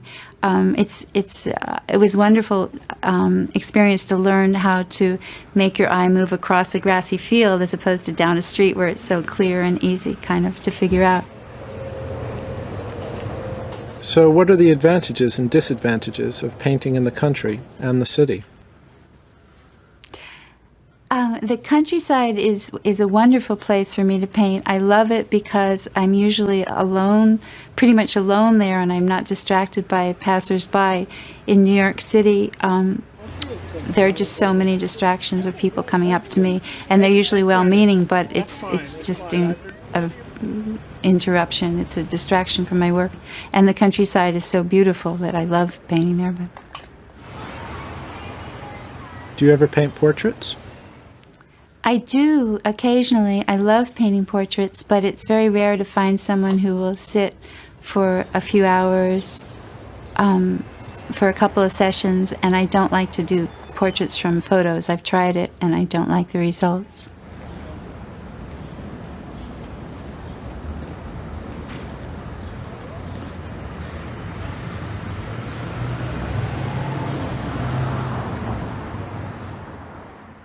Now glossary. Plein air, a French term that means open air and is used to describe the act of painting outdoors. Plein air رو توضیح دادیم، گفتیم نقاشی در محیط باز هست، open air هست. In situ, noun has from Latin in the original or correct place. Sketch noun هست a simple picture that is drawn quickly and doesn't have many details.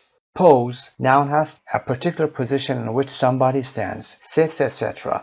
especially in order to be painted. Pose یعنی اون حالت فرم گرفتن، جست گرفتن، ایستادن در برابر نقاش و یا زمانی که حتی میخواید عکس بگیرید، میخواید سلفی بگیرید. You pose in order to take your picture. Canvas تلفظ canvas noun a piece of strong heavy material used for painting on. یک نوع پارچه کلفت و محکمی هست که برای نقاشی کشیدن استفاده میشه، رنگ کردن و پینت کردن هست که گفتیم پارچه مخصوص نقاشی هست، بوم نقاشی. The Hudson one of the rivers that flows through New York. یکی از رودخانه‌های نیویورک اسمش Hudson River هست. Part 2. Watch or listen to part 2. Answer the questions with a partner. خب فایل ویدیویی رو با هم ببینیم. حتما قبلش به فایل صوتی گوش کنید، بعد بیایید ویدیو رو ببینید.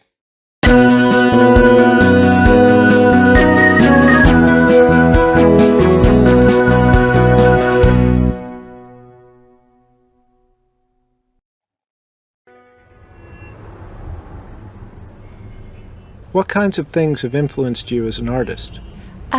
I think one of the greatest influences on me was growing up on the banks of the Hudson, which is such a beautiful place in the different life.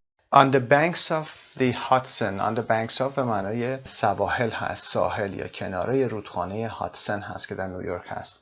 And different times of year. I think that was a main influence on me to want to be a landscape painter. Also, there were lots of paintings in the house where I grew up. And my parents loved painting very much, and also my mother painted some. So I, especially after we all grew up, she painted. So there were a lot of influences on me. What's your favorite time of day for painting? Actually, my favorite time of day is sunrise, but I don't always get up in time for that. So early morning and also late afternoon.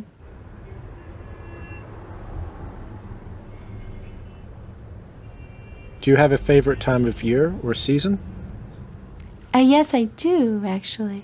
I love to paint just before the spring, when the air is so crisp and clear, and there aren't yet any leaves on the trees. When the air is so crisp and clear. Crisp شاید به معنای ترد باشه، اما اینجا crisp and clear در مورد هوا یعنی هوای صاف و تازه. هوای تازه میشه crisp air. Crisp and clear air یعنی هوای صاف و تازه. So they can really see down the streets. There's something magical in New York about that time of year around March. And then, of course, when spring comes and the blossoms and the trees start to come out, it's just magical, but it lasts a very short time. Are there any other cities that you'd like to go and paint in? Oh, there are thousands of cities I'd love to go to paint in. The ancient cities, the older cities, Paris, Amsterdam, Florence, Venice, many places in Sicily, in Greece. I'd love to go to Turkey and paint on the Mediterranean, and any place where there's antiquity. Antiquity به معنای قدمت هست، آثار باستانی هست. هر شهری که یا هر مکانی که antiquity داشته باشه اونجا رو دوست داره بره، قدمت داشته باشه. And where there's water or mountains. But it is hard to travel and paint. It's much better to go to one place and settle in and paint. To settle in یعنی استقرار پیدا بکنی، مستقر بشی، ثابت بشی.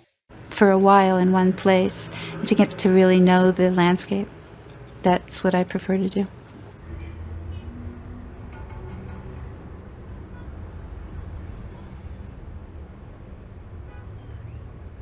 What do you think are the pros and cons of an artist's life? Pros and cons یعنی مثبت و منفی. نکات مثبت و منفیش چی هست؟ Pros and consش همون advantages and disadvantages. I think to be an artist, usually it requires a lot of sacrifice, and I know that sounds like a cliche. Okay, it requires a lot of sacrifice. Requires حالت رسمی نسبت به کلمه need. نیازمند sacrifice زیادی هست، قربانی کردن خیلی چیزا هست و I know that sounds like a cliche. من میدونم که این شاید کلیشه‌ای به نظر برسه. چند تا نکته وجود داره. Sounds like a cliche. Sounds رو ما اینجا داریم. Sounds like something. در درس گذشته در گرامرش کار کردیم و این اصطلاح هم خیلی خوب هست بتونید استفاده کنیم. I know that sounds like a cliche but it is true. اما واقعیت همین هست. But it's true because it requires an enormous amount of time. It requires being free to suddenly change your plans at a moment's notice. For example, being a landscape painter is completely insane. It's I could be going out the door with one painting under my arm to work on it, and the weather could change, and I'd be working on a different painting, or I could have plans with someone and suddenly change them or drop the plans because the weather's right for a particular painting. That's a real big sacrifice in terms of your social life, and also, of course, finances. As I do, I tend to put painting before anything else. I tend to put painting before anything else. I tend to یعنی usually I do something. من تمایل دارم که نقاشی رو قبل از همه چیز قرار بدم، یعنی ترجیح بدم put painting or something که حالا چیزی میتونه باشه before anything else. Well, it's hard to earn money and be a dedicated artist at the same time, I think. They contradict one another to some They contradict one another. یعنی اینا در تناقض هستن، همدیگر رو رد میکنن. degree. تا حدودی some degree. خب بریم برای پاسخ‌ها. Question 1. The Hudson River, her parents, she grew up on the banks of Hudson River, which is very beautiful in different lights and seasons. It was an important influence on her becoming a landscape painter. Her parents loved art and had lots of painting in their house. Her mother painted pictures. These things were also an influence on her.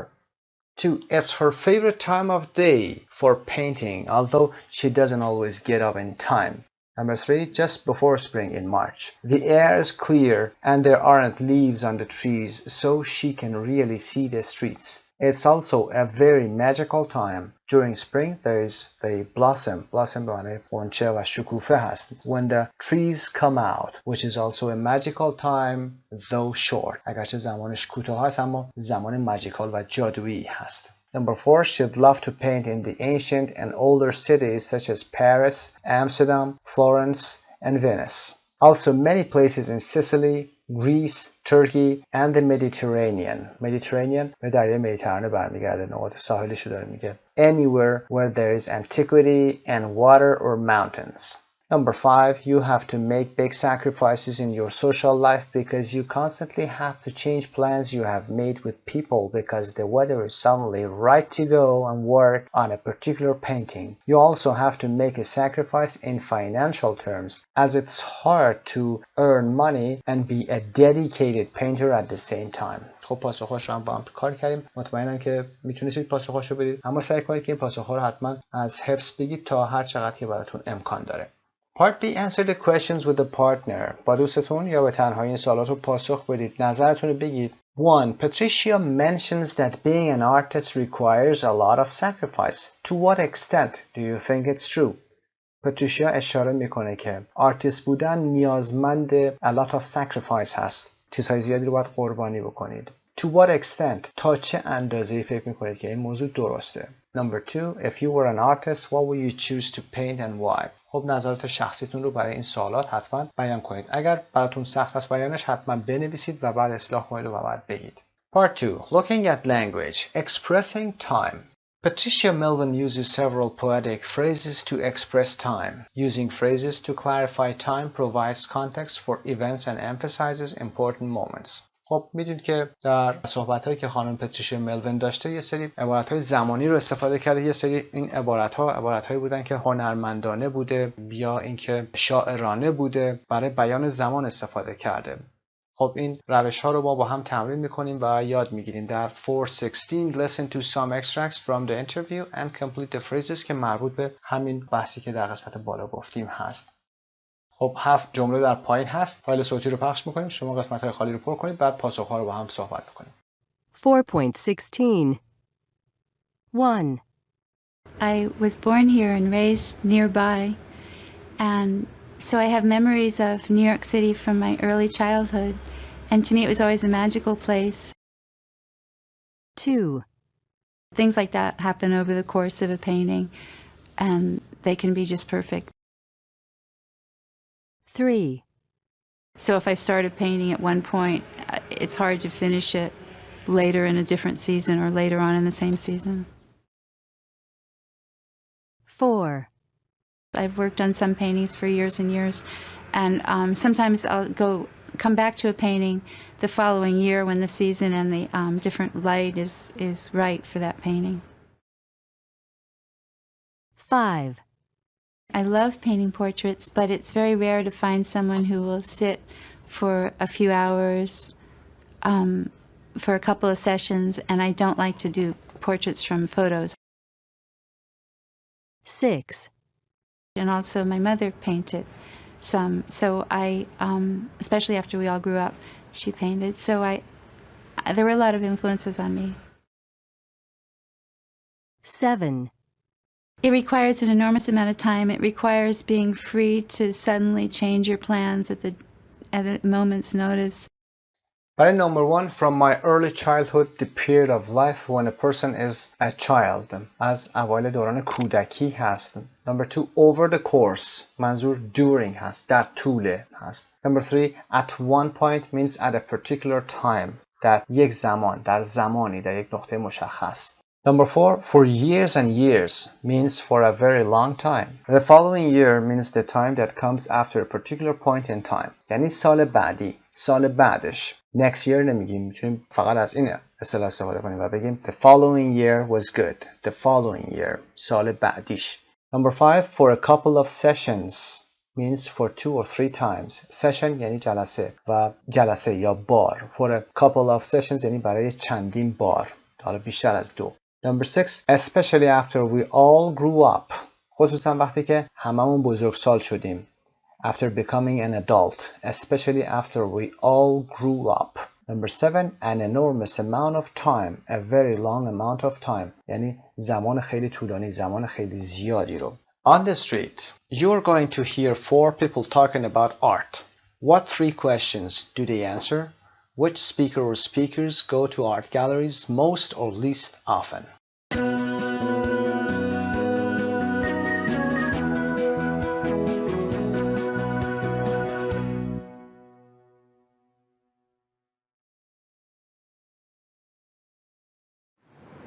Do you often go to art galleries? I don't often go to art galleries. I'm more of a museum kind of guy. I'm more of a museum kind of guy به معنی این هست که من بیشترش آدمیم که موزه میره و نه art gallery. So museum of natural history, museum of modern art sometimes, but more of a museum guy. What kind of art do you like? I just got back from a trip to Amsterdam, so I was able to see a lot of different museums there, including the Van Gogh Museum. So that was really cool because it actually takes you through like a path of his life and all the paintings that he painted throughout the different ages of his life. So that was really neat to see an entire artist's work throughout their entire lifetime period. So why do you like Van Gogh? I like Van Gogh because he has a pretty diverse painting background. You can definitely see the different styles of painting throughout his entire lifetime, from when he was a young kid to when he was a little bit more traumatized to when he was a little bit more traumatized. Traumatized به معنی دچار مشکل روحی شدن. اینجا وقتی که یه خورده مشکل روحی بیشتری داشته هم نقاشی‌هاش رو دیده. Traumatized. بیشتر در مورد ون گو میگه که چه بک‌گراند متنوعی داشته، متفاوتی داشته. He painted his famous self-portrait later in his life. Do you have a favorite painting or poster in your house? Unfortunately, I don't have any paintings in my house. I'm only 26, so I'm not that cultured yet. But I do have different types of antiques. I'm probably the youngest viewer in Antiques Roadshow, so I have a couple jade plates hanging on my walls and a couple older antiques from back home. So. Do you often go to art galleries? I do like going to art galleries. I majored in fine arts in college. I majored in fine arts in college. من در دانشگاه در رشته هنرهای زیبا میجر شدم، فارغ التحصیل شدم. So I did a lot of frequenting of the Chelsea galleries. I did a lot of frequenting of a place, the Chelsea galleries, for example. To do frequenting means visiting a certain place. It's a kind of a formal way of saying visiting. Frequenting یعنی رفت و آمد کردن به جای یه حالت رسمی داره. Over there. What kind of art do you like? I'd say in general, in regards to a medium of art, I In regards to medium of art, در ارتباط با رسانه هنر, really love photography and printmaking. I really love photography and printmaking که عکاسی هست و printmaking که تولید پوستر و عکسای چاپی هست. I focused on printmaking in college again, so lots of silk screening and silk screening هم نوع دیگه از چاپ هست، چاپ ابریشمیه، نوع شابلون توری هست با منافذ بسیار ریز. etching and collage work.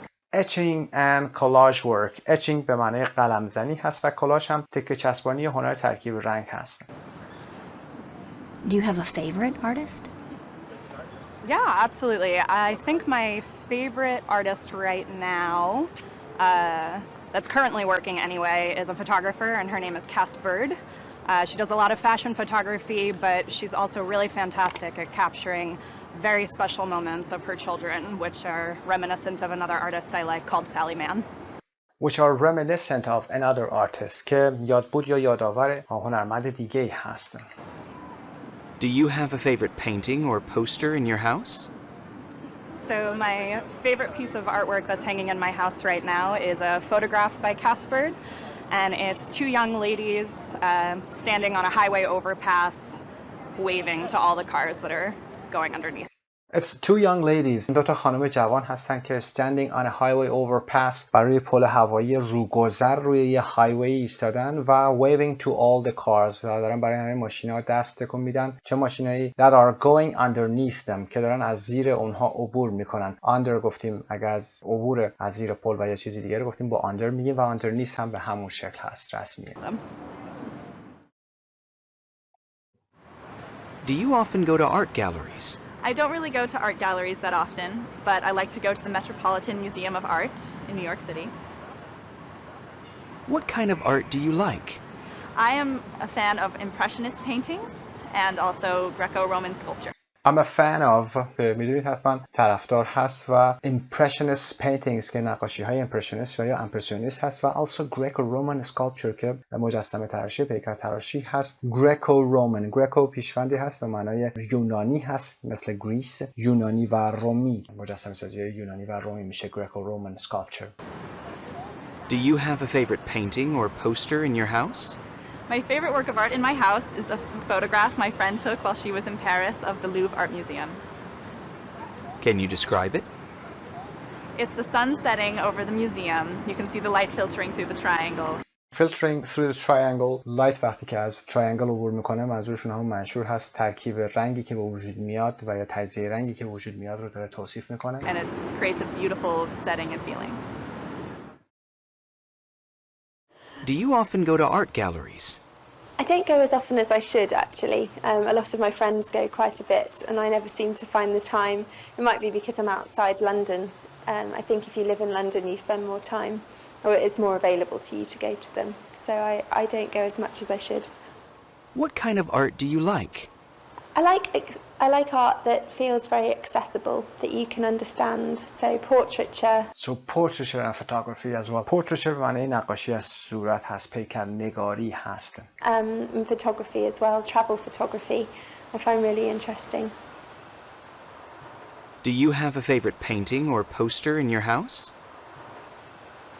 I do actually, and it's in my parents' house. It's a painting that my best friend did for our family because she's an artist by profession, and she painted a picture of my mum and I, a photo that we took when I was very young, and painted it as if from the point of view of the person taking the picture. A photo that we took when I was very young. عکسی که من خیلی کوچیک بودم گرفتیم. And painted it. که داره در مورد اون دوست نقاشش میگن. Painted it as if from the point of view of the person taking the picture. این نکته رو داریم میگیم به خاطر وجود as ifی که اینجا هست. انگاری که یا گویی از دیدگاه خود عکاس داره این نقاشی ها رو میکشه. عکاسی که اون عکس رو گرفته بوده دقیقاً از دیدگاه خود اون عکاس این نقاشی چهره رو که میاد میکشه. And it's a really interesting picture, and she set it on the cliffs in Cornwall, which is where our family used to spend a lot of time. And it's a really lovely picture that she painted for us as a gift. So, yeah, that's it. Okay, questions were, number 1, do you often go to art galleries? Number 2, what kind of art do you like? Number 3, do you have a favorite painting or poster in your house? And Jackie goes to art galleries most, از همه بیشتر جکی هست. And Ezra, Aurelia and Amy go least, کمتر از همه اینها میرن. Part B, listen again, match the speakers to these statements. پاسخ رو میذاریم. By number 1, they like seeing an artist work through his lifetime. Ezra, speaker 1 بوده. Number 2, their favorite artist is a famous photographer. Jackie, speaker 2. Number 3, they don't have any paintings in the home. Ezra, speaker 1. 4, they have a photograph of a famous landmark. Aurelia, speaker 3. They studied a subject in which they had to go to art galleries. Jackie, speaker 2. They would probably go to art galleries more often if they lived in a big city. که ساختار شرطی هم درش میبینید شرطی نوع دوم هست و اگر در شهر بزرگ زندگی میکردن احتمالاً بیشتر به آرت گالریز میرفتن. پاسخ هم ایمی سپیکر 4 هست. اما برای قسمت C, for 18, listen and complete the phrases with 1 to 3 words. What do you think they mean? به فایل صوتی با هم گوش میکنیم، قسمت های خالی رو پر میکنیم، بعد جوابش رو هم توضیح میدیم. 4.18 1. It actually takes you through like a path of his life and all the paintings. 2. I majored in fine arts in college, so I did a lot of frequenting of the Chelsea galleries. 3. I'd say in general, in regards to a medium of art, I really love photography and printmaking. 4. You can see the light filtering through the triangle, and it creates a beautiful setting. 5. It's a painting that my best friend did for our family because she's an artist by profession. برای number 1, path رو داشتیم. path, P-A-T-H, a plan of action or a way of achieving something که مسیر هست. برنامه میتونه باشه، استراتژی میتونه باشه که یک فرد در زندگیش داره برای رسیدن به هدفی. number 2, frequent رو در متن که گفتیم frequently formal for visiting a particular place often هست. number 3, medium of art که اون رسانه اون هنر هست که the material or form that an artist or writer or a musician uses که موادی که اون فرد استفاده میکنه هست، ماده‌ای که استفاده میکنه، حالا آرتیست میتونه باشه، رایتر و یا میوزیشن میتونه باشه. 4, light filtering که فیلترینگ لایت هست و فیلتر شدن یا تجزیه و ترکیب شدن نور هست. how light comes into a place slowly or in small amounts. number 5, artist by profession یعنی کسی که شغلش هنرمند هست و از این راه کسب درآمد میکنه. someone who earns money making it. با تولید محصول هنری درآمدزایی میکنه. artist by profession میشه. خب useful phrases رو هم با هم کار کردیم. عبارت‌های مناسب و مفید و کاربردی. بریم برای قسمت speaking. Answer the questions with a partner. Practice using phrases to clarify time and where possible the useful phrases. خب از عبارت‌های زمانی باید استفاده بکنید و از useful phrases هایی که در اینجا یاد گرفتیم حتما این کار رو با دوستتون انجام بدید. عرض میکنم اگر تنها هم هستید گاهی وقتا سوال هم براتون مشکل هست، فکر بکنید و پاسخ براش آماده کنید، بنویسید و بعد بیایید بیانش بکنید که کم کم به این کار عادت بکنید. Number 1, who is your favorite artist? What do you appreciate about the artist? Number 2, what do you believe is the greatest source of inspiration for artists? For example, environment, people, other artists, etc. Why do you think it's so important? Number 3, do you think that certain types of art are more valuable than others? Why or why not? Do you go to museums or art galleries? How often do you go? 5, do you think artwork should be kept in museums or art galleries instead of people's homes? why or why not. خب برای سوالات فکر بکنید، از تمام اطلاعاتی که تو این درس کسب کردید استفاده بکنید. یه دور دیگه فایل صوتی این قسمت رو پخش کنید یا همین فایل ویدیویی سوال رو پخش بکنید. وقتی که آماده جواب دادن شدید پاس کنید و به هر سوال پاسخ بدید. سعی کنید که دیگه برای بار آخر به سوالات یا به صفحه تلویزیون یا به این رسانه‌ای که داره پخش میکنه به این نگاه نکنید و فقط با شنیدن پاسخ سوالات رو بدید. قسمت 6 and 7 Colloquial English به پایان میرسه. خسته نباشید.